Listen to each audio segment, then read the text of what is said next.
ਵਾਹਿਗੁਰੂ ਜੀ ਕਾ ਖਾਲਸਾ ਵਾਹਿਗੁਰੂ ਜੀ ਕੀ ਫਤਿਹ। ਅਸਲਾਮ ਵਾਲੇਕੁਮ ਆਦਾਬ ਅਰਜ਼ ਮਹਾ ਤੁਹਾਡੀ ਹੋਸਟ ਨੀਲਮ ਕੌਰ ਤੇ ਮੈਂ ਟੀਵੀ 84 ਦੇ ਸਾਰੇ ਦਰਸ਼ਕਾਂ ਤੇ ਸਰੋਤਿਆਂ ਨੂੰ ਜੀ ਆਇਆਂ ਕਹਿੰਦੀ ਆ ਪ੍ਰੋਗਰਾਮ ਸੱਚੋ ਸੱਚ ਵਿੱਚ ਜਿਹੜੇ ਇਸ ਪ੍ਰੋਗਰਾਮ ਨਾਲ ਦੇਸ਼ਾਂ ਵਿਦੇਸ਼ਾਂ ਤੋਂ ਜੁੜ ਚੁੱਕੇ ਨੇ। ਖਾਲਸਾ ਅਫੇਅਰ ਸੈਂਟਰ ਦੇ ਸੰਚਾਲਕ ਡਾਕਟਰ ਅਮਰਜੀਤ ਸਿੰਘ ਜੀ ਸਟੂਡੀਓ 'ਚ ਮੇਰੇ ਨਾਲ ਸ਼ਾਮਲ ਨੇ। ਉਹਨਾਂ ਨਾਲ ਗੱਲਬਾਤ ਕਰਕੇ ਅੱਜ ਦੇ ਅਹਿਮ ਇਸ਼ੂਜ਼ ਉੱਪਰ ਉਹਨਾਂ ਤੋਂ ਉਹਨਾਂ ਦਾ ਤਬਸਰਾ ਜਾਣਦੇ ਹਾਂ। ਜੀ ਡਾਕਟਰ ਸਾਹਿਬ ਵਾਹਿਗੁਰੂ ਜੀ ਕਾ ਖਾਲਸਾ ਵਾਹਿਗੁਰੂ ਜੀ ਕੀ ਫਤਿਹ। हाँ जी नीलम कौर जी ਤੁਹਾਨੂੰ ਵੀ ਤੇ ਦੁਨੀਆ ਭਰ ਚ ਬੈਠੇ ਸਾਡੇ ਬਹੁਤ ਹੀ ਪਿਆਰੇ ਸੋਹਣੇ ਸਿਆਣੇ ਟੀਵੀ 84 ਦੇ ਵਿਊਅਰਸ ਨੂੰ ਵੀ ਵਾਹਿਗੁਰੂ ਜੀ ਕਾ ਖਾਲਸਾ ਵਾਹਿਗੁਰੂ ਜੀ ਕੀ ਫਤਿਹ ਤੇ ਸਾਡੇ ਬਹੁਤ ਹੀ ਪਿਆਰੇ ਮੁਸਲਮਾਨ ਭੈਣਾਂ ਭਰਾਵਾਂ ਨੂੰ अस्सलाम वालेकुम। जी डॉक्टर साहब जी आनू प्रोग्राम सचो सच में बहुत शुक्रिया जी डॉक्टर साहब आज 24 जनवरी 2023 12 माघ नानकशाही संमत 554 ਦਾ ਦਿਨ ਹੈ ਤੇ ਡਾਕਟਰ ਸਾਹਿਬ ਪ੍ਰੋਗਰਾਮ ਸ਼ੁਰੂ ਕਰਨ ਤੋਂ ਪਹਿਲਾਂ ਅਸੀਂ ਦਰਸ਼ਕਾਂ ਤੇ ਸਰੋਤਿਆਂ ਨੂੰ ਹਮੇਸ਼ਾ ਤਰ੍ਹਾਂ ਦੱਸ ਦਿਓ ਵਿਊਅਰਸ ਜੇ ਤੁਸੀਂ ਹੱਕ ਸੱਚ ਇਨਸਾਫ ਤੇ ਪਾਰਾਦਨ ਦਾ ਇੱਕੋ ਇੱਕ ਚੈਨਲ ਟੀਵੀ 84 ਨੂੰ ਦੇਖਣਾ ਚਾਹੁੰਦੇ ਹੋ ਤਾਂ ਤੁਸੀਂ ਦੇਖ ਸਕਦੇ ਹੋ ਸਪੈਕਟਰਮ ਕੇਬਲ ਆਰਸੀਐਨ ਕੇਬਲ ਬੈਲਫੈਬ cable Canada roku Jadoo box ਸ਼ਾਵਾ ਫੇਸਬੁੱਕ ਟੀਵੀ 84 ਦੀ ਐਪ ਰਾਹੀਂ online streaming and IP box ਤੇ ਤੁਸੀਂ ਟੀਵੀ 84 ਨੂੰ ਦੇਖ ਸਕਦੇ ਹੋ। ਵਿਊਅਰਸ ਜੇ ਤੁਸੀਂ ਟੀਵੀ 84 ਨਾਲ ਪ੍ਰੋਗਰਾਮ ਸੱਚੋ ਸੱਚ ਨਾਲ ਫੇਸਬੁੱਕ ਰਾਹੀਂ ਜੁੜੇ ਤਾਂ ਉਸ ਨੂੰ ਵੱਧ ਲਾਈਕ ਕਰੋ ਤੇ ਸ਼ੇਅਰ ਕਰੋ ਅਤੇ ਨਾਲ ਹੀ YouTube ਤੇ ਸਬਸਕ੍ਰਾਈਬ ਵੀ ਕਰੋ। ਇਹ ਵੀ ਦੱਸ ਦਿਓ ਕਿ ਤੁਸੀਂ ਟੀਵੀ 84 ਦੀ ਐਪ ਨੂੰ ਐਂਡਰੋਇਡ ਐਂਡ ਐਪ ਸਟੋਰ ਤੇ ਡਾਊਨਲੋਡ ਕਰਕੇ ਜੋ ਟੀਵੀ 84 ਦੀ ਲਾਈਵ ਸਟ੍ਰੀਮ ਹੈ ਉਸ ਨੂੰ ਤੁਸੀਂ 24 ਆਵਰਸ ਦੇਖ ਸਕਦੇ ਹੋ। ਸੋ ਵਿਊਅਰਸ ਪ੍ਰੋਗਰਾਮ ਦੀ ਸ਼ੁਰੂਆਤ ਕਰਨ ਜਾ ਰਹੇ ਹਾਂ ਔਰ ਕੱਲ ਲਈ ਆਪਾਂ ਪ੍ਰੋਗਰਾਮ ਨਹੀਂ ਕੀਤਾ ਉਸ ਲਈ ਤੁਹਾਡੇ ਤੋਂ ਮਾਫੀ ਚਾਹੁੰਦੇ ਹਾਂ। ਸੋ ਅੱਜ ਪ੍ਰੋਗਰਾਮ ਸ਼ੁਰੂ ਕਰਨ ਜਾ ਰਹੇ ਹਾਂ ਦੀ ਸਪਾਂਸਰਸ਼ਿਪ ਦੇ ਵਾਲੇ ਨਾਲ ਕਿ ਅੱਜ ਦੇ ਪ੍ਰੋਗਰਾਮ ਸੱਚੋ ਸੱਚ ਨੂੰ ਸਪਾਂਸਰ ਕੀਤਾ ਗਿਆ ਹੈ ਟੈਕਸਸ ਤੋਂ ਸਰਦਾਰ ਗੋਵਿੰਦਰ ਸਿੰਘ ਅਤੇ ਸਰਦਾਰ ਅਮਨਵੀਰ ਸਿੰਘ ਜੀ ਵੱਲੋਂ। ਸੋ ਇਹਨਾਂ ਨੇ ਮੋਹਾਲੀ ਵਿਖੇ ਚੱਲ ਰਹੀ ਕੌਮੀ ਇਨਸਾਫ ਮੋਰਚੇ ਦੀ ਪੂਰੀ ਮਦਦ ਕਰਨ ਦੀ ਅਪੀਲ ਕੀਤੀ ਹੈ ਕਿ ਹੁਣ ਅਸੀਂ ਸਰਕਾਰ ਖਿਲਾਫ ਝੰਡਾ ਚੱਕਿਆ ਹੈ, ਇਹ ਮੋਰਚਾ ਫਤਿਹ ਕਰਨਾ ਹੈ। ਸੋ 26 ਜਨਵਰੀ ਦੇ ਵਿਰੋਧ ਪ੍ਰਦਰਸ਼ਨਾਂ ਵਿੱਚ ਤੁਸੀਂ ਜਿੱਥੇ ਵੀ ਬੈਠੇ ਹੋ ਵੱਧ ਤੋਂ ਵੱਧ ਸ਼ਮੂਲੀਅਤ ਕਰੋ। ਅੰਮ੍ਰਿਤਪਾਲ ਸਿੰਘ ਅਤੇ ਹੋਰ ਪੰਥਕ ਸ਼ਖਸੀਅਤਾਂ ਖਿਲਾਫ ਬਿਨਾਂ ਗੱਲੋਂ ਕੂੜ ਪ੍ਰਚਾਰ ਤੋਂ ਬਚੋ ਅਤੇ ਸਾਵਧਾਨ ਰਹੋ। ਆਉਣ ਵਾਲਾ ਸਮਾਂ ਸਾਡੇ ਲਈ ਨਾਜ਼ੁਕ ਹੈ। ਖਾਲਸਾ ਜ਼ਿੰਦਾਬਾਦ। ਸੋ ਅੱਜ ਦੀ ਸਪਾਂਸਰਸ਼ਿਪ ਲਈ ਅਸੀਂ ਸਰਦਾਰ ਗੋਵਿੰਦਰ ਸਿੰਘ ਜੀ ਅਤੇ ਸਰਦਾਰ ਅਮਨਵੀਰ ਸਿੰਘ ਜੀ ਹੋਰਾਂ ਦਾ ਤਹਿ ਦਿਲ ਤੋਂ ਧੰਨਵਾਦ ਕਰਦੇ ਹਾਂ ਔਰ ਤੁਹਾਨੂੰ ਵੀ ਅਪੀਲ ਤੇ ਬੇਨਤੀ ਕਰਦੇ ਹਾਂ ਕਿ ਤੁਸੀਂ ਵੀ ਪ੍ਰੋਗਰਾਮ ਸੱਚੋ ਸੱਚ ਨੂੰ ਵੱਧ ਤੋਂ ਵੱਧ ਸਪਾਂਸਰ ਕਰੋ। ਸਪਾਂਸਰਸ਼ਿਪ ਲਈ ਤੁਸੀਂ ਸਾਨੂੰ ਕਾਲ ਕਰ ਸਕਦੇ ਹੋ ਸਾਡੇ ਫੋਨ ਨੰਬਰ ਤੇ 5161919884 ਸੇਮ ਨੰਬਰ ਤੇ WhatsApp ਕਰ ਸਕਦੇ ਹੋ। ਤੁਸੀਂ ਸਾਨੂੰ ਈਮੇਲ ਵੀ ਕਰ ਸਕਦੇ ਹੋ info@tv84.tv ਤੇ ਅਸੀਂ ਤੁਹਾਡੇ ਤਹਿ ਦਿਲ ਤੋਂ ਧੰਨਵਾਦ ਕਰਦੇ ਹਾਂ। ਸੋ ਵਿਊਅਰਸ ਪਹਿਲੇ ਸੈਗਮੈਂਟ ਦੇ ਵਿੱਚ ਗੱਲਬਾਤ ਕਰਨ ਜਾ ਰਹੇ ਹਾਂ ਕਿ BBC ਵੱਲੋਂ 2002 ਵਿੱਚ ਗੁਜਰਾਤ ਵਿੱਚ ਮੁਸਲਮਾਨਾਂ ਦੀ ਕੀਤੀ ਗਈ ਨਸਲਕੁਸ਼ੀ ਵਿੱਚ ਨਰਿੰਦਰ ਮੋਦੀ ਦੇ ਰੋਲ ਨੂੰ ਲੈ ਕੇ ਬਣਾਈ ਗਈ ਡਾਕੂਮੈਂਟਰੀ ਨੂੰ ਭਾਰਤ ਵਿੱਚ ਇੱਕ ਜੰਗ ਵਰਗਾ ਮਾਹੌਲ ਸਿਰ ਦਿੱਤਾ ਹੈ। ਸੋ ਭਾਰਤ ਸਰਕਾਰ ਨੇ ਐਮਰਜੈਂਸੀ ਤਾਕਤ ਦੀ ਵਰਤੋਂ ਕਰਦਿਆਂ ਇਸ ਡਾਕੂਮੈਂਟਰੀ ਨੂੰ YouTube, Facebook, Twitter ਆਦਿ ਜਿਹੜਾ ਬੈਨ ਕਰ ਦਿੱਤਾ ਹੈ। ਸੋ ਝੂਠ ਦੇ ਉੱਤੇ ਜਿੰਨੇ ਮਰਜ਼ੀ ਪਰਦੇ ਪਾਏ ਜਾਣ ਸੱਚ ਅਖੀਰ ਵਿੱਚ 100 ਪਰਦੇ ਪਾੜ ਕੇ ਬਾਹਰ ਆ ਹੀ ਜਾਂਦਾ ਹੈ। ਸੋ ਇਸ ਬਾਰੇ ਆਪਾਂ ਗੱਲਬਾਤ ਕਰਨ ਜਾ ਰਹੇ ਹਾਂ। ਸੋ ਅਸੀਂ ਚਾਹਾਂਗੇ ਕਿ ਤੁਸੀਂ ਇਸੇ ਤਰ੍ਹਾਂ ਬਣੇ ਰਹਿਣਾ ਦੇਖਣ ਸੁਣ ਲਈ ਤੁਹਾਡਾ ਸਭ ਦਾ ਬਹੁਤ ਧੰਨਵਾਦ। ਜੀ ਡਾਕਟਰ ਸਾਹਿਬ ਕੀ ਵਿਚਾਰਾਂ ਨੇ? ਦੇਖੋ ਸਭ ਤੋਂ ਪਹਿਲਾਂ ਤਾਂ ਅਸੀਂ ਅੱਜ ਦੇ ਪ੍ਰੋਗਰਾਮ ਨੂੰ ਸਪਾਂਸਰ ਕਰਨ ਲਈ ਵੀਰ ਗੋਵਿੰਦਰ ਸਿੰਘ ਤੇ ਵੀਰ ਅਮਨਵੀਰ ਸਿੰਘ ਜਿਹੜੇ ਡਾਲਸ ਟੈਕਸਸ ਨਿਵਾਸੀ ਨੇ ਉਹਨਾਂ ਦਾ ਸ਼ੁਕਰੀਆ ਅਦਾ ਕਰਦੇ ਹਾਂ। ਬਿਲਕੁਲ ਉਹ ਹਰ ਮਹੀਨੇ ਇੱਕ ਪ੍ਰੋਗਰਾਮ ਜ਼ਰੂਰ ਸਪਾਂਸਰ ਕਰਦੇ ਨੇ ਔਰ ਇਸ ਤੋਂ ਵੀ ਵੱਧ ਕੇ ਜਿੰਨੀ ਐਮੋਸ਼ਨਲ ਉਹ ਹਮਾਇਤ ਕਰਦੇ ਨੇ ਉਹ ਸਾਡੇ ਲਈ ਹੋਰ ਵੀ ਜਿਹੜਾ ਹੈ ਉਹ એનર્ਜੀ ਦੇਣ ਵਾਲੀ ਹੁੰਦੀ ਹੈ। ਇਸ 'ਚ ਵੀ ਕੋਈ ਦੋ ਰਾਵਾਂ ਨਹੀਂ ਕਿ ਜਿੰਨੇ ਜਿਹੜੇ 3 ਨੁਕਤੇ ਉਹਨਾਂ ਨੇ ਆਪਣੇ ਅੱਜ ਦੇ ਮੈਸੇਜ ਲਈ ਦਿੱਤੇ ਨੇ ਤਿੰਨੋਂ ਹੀ ਬੜੇ ਅਹਿਮ ਨੇ। ਜਦੋਂ ਅਸੀਂ ਅੱਜ ਦੇ ਮਾਹੌਲ ਦੇ ਵਿੱਚ ਦੇਖਦੇ ਤੇ ਇਸ ਵੇਲੇ ਜਿਹੜਾ ਕੌਮੀ ਕੰਸੈਂਸਸ ਵੀ ਔਰ ਸਪੋਰਟ ਵੀ ਉਹ ਇਨਸਾਫ ਮੋਰਚਾ ਜਿਸ ਦਾ ਆਫੀਸ਼ੀਅਲ ਨਾਂ ਕੌਮੀ ਇਨਸਾਫ ਮੋਰਚਾ ਹੈ ਉਸ ਦੇ ਉੱਤੇ ਕੇਂਦਰਿਤ ਹੈ। ਔਰ ਕੱਲ ਬੇਸ਼ੱਕ ਅਸੀਂ ਪ੍ਰੋਗਰਾਮ ਨਹੀਂ ਕੀਤਾ ਪਰ ਅਸੀਂ ਇਸ ਗੱਲ ਨੂੰ ਯਕੀਨੀ ਬਣਾਇਆ ਕਿ ਕੌਮੀ ਇਨਸਾਫ ਮੋਰਚੇ ਦੇ ਉਸ ਮੌਕੇ ਤੋਂ ਜਿਹੜਾ ਮੋਹਾਲੀ ਚੰਡੀਗੜ੍ਹ ਬਾਰਡਰ ਦੇ ਉੱਤੇ ਜਿੱਥੇ ਝੰਡੇ ਗੱਡੇ ਹੋਏ ਨੇ ਉੱਥੋਂ ਦੀ ਲਾਈਵ ਕਵਰੇਜ ਅਸੀਂ ਆਪਣੇ ਦਰਸ਼ਕਾਂ ਤੱਕ ਪਹੁੰਚਾਈ ਕਿਉਂਕਿ ਸੱਚੋ ਸੱਚ ਪ੍ਰੋਗਰਾਮ ਦਾ ਇਹ ਪ੍ਰਾਈਮ ਟਾਈਮ ਹੁੰਦਾ ਹੈ ਤੇ ਸਾਡੀ ਕੋਸ਼ਿਸ਼ ਸੀ ਕਿ ਬਾਹਰਲੇ ਸਾਡੇ ਡਾਇਸਪੋਰਾ ਵੀਰ ਭੈਣਾਂ ਵੀ ਇਸ ਦੇ ਨਾਲ ਜੁੜਨ। ਇਸ ਲਈ ਉੱਥੋਂ ਹੀ ਜਿਹੜਾ ਕੱਲ ਦਾ ਪ੍ਰੋਗਰਾਮ ਸੀ ਲਾਈਵ ਔਰ ਆਉਣ ਵਾਲੇ ਦਿਨਾਂ 'ਚ ਇਸ ਦੀ ਲਗਾਤਾਰਤਾ ਕਿਉਂਕਿ ਉੱਥੇ ਹੁਣ ਜਿਵੇਂ ਸਿੰਘੂ ਬਾਰਡਰ ਦੇ ਉੱਤੇ ਇੱਕ ਸਟੇਜ ਦੇ ਉੱਤੇ ਮਾਹੌਲ ਬਣ ਗਿਆ ਸੀ ਸ਼ੰਭੂ ਤੋਂ ਸਿੰਘੂ ਤੱਕ ਪਹੁੰਚਦੇ ਆ ਔਰ ਰੋਜ਼ਾਨਾ ਉੱਥੇ ਜਿਸ ਕਿਸਮ ਦਾ ਸਪੋਰਟ ਬੇਸ ਹੀ ਨਹੀਂ, ਇੱਕ ਪੂਰਾ ਸ਼ਹਿਰ ਸਿਰਜਿਆ ਗਿਆ ਸੀ, ਪੂਰਾ ਸਿੱਖੀ ਮਾਹੌਲ ਸੀ। ਇਹੋ ਜਿਹਾ ਹੀ ਮਾਹੌਲ ਜਿਹੜਾ ਹੈ ਮੋਹਾਲੀ ਚੰਡੀਗੜ੍ਹ ਬਾਰਡਰ ਤੇ ਬਣਿਆ ਹੋਇਆ ਹੈ ਔਰ ਵੱਧ ਤੋਂ ਵੱਧ ਸਿੱਖ ਸੰਗਤਾਂ ਅੱਡ-ਅੱਡ ਜਥਿਆਂ ਦੇ ਰੂਪ 'ਚ ਅੱਡ-ਅੱਡ ਜਥੇਬੰਦੀਆਂ ਦੇ ਬੈਨਰਸ ਦੇ ਨਾਲ ਪਾਰਟਿਸਿਪੇਟ ਕਰ ਰਹੀਆਂ ਨੇ। ਈਵਨ ਕਲਾਕਾਰਾਂ ਦੀ ਆਮਦ ਵੀ ਸ਼ੁਰੂ ਹੋ ਗਈ ਹੈ ਔਰ ਅਸੀਂ ਆਸ ਕਰਦੇ ਹਾਂ ਔਰ ਇਸ ਗੱਲ ਦਾ ਧਿਆਨ ਰਹੇ ਕਿ ਇਸ ਕੌਮੀ ਇਨਸਾਫ ਮੋਰਚੇ ਨੇ 4 ਨੁਕਤੇ ਆਪਣੀ ਮੁੱਖ ਪ੍ਰੋਗਰਾਮ ਦੇ ਬਣਾਏ ਨੇ ਕਿ ਜਿਹੜਾ ਜੋ ਉਹਨਾਂ ਨੇ ਹਾਸਲ ਕਰਨਾ ਹੈ, ਜਿਹੜਾ ਡਿਕਲੇਅਰਡ ਗੋਲ ਨੇ ਉਹਨਾਂ ਦੇ ਵਿੱਚ ਜ਼ਾਹਰ ਹੈ ਕਿ ਇੱਕ ਤਾਂ ਬੰਦੀ ਸਿੰਘਾਂ ਦੀ ਰਿਹਾਈ, ਜਿਹੜੇ ਆਪਣੀਆਂ ਟਰਮਸ ਨੂੰ ਪੂਰਾ ਕਰ ਚੁੱਕੇ ਨੇ, ਜੇਲ੍ਹ ਟਰਮਸ ਨੂੰ, ਇਹਦੇ ਬਾਵਜੂਦ ਜੇਲ੍ਹਾਂ 'ਚ ਬੰਦ ਨੇ, ਉਹਨਾਂ ਦੇ ਕੇਸ ਡੀਟੇਲ ਰੂਪ ਦੇ ਵਿੱਚ ਸੰਗਤਾਂ ਦੇ ਸਾਹਮਣੇ ਨੇ। ਸੋ ਉਹਨਾਂ ਦੀ ਰਿਹਾਈ ਮੁੱਖ ਮੁੱਦਾ ਹੈ। ਦੂਸਰਾ, ਜੋ ਕੁਝ ਬਹਿਬਲ ਕਲਾਂ ਔਰ ਬਰਗਾੜੀ ਦੇ ਵਿੱਚ ਹੋਇਆ ਉਸ ਨੂੰ ਲੈ ਕੇ ਜਿਹੜੇ ਦੋਸ਼ੀ ਨੇ ਗੋਲੀ ਚਲਾਉਣ ਲਈ, ਜਿਨ੍ਹਾਂ ਦੇ ਵਿੱਚ ਉਸ ਵੇਲੇ ਦੇ ਸੁਮੇਧ ਸੈਣੀ, ਬਾਦਲ, ਯੰਗਰ ਬਾਦਲ, ਜੂਨੀਅਰ ਬਾਦਲ, ਇਹਨਾਂ ਸਾਰਿਆਂ ਦਾ ਰੋਲ ਹੈ, ਉਹਨਾਂ ਨੂੰ ਸਜ਼ਾਵਾਂ ਦੇਣੀਆਂ। ਔਰ ਇਸ ਦੇ ਨਾਲ ਈਵਨ ਉਸ ਤੋਂ ਵੀ ਪਹਿਲਾਂ, ਕਿਉਂਕਿ ਇਹ ਜਦੋਂ ਅਸੀਂ ਕੋਟਕਪੂਰਾ ਜਾਂ ਬਹਿਬਲ ਕਲਾਂ ਗੋਲੀ ਕਾਂਡ ਦਾ ਜ਼ਿਕਰ ਕਰਦੇ ਹਾਂ, ਸੋ ਇਹ ਇੱਕ ਇੰਡੀਪੈਂਡੈਂਟ ਇਸ ਦੇ ਉੱਤੇ ਕਮਿਸ਼ਨ ਵੀ ਬਣੇ ਜਾਂ ਦੂਜੇ, ਪਰ ਜਿਹੜਾ ਇਸ ਨਾਲ ਵੀ ਜੁੜਿਆ ਹੈ ਉਸ ਤੋਂ ਪਹਿਲਾਂ ਬੁਰਜ ਜਵਾਹਰ ਸਿੰਘ ਵਾੜਾ 'ਚੋਂ ਗੁਰੂ ਗ੍ਰੰਥ ਸਾਹਿਬ ਦੇ ਸਰੂਪ ਗਾਇਬ ਹੋਣਾ ਔਰ ਬਰਗਾੜੀ ਦੀਆਂ ਗਲੀਆਂ 'ਚ ਅਪਮਾਨਿਤ ਕੀਤਾ ਜਾਣਾ, ਇਹ ਆਪਣੇ ਆਪ 'ਚ ਇੱਕ ਇੰਡੀਪੈਂਡੈਂਟ ਇਨਵੈਸਟੀਗੇਸ਼ਨ ਹੈ ਜਿਸ ਦੇ ਉੱਤੇ ਕੋਈ ਕੰਮ ਨਹੀਂ ਕੀਤਾ ਗਿਆ ਕਿ 3-4 ਮਹੀਨੇ ਗੁਰੂ ਗ੍ਰੰਥ ਸਾਹਿਬ ਦੇ ਸਰੂਪ ਗਾਇਬ ਰਹੇ ਔਰ ਇਹਦੇ ਬਾਵਜੂਦ ਕਿ ਸ਼ਿਕਾਇਤ ਕੀਤੀ ਗਈ। ਕੌਣ ਸੀ ਜਿਹਨੇ ਉਸ ਇਨਕੁਆਰੀ ਨੂੰ ਦੱਬਿਆ ਔਰ ਕੌਣ ਜ਼ਿੰਮੇਵਾਰ ਹੈ ਜਦੋਂ ਕਿ ਬਰਗਾੜੀ ਦੇ ਵਿੱਚ ਇਸ ਸਾਰੀ ਦੀ ਬੇਅਦਬੀ ਦੀ ਗੱਲ ਸਾਹਮਣੇ ਆਈ, ਜਿਹਦੇ 'ਚੋਂ ਫਿਰ ਬਹਿਬਲ ਕਲਾਂ ਔਰ ਕੋਟਕਪੂਰਾ ਗੋਲੀ ਕਾਂਡ ਨਿਕਲੇ। ਔਰ ਚੌਥਾ ਮੁੱਦਾ ਜਿਹੜਾ ਸ਼੍ਰੋਮਣੀ ਕਮੇਟੀ ਨਾਲ ਸਿੱਧੇ ਤੌਰ ਤੇ ਸੰਬੰਧਿਤ ਹੈ ਔਰ ਕਿਉਂਕਿ ਸ਼੍ਰੋਮਣੀ ਕਮੇਟੀ ਵੀ ਬਾਦਲਾਂ ਦੇ ਕੰਟਰੋਲ 'ਚ ਹੈ, ਉਹ ਗੁਰੂ ਗ੍ਰੰਥ ਸਾਹਿਬ ਦੀਆਂ ਬੀੜਾਂ ਜਿਹੜੀਆਂ ਪ੍ਰੈਸ ਦੇ ਵਿੱਚੋਂ ਆਉਂਦਾ ਵੀ ਇੰਨੀਆਂ ਛਪੀਆਂ, ਰਿਕਾਰਡ ਦੇ ਵਿੱਚ ਸ਼ੋ ਹੁੰਦਾ, ਪਰ ਉਹ ਗਾਇਬ ਹੋ ਜਾਂਦੀਆਂ ਨੇ ਕਿ ਉਹ ਕਿੱਥੇ ਗਈਆਂ। ਔਰ ਇਸ ਦੀ ਬੇਸ਼ੱਕ ਐਕਟਿੰਗ ਜਥੇਦਾਰ ਨੇ ਐਕਟਿੰਗ ਤਾਂ ਕੀਤੀ ਕਿ ਜੀ ਫਲਾਂ ਅਸੀਂ ਕਮੇਟੀ ਬਣਾਤੀ ਉਸ ਦਾ, ਲੇਕਿਨ ਇਸ ਦੇ ਉੱਤੇ ਵੀ ਮਿੱਟੀ ਪਾਈ ਗਈ ਹੈ ਔਰ ਜ਼ਾਹਰ ਹੈ ਕਿ ਇਸ ਸਾਰੇ ਦੇ ਵਿੱਚ ਇਹ ਇੱਕ ਅਹਿਮ ਮੁੱਦਾ ਹੈ। ਔਰ ਇਹਨਾਂ ਮੁੱਦਿਆਂ ਨੂੰ ਲੈ ਕੇ ਕਿਉਂਕਿ ਅੱਡ-ਅੱਡ ਮੋਰਚੇ ਚੱਲ ਰਹੇ ਸੀ, ਆਲਰੇਡੀ ਬਹਿਬਲ ਕਲਾਂ ਦੇ ਵਿੱਚ ਵੀ ਮੋਰਚਾ ਲੱਗਾ ਹੋਇਆ ਸੀ, ਗੁਰੂ ਗ੍ਰੰਥ ਸਾਹਿਬ ਦੀਆਂ ਬੀੜਾਂ ਜੋ ਸ਼੍ਰੋਮਣੀ ਕਮੇਟੀ ਦਾ ਕਿਰਦਾਰ ਸੀ ਉਸ ਨੂੰ ਲੈ ਕੇ ਅੰਮ੍ਰਿਤਸਰ 'ਚ ਇਸ ਦੇ ਉੱਤੇ ਲੱਗਾ ਹੋਇਆ ਸੀ ਔਰ ਬੰਦੀ ਸਿੰਘਾਂ ਦੀ ਰਿਹਾਈ ਦੀ ਮੰਗ ਵੀ ਚੱਲ ਰਹੀ ਸੀ। ਉਸ ਤੋਂ ਪਹਿਲਾਂ ਫਤਿਹਗੜ੍ਹ ਸਾਹਿਬ ਤੋਂ ਚੰਡੀਗੜ੍ਹ ਤੱਕ ਮਾਰਚ ਵੀ ਹੋਇਆ ਔਰ ਇਹ ਇਸ ਗੱਲ ਦਾ ਧਿਆਨ ਰਹੇ ਕਿ ਕੌਮੀ ਇਨਸਾਫ ਮੋਰਚਾ ਜਥੇਦਾਰ ਜਗਤਾਰ ਸਿੰਘ ਹਵਾਰਾ, ਜਿਨ੍ਹਾਂ ਨੂੰ 2015 ਦੇ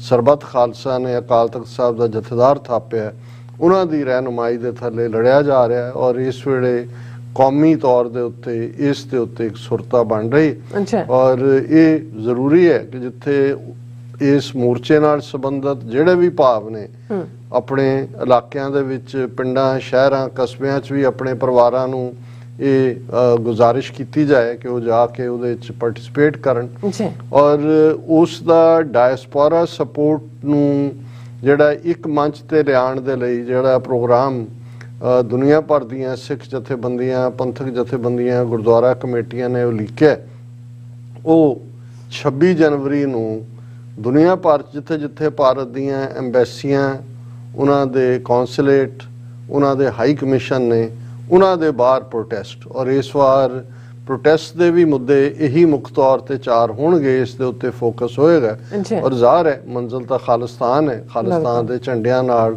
ਸਿੱਖ ਸੰਗਤਾਂ ਦੁਨੀਆ ਭਰ ਦੇ ਵਿੱਚ ਜਿਹੜੀ ਹੈ ਉਹ ਇਹਨਾਂ ਨੂੰ ਮੈਸੇਜ ਦੇਣਗੇ ਕਿ ਭਾਈ ਅਸੀਂ ਆਪਣੀ ਆਜ਼ਾਦੀ ਵੀ ਹਾਸਲ ਕਰਨੀ ਹੈ, ਪਰ ਜਿਹੜਾ ਸਾਡਾ ਸ਼ਾਰਟ ਟਰਮ ਗੋਲ ਹੈ ਜਿਹਦੇ 'ਚ ਚਾਰੋਂ ਹੀ ਨੁਕਤੇ ਸਾਹਮਣੇ ਨੇ, ਇਹਨਾਂ ਨੂੰ ਅਸੀਂ ਹਾਸਲ ਕਰਨਾ। ਇਸ ਦੇ ਲਈ ਕਿਉਂਕਿ ਪ੍ਰੋਟੈਸਟ ਦੇ ਉੱਤੇ ਸਾਡੇ ਪ੍ਰੋਗਰਾਮ ਦੇ ਵਿੱਚ ਵੀ ਇੰਟਰਵਲ 'ਚ ਐਡ ਚੱਲਦੀ ਹੈ, ਇੱਕ ਜਿਹੜਾ ਨਿਊਯਾਰਕ 'ਚ ਇੰਡੀਅਨ ਕੌਂਸੂਲੇਟ ਦੇ ਬਾਹਰ 11 ਤੋਂ 1 ਤੱਕ ਦਾ ਪ੍ਰੋਟੈਸਟ ਹੈ ਔਰ ਇਸੇ ਤਰ੍ਹਾਂ ਵਾਸ਼ਿੰਗਟਨ DC ਦੇ ਵਿੱਚ ਇੰਡੀਅਨ ਐਮਬੈਸੀ ਦੇ ਬਾਹਰ, ਜਿਸ ਨੂੰ ਸਾਡੇ ਪੇਕਾ ਪਿੰਡ ਵਾਲੇ ਆਰਗੇਨਾਈਜ਼ ਕਰ ਰਹੇ ਨੇ ਔਰ ਫਿਲਾਡੈਲਫੀਆ ਤੋਂ ਦੂਸਰੀਆਂ ਥਾਵਾਂ ਤੋਂ ਵੀ ਸਿੱਖ ਸੰਗਤਾਂ ਵਾਸ਼ਿੰਗਟਨ DC ਜੁਆਇਨ ਕਰਨਗੇ। ਸੋ ਅਸੀਂ ਇਹ ਅਪੀਲ ਕਰਦੇ ਕਿ ਵੱਡੀ ਗਿਣਤੀ ਦੇ ਵਿੱਚ ਪਾਰਟਿਸਿਪੇਸ਼ਨ ਹੋਏ ਔਰ ਇਸੇ ਤਰ੍ਹਾਂ ਮੇਰਾ ਖਿਆਲ ਹੈ ਹਿਊਸਟਨ ਵੀ, ਮੇਰੇ ਕੋਲ ਡਿਟੇਲ ਤਾਂ ਨਹੀਂ ਹੈ, ਕੁਛ ਨਾ ਕੁਛ ਜ਼ਰੂਰ ਪਲਾਨ ਕੀਤਾ ਹੋਏਗਾ, ਔਰ ਸ਼ਿਕਾਗੋ ਵੀ ਔਰ ਸੈਨ ਫਰਾਂਸਿਸਕੋ ਵੀ ਇੰਡੀਅਨ ਕੌਂਸਲੇਟ ਦੇ ਬਾਹਰ, ਔਰ ਟਾਈਮਿੰਗ ਹਰ ਥਾਂ ਤੇ ਜਿਹੜੀ ਆ ਉਹ 11 ਤੋਂ 1 ਹੈ। ਮੌਂਟਰੀਆਲ ਤੋਂ ਸਾਡੇ ਵੀਰ ਮਨਵੀਰ ਸਿੰਘ ਔਰ ਉਹਨਾਂ ਦੇ ਬਾਕੀ ਸਾਥੀ ਜਿਨ੍ਹਾਂ ਵੀਰ ਸੰਤੋਖ ਸਿੰਘ, ਪਰਮਿੰਦਰ ਸਿੰਘ ਔਰ ਮੇਹਰ ਸਿੰਘ, ਉਹਨਾਂ ਨੇ ਲੋਕਲ ਸਿੱਖ ਸੰਗਤਾਂ, ਪੰਥਕ ਜਥੇਬੰਦੀਆਂ ਔਰ ਗੁਰਦੁਆਰਾ ਕਮੇਟੀਆਂ ਦੇ ਸਹਿਯੋਗ ਦੇ ਨਾਲ ਜਿਹੜਾ ਆਟਵਾ ਦੇ ਵਿੱਚ ਉਹਨਾਂ ਦੀ ਟਾਈਮਿੰਗ ਫਰਕ ਹੈ 1 ਤੋਂ 3। ਜਿਹੜਾ ਆਟਵਾ ਦੇ ਵਿੱਚ high commission of India 10 Springford road Ottawa, ਮੈਂ ਆਪਣੇ ਟੈਕਨੀਕਲ ਟੀਮ ਨੂੰ ਕਹਾਂਗਾ ਕਿ ਉਹਨਾਂ ਦਾ ਜੇ ਪੋਸਟਰ ਵੀ ਉਹਨਾਂ ਦਾ ਆਇਆ ਸੀ ਜੇ ਦਿਖਾ ਸਕਣ। ਔਰ ਇਹ ਉਹਨਾਂ ਵੱਲੋਂ ਅਪੀਲ ਵੀ ਹੈ ਕਿ ਭਾਈ ਸਾਰੇ, ਕਿਉਂਕਿ ਇਹ ਆਰਗੇਨਾਈਜ਼ ਕੌਣ ਕਰਦਾ ਹੈ, ਕਾਲ ਕੌਣ ਦਿੰਦਾ ਹੈ, ਇਹ ਮੈਟਰ ਨਹੀਂ ਕਰਦਾ, ਇਹ ਸਾਰਿਆਂ ਦਾ ਕੌਮੀ ਫਰਜ਼ ਹੁੰਦਾ ਹੈ। ਔਰ ਇਸ ਵੇਲੇ ਜੇ ਅਸੀਂ ਬਾਹਰ ਬੈਠੇ ਸਮਝਦੇ ਹਾਂ ਕਿ ਕੌਮੀ ਇਨਸਾਫ ਮੋਰਚੇ ਦੇ ਜਿਹੜੇ ਆਬਜੈਕਟਿਵ ਨੇ, ਨਿਸ਼ਾਨੇ ਨੇ, ਉਹ ਦਰੁਸਤ ਨੇ, ਤਾਂ ਫਿਰ ਇੱਥੇ ਸਾਡੀ ਪਾਰਟਿਸਿਪੇਸ਼ਨ ਜ਼ਰੂਰੀ ਹੈ ਕਿ ਅਸੀਂ ਆਪਣੀ ਮੌਜੂਦਗੀ ਦੇ ਨਾਲ ਆਪਣੀ ਇਹ ਦੱਸੀਏ ਕਿ ਭਾਈ ਅਸੀਂ ਇਸ ਦੇ ਨਾਲ ਖੜੇ। ਔਰ ਤੀਸਰਾ ਜਿਹੜਾ ਮੈਸੇਜ ਵੀਰ ਗੋਵਿੰਦਰ ਸਿੰਘ ਔਰ ਅਮਨਵੀਰ ਸਿੰਘ ਹੋਰਾਂ ਨੇ ਦਿੱਤਾ ਹੈ, ਕੂੜ ਪ੍ਰਚਾਰ, ਇਹਦੇ 'ਚ ਕੋਈ ਸ਼ੱਕ ਨਹੀਂ ਹੈ ਕਿ ਭਾਈ ਮਿਸ ਇਨਫੋਰਮੇਸ਼ਨ ਕੈਂਪੇਨ ਔਰ ਸੋਸ਼ਲ ਮੀਡੀਆ ਇਸ ਵੇਲੇ ਏਜੰਸੀਆਂ ਦਾ ਮਨ ਪਾਉਂਦਾ ਹਥਿਆਰ ਬਣ ਗਿਆ, ਕਈ ਮੁੱਦਿਆਂ ਤੇ ਭਟਕਾਇਆ ਜਾ ਰਿਹਾ। ਔਰ ਅਸੀਂ ਸਮਝਦੇ ਹਾਂ ਕਿ ਈਵਨ ਅੰਮ੍ਰਿਤਪਾਲ ਸਿੰਘ ਹੋਰਾਂ ਦੇ ਜਿਹੜਾ ਹਮੇਸ਼ਾ ਚੇਤਨ ਬਾਡੀਗਾਰਡ ਵਰਿੰਦਰ ਸਿੰਘ, ਉਸ ਨੂੰ ਫੜਨਾ, ਹਰਾਸ ਕਰਨਾ, ਅਸਲਾ ਐਕਟ ਦੇ ਥੱਲੇ, ਹਾਲਾਂ ਹੁਣ ਖਬਰ ਹੈ ਕਿ ਉਸ ਦੀ ਜ਼ਮਾਨਤ ਹੋ ਗਈ। ਇਹ ਆਪਣੇ ਆਪ ਦੇ ਵਿੱਚ ਹੀ ਸੀ ਕਿ ਭਾਈ ਏਜੰਸੀਆਂ ਕਿਵੇਂ ਐਕਟ ਕਰ ਰਹੀਆਂ ਨੇ। ਇੱਕ ਪਾਸੇ ਇਸ ਕਿਸਮ ਦਾ ਵਰਤਾਰਾ ਹੈ, ਦੂਸਰੇ ਪਾਸੇ ਅਸੀਂ ਦੇਖਦੇ ਹਾਂ ਕਿ ਕਿਵੇਂ ਉਹ ਰੇਪਿਸਟ ਔਰ ਮਰਡਰਰ ਗੁਰਮੀਤ ਰਾਮ ਰਹੀਮ, ਉਹਨੂੰ ਰਿਲੀਜ਼ ਕੀਤਾ ਗਿਆ 40 ਦਿਨ ਦੀ ਪੈਰੋਲ ਤੇ। ਔਰ ਕੱਲਾ ਇਹੀ ਨਹੀਂ, ਜਿਵੇਂ ਸਾਰਾ ਮੀਡੀਆ ਉਸ ਦੇ ਉੱਤੇ ਜਿਹੜਾ ਉਹ ਜਾਨ ਛਿੜਕ ਰਿਹਾ, ਔਰ ਉਹਨੇ ਵੀ ਬਾਹਰ ਆਉਂਦਿਆਂ ਜਿਹੜਾ ਇੱਕ ਵੱਡਾ ਕੇਕ ਜਿਹੜਾ ਕਿ ਤਲਵਾਰ ਨਾਲ ਉਹਨੂੰ ਕੱਟ ਰਿਹਾ, ਔਰ ਉਹਦੀ ਪਿਕਚਰ ਸਾਹਮਣੇ ਆਈ ਹੈ ਜਿਸ ਦੇ ਉੱਤੇ even Delhi human rights commission ਦੀ ਬੀਬੀ ਜਿਹੜੀ ਚੇਅਰਪਰਸਨ ਹੈ, ਜਿਹਨੂੰ ਖੁਦ ਪਿਛਲੇ ਦਿਨਾਂ 'ਚ ਕਿਸ ਕਿਸਮ ਦਾ ਉਹਦੇ ਨਾਲ ਸਲੂਕ ਹੋਇਆ, ਉਹਨੇ ਖੱਟੜ ਨੂੰ ਕਿਹਾ ਕਿ ਤੁਸੀਂ ਇਹ ਹੀ ਮੈਸੇਜ ਦੇ ਰਹੇ ਹੋ ਕਿ ਤੁਹਾਡੇ ਸਮਾਜ ਦੇ ਵਿੱਚ ਰੇਪਿਸਟ ਔਰ ਕਾਤਲ ਉਹ ਹੀਰੋ ਨੇ, ਔਰ ਇਹ ਬੰਦ ਕਰੋ ਇਹ ਸਾਰੇ ਡਰਾਮੇ ਨੂੰ। ਲੇਕਿਨ ਬੰਦ ਤਾਂ ਦੂਰ ਦੀ ਗੱਲ, ਉਹਨੂੰ ਐਜ਼ ਏ ਹੀਰੋ ਪ੍ਰੋਜੈਕਟ ਕੀਤਾ ਗਿਆ। ਔਰ ਈਵਨ ਸ਼ਿਵ ਸੈਨਾ ਦੇ ਇੱਕ ਆਗੂ ਨੇ ਕਿਹਾ ਵੀ ਗੁਰਮੀਤ ਰਾਮ ਰਹੀਮ ਨੂੰ ਭਾਰਤ ਰਤਨ ਦਾ ਅਵਾਰਡ ਮਿਲਣਾ ਚਾਹੀਦਾ। ਔਰ ਉਸ ਦੇ ਜਿਹੜਾ ਈਵਨ ਇਹ ਕਹਿ ਕੇ ਉਹਨੇ ਕਿਹਾ ਜੀ ਮੈਂ ਕਲੀਨਲੀਨੈਸ ਪ੍ਰੋਜੈਕਟ ਕੇ ਹਰਿਆਣੇ ਨੂੰ ਉਹਦੀ ਕਾਲ ਦਿੱਤੀ, ਔਰ ਉਹਦੇ 'ਚ ਈਵਨ ਬੀਜੇਪੀ ਦੇ ਵੱਡੇ ਲੀਡਰ, ਰਾਜ ਸਭਾ ਮੈਂਬਰ, ਉਹਨਾਂ ਨੇ ਵੀ ਸ਼ਮੂਲੀਅਤ ਕੀਤੀ। ਸੋ ਇਹ ਹੁਣ ਕੋਈ ਦੋ ਰਾਵਾਂ ਨਹੀਂ ਨੇ ਕਿ ਅਲਟੀਮੇਟਲੀ ਕੌਣ ਕਿਸ ਦੇ ਪਿੱਛੇ ਹੈ, ਕੀ ਚੱਲ ਰਿਹਾ ਹੈ, ਕਿਸ ਕਿਸਮ ਦੀ ਜਿਹੜੀ ਹੈ ਸਿੱਖ ਕੌਮ ਦੇ ਖਿਲਾਫ ਟੋਟਲ ਵਾਰ ਤਾਂ ਚੱਲ ਹੀ ਰਹੀ ਸੀ। ਪਰ ਇਹ ਬਾਰ-ਬਾਰ ਇਹਨਾਂ ਕੁਝ ਮਹੀਨਿਆਂ ਦੇ ਵਿੱਚ 3 ਵਾਰ 40-40 ਦਿਨ ਦੀ ਪੈਰੋਲ ਤੇ ਰਿਹਾ ਕਰਨਾ। ਦੂਸਰੇ ਪਾਸੇ ਇਸ ਠੰਡ ਦੇ ਵਿੱਚ ਵੀ ਜਿਵੇਂ ਹਜ਼ਾਰਾਂ ਬੀਬੀਆਂ, ਬੱਚੇ ਦੂਜੇ ਬੈਠੇ ਨੇ ਉਸ ਖੁੱਲੇ ਅਸਮਾਨ ਦੇ ਥੱਲੇ ਜੈਨੂਅਨ ਮੰਗ ਨੂੰ ਲੈ ਕੇ ਕਿ ਭਾਈ ਜਿਹੜੇ, ਔਰ ਇਹ ਜਿਹੜੇ ਬਹੁਤ ਸਾਰੇ ਜਿਨ੍ਹਾਂ ਨੂੰ 25-25, 30-30 ਸਾਲ ਨੇ, ਇਹਨਾਂ ਨੂੰ ਕਈਆਂ ਨੂੰ 18-18, 20-20 ਸਾਲ ਤੋਂ ਕੋਈ ਪੈਰੋਲ ਨਹੀਂ ਮਿਲੀ। ਹੁਣ ਜਗਤਾਰ ਸਿੰਘ ਹਵਾਰਾ ਕਦੋਂ ਤੋਂ ਬਿਹਾਈਂਡ ਬਾਰਸ ਨੇ, ਲੇਕਿਨ ਕੋਈ ਪੈਰੋਲ ਨਹੀਂ। ਔਰ ਈਵਨ ਇਹਦੇ ਬਾਵਜੂਦ ਕਿ ਜੇਲ ਮੈਨੂਅਲ ਉਹਨਾਂ ਦਾ ਲਾਅ ਕਹਿੰਦਾ ਕਿ ਜਿੱਥੇ ਤੁਹਾਡਾ ਹੋਮ ਘਰ ਹੁੰਦਾ ਹੈ, ਜਿੱਥੇ ਉਹਦੇ ਨੇੜੇ ਦੀ ਜੇਲ੍ਹ 'ਚ ਤੁਹਾਨੂੰ ਰੱਖਿਆ ਜਾਂਦਾ ਹੈ, ਲੇਕਿਨ ਉਹਨਾਂ ਨੂੰ ਤਾਂ ਈਵਨ ਕੋਈ ਜਿਹੜਾ ਤਿਹਾੜ ਤੋਂ ਦੂਰ ਲਿਆਉਣ ਦੀ ਗੱਲ ਇੱਥੇ ਪੇਸ਼ੀ ਲਈ ਵੀ ਨਹੀਂ ਲਿਆਂਦਾ ਜਾਂਦਾ। ਸੋ ਇਸ ਕਿਸਮ ਦਾ ਮਾਹੌਲ ਚੱਲਦਾ ਹੈ ਸਾਡੇ। ਇਹ ਠੀਕ ਹੈ ਕਿ ਭਾਈ ਇਹ ਸਾਡਾ ਵਾਹ ਉਸ ਦੁਸ਼ਮਣ ਨਾਲ ਹੈ ਜਿਹੜਾ ਮੁਗਲਾਂ ਤੋਂ ਵੱਧ ਜ਼ਾਲਮ ਹੈ, ਅੰਗਰੇਜ਼ਾਂ ਤੋਂ ਵੱਧ ਚਲਾਕ ਹੈ, ਔਰ ਝੂਠ ਦਾ ਤਾਂ ਉਹ ਜਿੰਨ ਹੈ, ਕਿਉਂਕਿ ਝੂਠ ਸ਼ਾਇਦ ਪੈਦਾ ਹੀ ਇਸ ਹਿੰਦੂਤਵਾ ਜਾਂ ਬ੍ਰਾਹਮਣਵਾਦੀ ਜਿੰਨ 'ਚੋਂ ਹੋਇਆ। ਲੇਕਿਨ ਸਾਨੂੰ ਵੀ ਇਸ ਗੱਲ ਤੇ ਫਖਰ ਹੈ ਕਿ ਸਿੱਖ ਕੌਮ ਗੁਰੂ ਨਾਨਕ ਸਾਹਿਬ ਵੱਲੋਂ ਦਰਸਾਏ ਸੱਚ, ਹੱਕ, ਇਨਸਾਫ ਦੇ ਰਸਤੇ ਦੀ ਪਾਂਦੀ ਹੈ। ਔਰ ਅਲਟੀਮੇਟਲੀ ਅਸੀਂ ਬੀਤੇ ਦੇ ਵਿੱਚ ਵੀ ਪਾਵਰਫੁਲ ਪਾਤਸ਼ਾਹੀਆਂ ਨੂੰ ਧਰਾਸ਼ਾਹੀ ਕੀਤਾ, ਉਹਨਾਂ ਦਾ ਨੂੰ ਨੇਸਤੋ ਨਾਬੂਦ ਕੀਤਾ। ਔਰ ਅਲਟੀਮੇਟਲੀ ਇਹ ਹਿੰਦੂਤਵਾ ਦਾ ਜ਼ਾਲਮ ਸਾਮਰਾਜ ਵੀ ਸਿੱਖਾਂ ਦੇ ਹੱਥਾਂ 'ਚ ਹੀ ਜਿਹੜਾ ਉਹ ਟੁਕੜੇ ਟੁਕੜੇ ਹੋਏਗਾ। ਔਰ ਇਸ ਦੇ ਰੈਮਨੈਂਟ ਜਿਹੜੇ ਨੇ ਉਹ ਇਹਨਾਂ ਦੇ ਸਮੁੰਦਰ ਦੇ ਖਾਰੇ ਪਾਣੀਆਂ ਦੇ ਵਿੱਚ ਹੀ ਅਸੀਂ ਜਿਹੜਾ ਹੈ ਉਹ ਡੋਬਾਂਗੇ। ਔਰ ਅਸੀਂ ਵੀਰ ਗੋਵਿੰਦਰ ਸਿੰਘ, ਅਮਨਵੀਰ ਸਿੰਘ ਹੋਰਾਂ ਦਾ ਬਹੁਤ ਬਹੁਤ ਸ਼ੁਕਰੀਆ ਅਦਾ ਕਰਦੇ ਹਾਂ। ਬੇਸ਼ੱਕ ਅਸੀਂ ਫਰਾਈਡੇ ਦੇ ਪ੍ਰੋਗਰਾਮ 'ਚ ਇੰਡੀਆ ਦਾ ਮੋਦੀ ਕੁਐਸਚਨ ਜਿਹੜੀ ਡਾਕੂਮੈਂਟਰੀ BBC ਨੇ ਬਣਾਈ 2 ਭਾਗਾਂ 'ਚ, ਅਜੇ ਉਹਦਾ ਪਹਿਲਾ ਭਾਗ ਹੀ ਰਿਲੀਜ਼ ਹੋਇਆ ਔਰ ਇੱਕ ਭਾਗ ਸ਼ਾਇਦ 1-2 ਦਿਨਾਂ 'ਚ ਰਿਲੀਜ਼ ਕਰਨ ਦਾ ਉਹਨਾਂ ਨੇ ਐਲਾਨ ਕੀਤਾ ਹੋਇਆ। ਪਰ ਜਿਵੇਂ ਇੱਕ ਇਸ ਡਾਕੂਮੈਂਟਰੀ ਨੇ ਭਾਰਤ ਦੇ ਵਿੱਚ ਮਾਹੌਲ ਸਿਰਜ ਦਿੱਤਾ ਹੈ, ਉਹਨਾਂ ਦਾ ਤਾਂ ਇਵੇਂ ਹੈ ਜਿਵੇਂ BBC ਨੇ ਫੌਜਾਂ ਨਾਲ, ਟੈਂਕਾਂ, ਤੋਪਾਂ ਨਾਲ ਹਮਲਾ ਕਰਤਾ ਹੋਇਆ ਭਾਰਤ ਦੇ ਉੱਤੇ। ਇਸ ਤੋਂ ਅਸੀਂ ਅੰਦਾਜ਼ਾ ਲਾ ਸਕਦੇ ਹਾਂ ਕਿ ਵੀ ਜਿਹੜੇ ਇਨਸਿਕਿਉਰ ਲੋਕ ਹੁੰਦੇ ਨੇ ਜਾਂ ਜਿਹੜੇ ਇਨਸਿਕਿਉਰ ਸਿਸਟਮ ਹੁੰਦੇ ਨੇ, ਹੁਣ ਇੱਕ ਪਾਸੇ ਤਾਂ ਇਹਨਾਂ ਦਾ ਇਸ ਕਿਸਮ ਦੇ ਦਾਅਵੇ ਬਾਹਰ ਆ ਕੇ ਵੀ ਇਹਨਾਂ ਦੇ ਬੱਚੇ ਜਮਹੂਰਿਆਂ ਦੇ ਵੀ ਇੰਡੀਆ ਦਾ ਲਾਰਜੈਸਟ ਡੈਮੋਕ੍ਰੇਸੀ, ਹੁਣ ਇਹ ਵੀ ਦਾਅਵਾ ਨਾਲ ਜੁੜ ਗਿਆ ਅਸੀਂ ਸਭ ਤੋਂ ਮੋਸਟ ਪੋਪੂਲਸ ਕੰਟਰੀ ਇਨ ਦਾ ਵਰਲਡ। ਜਿਵੇਂ ਮੈਂ ਤਾਂ ਸਮਝਦਾ ਵੀ ਜੇ ਸਭ ਤੋਂ ਜ਼ਿਆਦਾ ਬੱਚੇ ਜੰਮਣਾ ਜਿਹੜਾ ਉਹ ਐਵਾਰਡ ਹੈ, ਫਿਰ ਤਾਂ ਇਹ ਆਸਕਰ ਹੋਏ ਜਾਂ ਨੋਬਲ ਹੋਏ ਜਾਂ ਇਹਨਾਂ ਨੇ ਪਰਮਵੀਰ ਚੱਕਰ ਦੇਣਾ ਹੋਏ ਉਹ ਤਾਂ ਚੂਹਿਆਂ ਨੂੰ ਦੇਣ ਜਾਂ ਖਰਗੋਸ਼ਾਂ ਨੂੰ ਦੇਣ, ਕਿਉਂਕਿ ਫਿਰ ਉਹਦੇ 'ਚ ਤਾਂ ਉਹਨਾਂ ਦਾ ਕੌਣ ਮੁਕਾਬਲਾ ਕਰ ਸਕਦਾ। ਐਵੇਂ ਥੋੜੀ ਅੰਗਰੇਜ਼ੀ ਦੀਆਂ ਐਕਸਪ੍ਰੈਸ਼ਨਸ ਆਈ ਆ, ਬਰੀਡਿੰਗ ਲਾਈਕ ਰੈਟਸ ਔਰ ਬਰੀਡਿੰਗ ਲਾਈਕ ਰੈਬਿਟਸ। ਸੋ ਇਹ ਅਵਾਰਡ ਹੁਣ ਇਹ ਵੀ ਬੜੇ ਮਾਣ ਨਾਲ ਕਹਿੰਦੇ ਨੇ ਕਿ ਜੇ ਅਸੀਂ ਬਸ ਇਸ ਸਾਲ ਦੇ ਐਂਡ ਤੱਕ ਪਹੁੰਚਦੇ ਹਾਂ ਦੁਨੀਆ ਦੇ ਚੂਹਿਆਂ ਤੋਂ ਬਾਅਦ ਅਸੀਂ ਸਭ ਤੋਂ ਜ਼ਿਆਦਾ ਜਿਹੜੇ ਨਿਆਣੇ ਜੰਮਣ ਵਾਲਾ ਮੁਲਕ ਬਣ ਗਏ।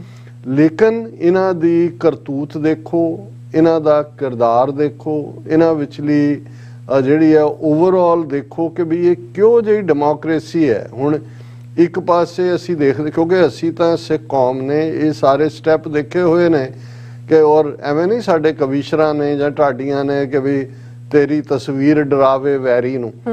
ਹੁਣ ਸੰਤ ਜਰਨੈਲ ਸਿੰਘ ਖਾਲਸਾ ਪਿੰਡਾਂ ਵਾਲਿਆਂ ਦੀ ਤਸਵੀਰ ਦੇ ਉੱਤੇ ਪਾਬੰਦੀ ਜਿਸ ਘਰ ਚੋਂ ਮਿਲਣਾ ਜਾਂ ਪੀਲੇ ਪਟਕੇ ਤੋਂ, ਇਹ ਕਿਹੋ ਜਿਹਾ ਸਿਸਟਮ ਹੈ ਜਿਹਦੇ ਕੋਲ ਇਹ ਕਹਿਣ ਨੂੰ ਕਿ ਜੀ ਸਾਡੀ ਪਾਵਰਫੁਲ ਆਰਮੀ, ਅਸੀਂ ਫਲਾਣਾ ਤੇ ਸਾਡਾ ਵੀਰ ਔਰ ਫਲਾਣੇ ਭਾਰਤ ਦੇ ਦੂਜੇ, ਤੇ ਉਹਨਾਂ ਨੂੰ ਇੱਕ ਕੇਸਰੀ ਪਟਕੇ ਤੋਂ ਡਰ ਲੱਗਦਾ ਰਿਹਾ, ਪਿੰਡਾਂ ਵਾਲਿਆਂ ਦੀ ਤਸਵੀਰ ਤੋਂ ਡਰ ਲੱਗਦਾ ਰਿਹਾ। ਔਰ ਬਾਅਦ ਦੇ ਵਿੱਚ ਅਸੀਂ ਦੇਖਿਆ ਕਿ ਕਿਵੇਂ ਈਵਨ ਜਿਹੜੇ ਸਰ ਜਸਵੰਤ ਸਿੰਘ ਖਾਲੜੇ ਵਰਗੇ ਜਿਨ੍ਹਾਂ ਨੇ ਸਿਰਫ ਤੇ ਸਿਰਫ ਤੱਥ ਸਾਹਮਣੇ ਲਿਆਂਦੇ, ਉਹਨਾਂ ਨੂੰ ਵੀ ਅਣਪਛਾਤੀ ਲਾਸ਼ ਬਣਾ ਦਿੱਤਾ ਗਿਆ।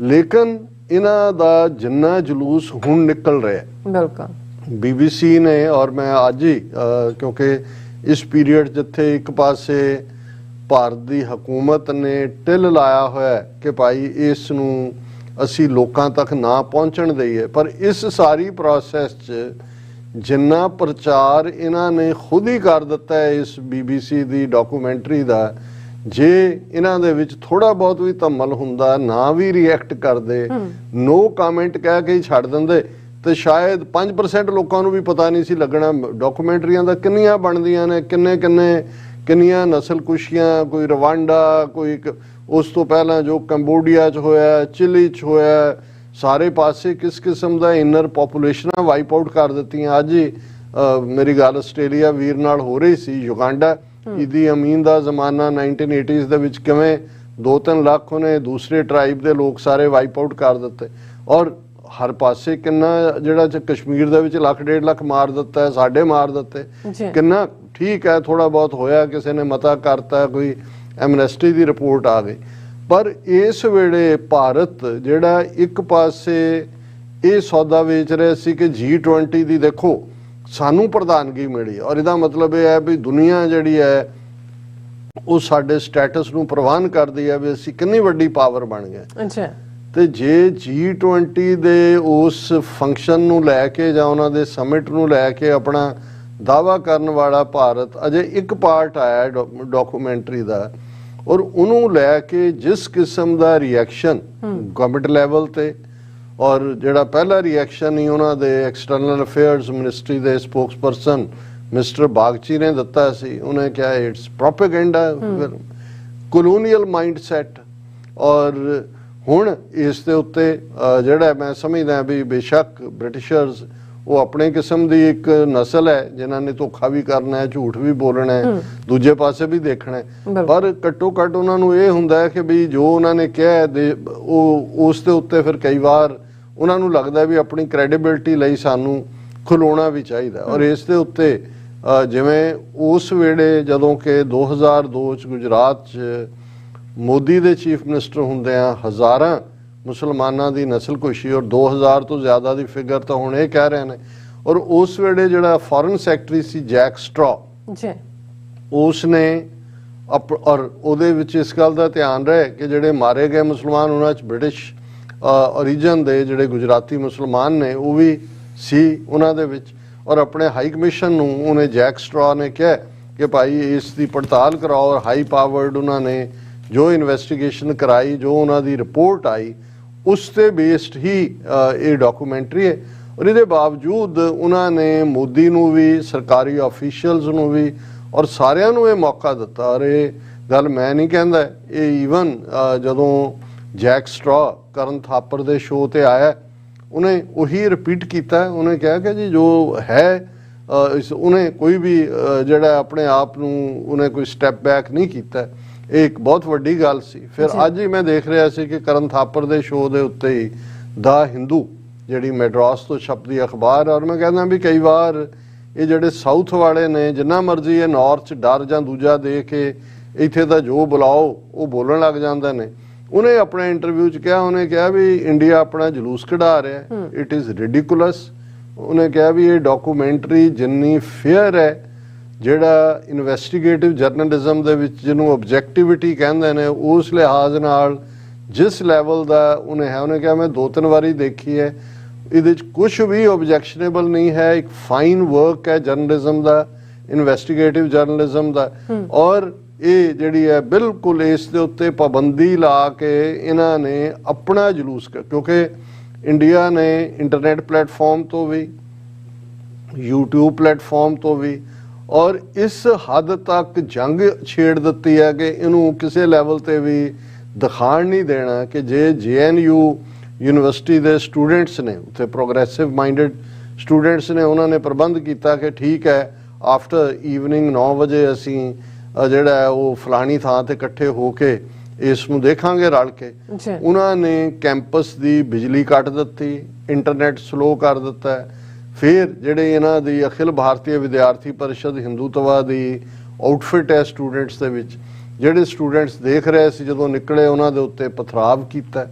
ਇਸ ਲੈਵਲ ਦੇ ਉੱਤੇ ਇਹ ਲੈ ਗਏ ਕਿ ਭਾਈ ਉਸ ਤੋਂ ਇਹ ਲੱਗਦਾ ਹੈ ਕਿ ਵੀ ਵਾਕਿਆ ਹੀ ਜਦੋਂ ਇਹ ਨਜ਼ਰ ਆਉਂਦਾ ਹੈ ਕਿ ਇਹ ਜਾ ਰਿਹਾ ਟੁੱਟਣ ਵਾਲੀ ਜਾ ਰਿਹਾ। ਇਹ ਕਈ ਵਾਰ ਅਸੀਂ ਤਾਂ ਚਲੋ ਫੋਰਸਫੁਲੀ ਹਮੇਸ਼ਾ ਬਿਲੀਵ ਵੀ ਕਰਦੇ ਹਾਂ ਕਿ ਵੀ ਇਹ ਇੱਕ ਜ਼ਰਜ਼ਰ ਇਸ ਦੀ ਫਾਊਂਡੇਸ਼ਨ ਹੈ, ਇਹ ਕਿਸੇ ਵੇਲੇ ਵੀ ਢਹਿ ਸਕਦਾ। ਪਰ ਇਹ ਤਾਂ ਇਹਨੂੰ ਤਾਂ ਮਾਰਨ ਦੇ ਲਈ ਕੋਈ ਟੈਂਕ ਤੋਪ ਦੀ ਵੀ ਲੋੜ ਨਹੀਂ। ਇਹ ਤਾਂ ਕੁਛ ਜਿਹੜਾ ਮਿੰਟਾਂ ਦੀ ਇਸ ਡਾਕੂਮੈਂਟਰੀ ਨੇ ਇਹਨਾਂ ਨੂੰ ਹਿਲਾ ਕੇ ਰੱਖ ਦਿੱਤਾ ਹੈ। ਔਰ ਉਹਦੇ 'ਚ ਉਹਨਾਂ ਨੇ ਕੋਈ ਮੋਦੀ ਕੋ ਅਜੇ ਜਿਹੜਾ ਉਹਦਾ ਸੈਕੰਡ ਪਾਰਟ ਹੈ ਉਹ ਮੋਰ ਸਪੈਸੀਫਿਕ ਹੋਏਗਾ, ਜਿਹਦੇ 'ਚ ਇਹਨਾਂ ਦੀ ਕੰਪਲਿਸਿਟੀ ਕਿਸ ਲੈਵਲ ਤੱਕ ਸੀ। ਕਿਉਂਕਿ ਪਹਿਲੇ 'ਚ ਤਾਂ ਇਹ ਤਾਂ ਹੁਣ ਜ਼ਾਹਰ ਹੈ ਕਿ ਵੀ ਆਇਆ ਕਿ ਭਾਈ ਨੇ ਮੋਦੀ ਨੇ ਖੁਦ ਜਿਹੜੇ ਪੁਲਿਸ ਚੀਫ ਸੀ, ਪੁਲਿਸ ਕਮਿਸ਼ਨਰ ਤੋਂ ਲੈ ਕੇ IGs ਤੋਂ ਲੈ ਕੇ SSPs ਤੱਕ, ਉਹਨਾਂ ਦੀ ਮੀਟਿੰਗ 'ਚ ਕਿਹਾ ਵੀ ਇਹਨੂੰ ਰੋਕਿਆ ਨਾ ਜਾਏ, ਹਿੰਦੂ ਮੌਬਸ ਨੂੰ ਜਾਂ ਦੂਜਿਆਂ ਨੂੰ, ਲੈਟ them।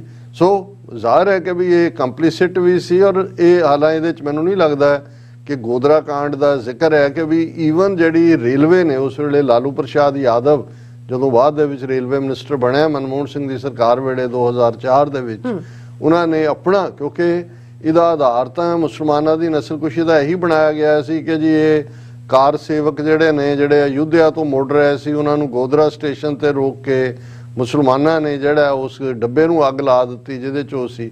ਹਾਲਾਂ ਬਾਅਦ ਦੇ ਵਿੱਚ ਸਾਹਮਣੇ ਆਇਆ ਸੀ ਜਿਹੜੀ ਇਨਕੁਆਇਰੀ 2004 'ਚ ਰੇਲਵੇ ਮਿਨਿਸਟਰੀ ਨੇ ਕਰਵਾਈ ਕਿ ਕੋਈ ਉਹਨਾਂ ਤੇ ਹਮਲਾ ਨਹੀਂ ਸੀ ਹੋਇਆ। ਜਿਹੜੇ ਉੱਥੋਂ ਸੀ ਆ ਰਹੇ ਉਹ ਅੰਦਰ ਸਟੋਵ ਦੇ ਉੱਤੇ ਜਿਹੜਾ ਉਹ ਰੋਟੀਆਂ ਬਣਾ ਰਹੇ ਸੀ ਆਪਣਾ, ਜਾਂ ਜੋ ਵੀ ਕੁੱਕ ਕਰ ਰਹੇ ਸੀ, ਔਰ ਅੰਦਰੋਂ ਹੀ ਅੱਗ ਲੱਗੀ, ਕੋਈ ਨਹੀਂ। ਔਰ ਇਹ ਜਿਸ ਪਲੈਨਡ ਤਰੀਕੇ ਨਾਲ ਫਿਰ ਗੋਦਰਾ ਦੀ ਆੜ ਦੇ ਵਿੱਚ ਮੁਸਲਮਾਨਾਂ ਨੂੰ ਨਿਸ਼ਾਨਾ ਬਣਾਇਆ ਗਿਆ, ਹੁਣ ਇਹ ਆਪਣੇ ਆਪ ਦੇ ਵਿੱਚ ਜਿਹੜਾ ਉਹ ਹੁਣ ਇਸ ਗੱਲ ਨੂੰ 2002 ਤੋਂ ਬਾਅਦ ਅਸੀਂ 2023 ਦੇ ਵਿੱਚ ਗੱਲ ਕਰ ਰਹੇ ਹਾਂ, ਆਲਮੋਸਟ 21 ਸਾਲ ਹੋ ਗਏ ਨੇ। ਮੋਦੀ ਨੇ ਉਹ ਮੁਸਲਮਾਨਾਂ ਦੀ ਨਸਲਕੁਸ਼ੀ ਕਰਕੇ ਉਹ ਚੀਫ ਮਿਨਿਸਟਰ ਤੋਂ ਪ੍ਰਾਈਮ ਹਿੰਦੂ ਹਿਰਦੇ ਸਮਰਾਟ ਬਣਿਆ।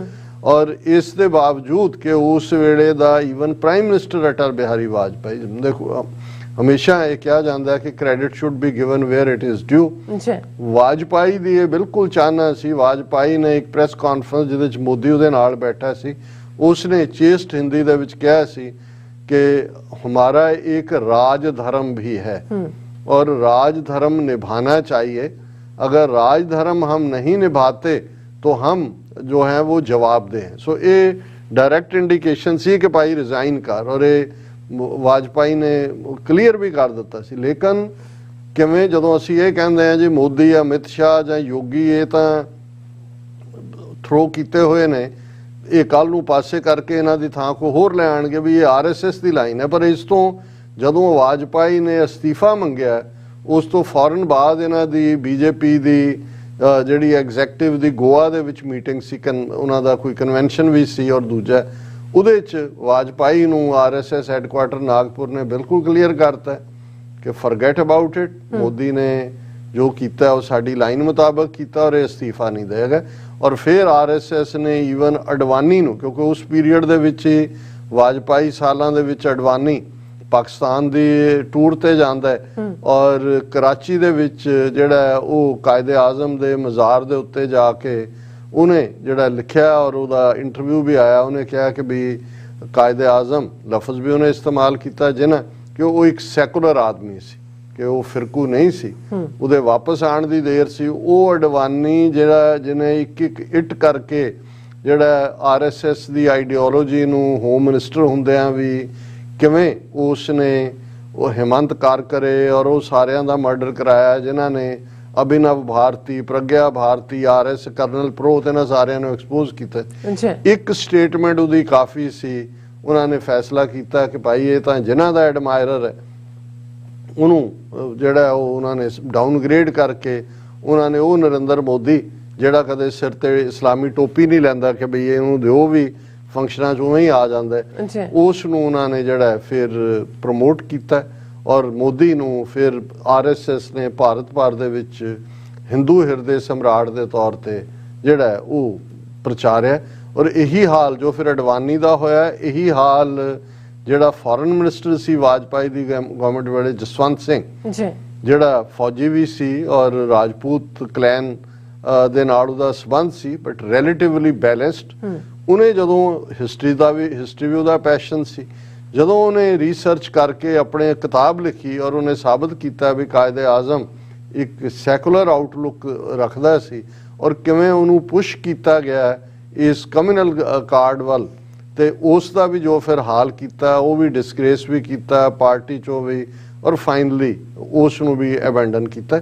ਸੋ ਮੋਦੀ ਦੀ ਤਾਂ ਕੁਆਲੀਫਿਕੇਸ਼ਨ ਹੀ ਇਹ ਹੈ ਕਿ ਵੀ ਉਸ ਨੇ ਹਜ਼ਾਰਾਂ ਮੁਸਲਮਾਨ ਮਾਰੇ ਔਰ ਆਰਐਸਐਸ ਨੇ ਸਮਝਿਆ ਕਿ ਇਹ ਜਿਹੜਾ ਸਾਡਾ ਏਜੰਡਾ ਹੈ ਉਹਨੂੰ ਨੈਸ਼ਨਲ ਲੈਵਲ ਦੇ ਉੱਤੇ ਪ੍ਰਮੋਟ ਕਰਨ ਵਾਲਾ ਇਹੀ ਹੈ। ਔਰ ਉਹ ਮੋਦੀ ਜਿਹੜਾ ਕਦੇ ਐਮਪੀ ਨਹੀਂ ਸੀ ਰਿਹਾ, ਕੋਰਾ ਅਨਪੜ੍ਹ ਝੂਠਾ ਬੰਦਾ, ਉਸ ਨੂੰ ਕਿਵੇਂ ਉਹਨਾਂ ਨੇ ਫਿਰ ਕੱਲਾ ਹਿੰਦੂ ਹਿਰਦੇ ਸਮਰਾਟ ਨੂੰ ਪ੍ਰਾਈਮ ਮਿਨਿਸਟਰ ਹੀ ਨਹੀਂ ਬਣਾਇਆ। ਫਿਰ ਅਸੀਂ ਦੇਖਦੇ ਹਾਂ ਕਿ 2019 'ਚ ਜਦੋਂ ਦੂਸਰੀ ਵਾਰ ਉਹਨੂੰ ਬਣਾਉਣ ਤੋਂ ਪਹਿਲਾਂ ਕਿਵੇਂ ਪੁਲਵਾਮਾ ਔਰ ਫਿਰ ਸਰਜੀਕਲ ਸਟ੍ਰਾਈਕਸ ਦਾ ਬਾਲਾਕੋਟ ਡਰਾਮਾ ਔਰ ਉਹ ਸਾਰਾ ਕੀਤਾ ਗਿਆ।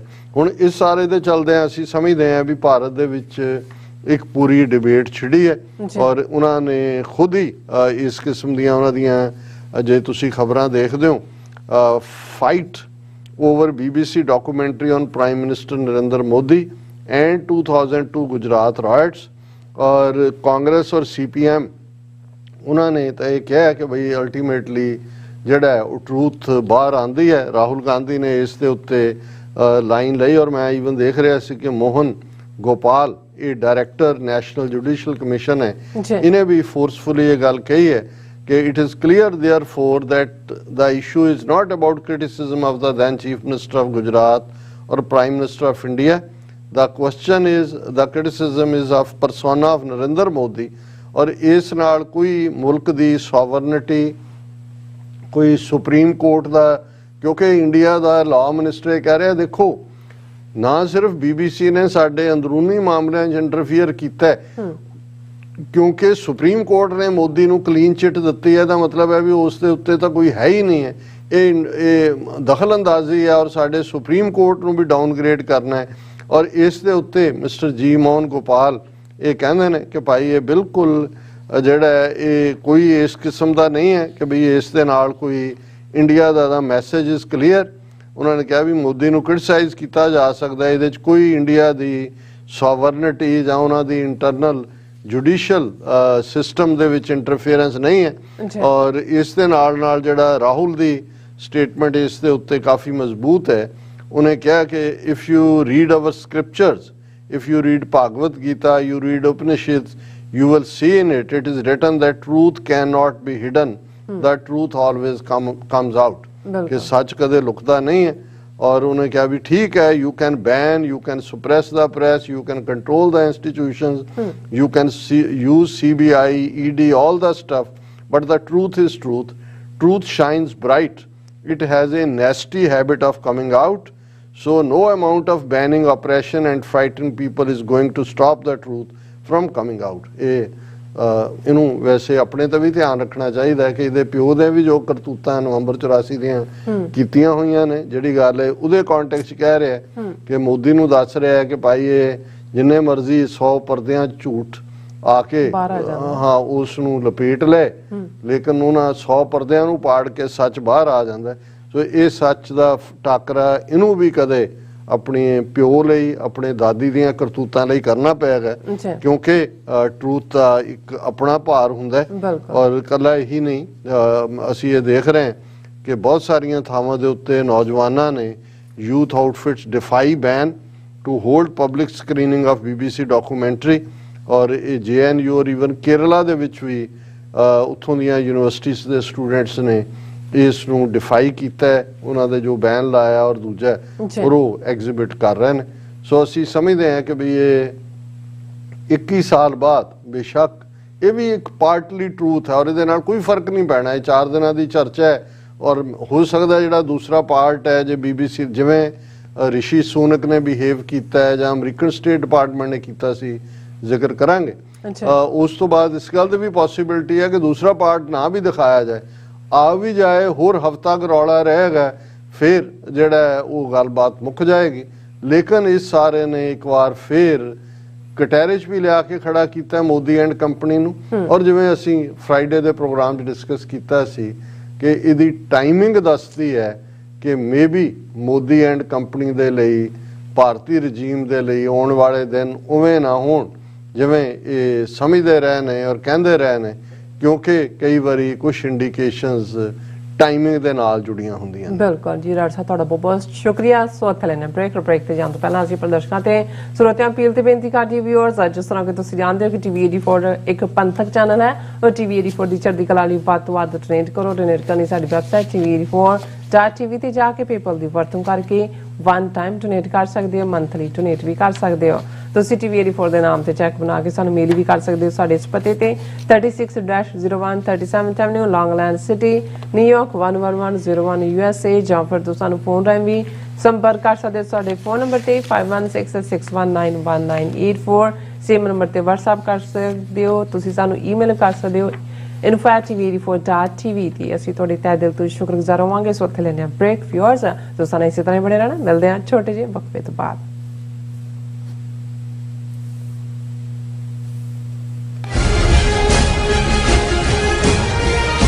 28 ਸਾਲਾਂ ਤੋਂ ਜੇਲ੍ਹਾਂ ਵਿੱਚ ਨਜ਼ਰਬੰਦ ਸਿੱਖ ਸਿਆਸੀ ਕੈਦੀਆਂ ਦੀ ਰਿਹਾਈ ਲਈ ਕੌਮੀ ਇਨਸਾਫ ਮੋਰਚੇ ਵੱਲੋਂ ਨਿਊਯਾਰਕ ਸਥਿਤ ਇੰਡੀਅਨ ਕੌਂਸੂਲੇਟ ਸਾਹਮਣੇ 26 ਜਨਵਰੀ 2023 ਦਿਨ ਵੀਰਵਾਰ ਨੂੰ ਜ਼ੋਰਦਾਰ ਪ੍ਰੋਟੈਸਟ ਕੀਤਾ।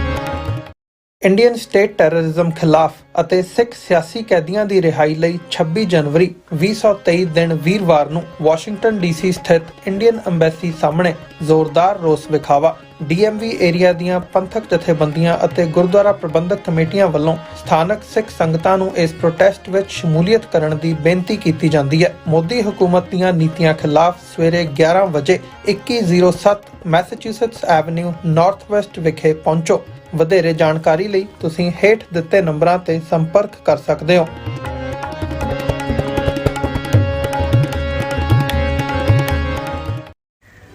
UK, ਜਨੇਵਾ, ਇਟਲੀ, ਆਸਟਰੀਆ ਅਤੇ ਕੈਨੇਡਾ ਤੋਂ ਬਾਅਦ ਖਾਲਿਸਤਾਨ ਰੈਫਰੈਂਡਮ ਦੀਆਂ ਵੋਟਾਂ ਦਾ ਅਗਲਾ ਪੜਾਅ ਆਸਟ੍ਰੇਲੀਆ। ਆਸਟ੍ਰੇਲੀਆ ਵਿੱਚ ਖਾਲਿਸਤਾਨ ਰੈਫਰੈਂਡਮ ਦੇ ਪਹਿਲੇ ਪੜਾਅ ਦੀਆਂ ਵੋਟਾਂ 29 ਜਨਵਰੀ ਦਿਨ ਐਤਵਾਰ ਨੂੰ ਮੈਲਬਰਨ ਦੇ ਫੈਡਰੇਸ਼ਨ ਸਕੁਅਰ ਵਿੱਚ ਸਵੇਰੇ 9 ਵਜੇ ਤੋਂ ਲੈ ਕੇ ਸ਼ਾਮ ਦੇ 5 ਵਜੇ ਤੱਕ ਪੈਣਗੀਆਂ। ਹੋਰ ਜਾਣਕਾਰੀ ਲਈ ਦਿੱਤੇ ਹੋਏ ਨੰਬਰਾਂ ਤੇ ਸੰਪਰਕ ਕਰ ਸਕਦੇ ਹੋ।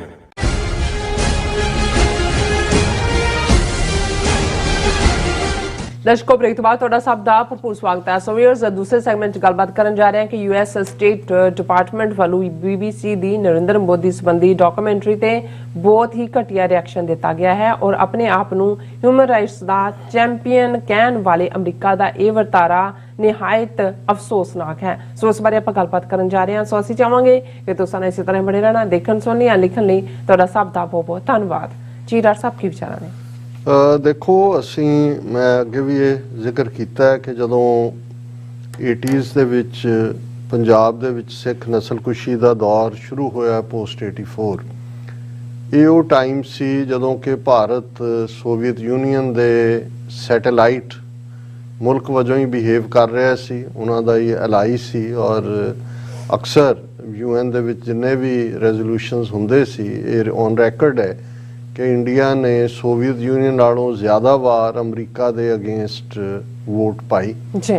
ਅਮਰੀਕਾ ਉਸ ਵੇਲੇ ਇੱਕ ਬੇਸ਼ੱਕ ਅਮਰੀਕਾ ਦਾ ਟਰੈਕ ਰੈਕਡ ਉਦੋਂ ਵੀ, ਭਾਵੇਂ ਉਹ ਵੀਅਤਨਾਮ ਹੋਏ, ਕੋਰੀਅਨ ਵਾਰ ਹੋਏ ਜਾਂ ਸਾਊਥ ਅਮਰੀਕਾ 'ਚ ਕੋਈ ਸਾਫ਼ ਤਾਂ ਨਹੀਂ ਸੀ, ਲੇਕਿਨ ਫਿਰ ਵੀ ਥਰਡ ਵਰਲਡ ਦੇ ਹਵਾਲੇ ਨਾਲ ਜਿੱਥੇ ਅਮਰੀਕਾ 'ਚ ਇਕਨੋਮਿਕਲ ਸੈਂਕਸ਼ਨਸ ਦੀ ਇੱਕ ਲਾਈਨ ਸੀ ਔਰ ਦੂਸਰੇ, ਔਰ ਇਹ ਲੱਗਦਾ ਸੀ ਵੀ ਅਮਰੀਕਾ ਜਿਸ ਦੀਆਂ ਫਾਊਂਡੇਸ਼ਨਸ ਜਿੱਥੇ ਰਿਲੀਜੀਅਸ ਪਰਸੀਕਿਊਸ਼ਨ ਤੋਂ ਭੱਜ ਕੇ ਆਏ ਪਿਲਗ੍ਰਿਮਸ ਨੇ ਫਾਊਂਡ ਕੀਤੀਆਂ ਔਰ ਅਮਰੀਕਾ 'ਚ ਹਮੇਸ਼ਾ ਹੀ ਜਿਹੜੀ ਹੈ ਫਰੀडम ਰਿਲੀਜਨ ਦੀ, ਐਕਸਪ੍ਰੈਸ਼ਨ ਦੀ, ਜਸਟਿਸ, ਲਿਬਰਟੀ, ਇਹ ਸਾਰੇ ਇਸ ਦਾ ਜਿਹੜਾ ਉਹ ਕਾਫੀ ਪ੍ਰਚਾਰ ਹੁੰਦਾ ਹੈ ਔਰ ਸੁਪਰ ਪਾਵਰ ਦੇ ਤੌਰ ਤੇ ਤਾਂ ਸੈਕੰਡ ਵਰਲਡ ਵਾਰ ਤੋਂ ਬਾਅਦ ਉੱਭਰਿਆ ਹੀ ਸੀ। ਉਦੋਂ ਅਜੇ ਜਦੋਂ ਅਸੀਂ 80s ਦੀ ਗੱਲ ਕਰਦੇ ਹਾਂ, ਅਜੇ ਜਿਹੜਾ ਸੋਵੀਅਤ ਯੂਨੀਅਨ ਨਹੀਂ ਸੀ, ਡਿਸਇੰਟੀਗ੍ਰੇਟ ਨਹੀਂ ਸੀ ਹੋਇਆ 15 ਹਿੱਸਿਆਂ 'ਚ।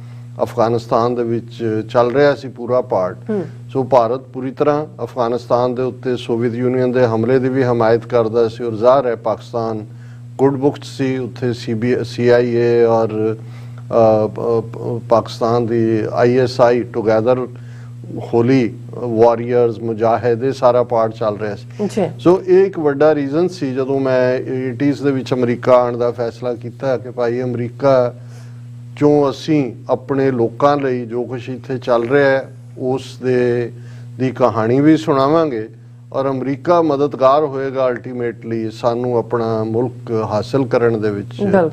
ਔਰ ਇਹ ਹੋਪ ਦੇ ਨਾਲ, ਔਰ ਉਹ ਪੀਰੀਅਡ ਸੀ ਜਦੋਂ ਅਮਰੀਕਾ ਦੇ ਵਿੱਚ ਸਾਡੀ ਬਾਤ ਸੁਣਨ ਵਾਲੇ ਸਿੱਖਾਂ ਦੀ ਪਰਸੀਕਿਊਸ਼ਨ ਔਰ ਦੂਸਰੇ ਸੀ ਜਿਹੜੀਆਂ ਈਵਨ ਉਹਨਾਂ ਜ਼ਮਾਨਿਆਂ 'ਚ ਜੈਸੀ ਹੈਲਮਸ ਵਰਗਾ ਕੈਰੋਲਾਈਨਾ ਤੋਂ ਸੈਨੇਟਰ ਔਰ ਦੂਜੇ ਭਾਵੇਂ ਉਹ ਐਕਸਟ੍ਰੀਮ ਰਾਈਟ ਵਿੰਗਰ ਸੀ ਔਰ ਲੇਕਿਨ ਖਾਲਿਸਤਾਨ ਦੇ ਮੁੱਦੇ ਦੇ ਉੱਤੇ ਔਰ ਬਾਅਦ ਦੇ ਵਿੱਚ ਡੈਨ ਬਰਟਨ ਇੰਡੀਆਨਾ ਔਰ ਦੂਜੇ ਡਾਕਟਰ ਗੁਰਮੀਤ ਸਿੰਘ ਔਲਖ ਹੋਰਾਂ ਦੇ ਐਫਰਟ ਦੇ ਨਾਲ US ਕਾਂਗਰਸ ਦੇ ਵਿੱਚ ਵੀ ਗੱਲ ਤੁਰੀ ਹੋਈ ਸੀ। ਬਿਲਕੁਲ।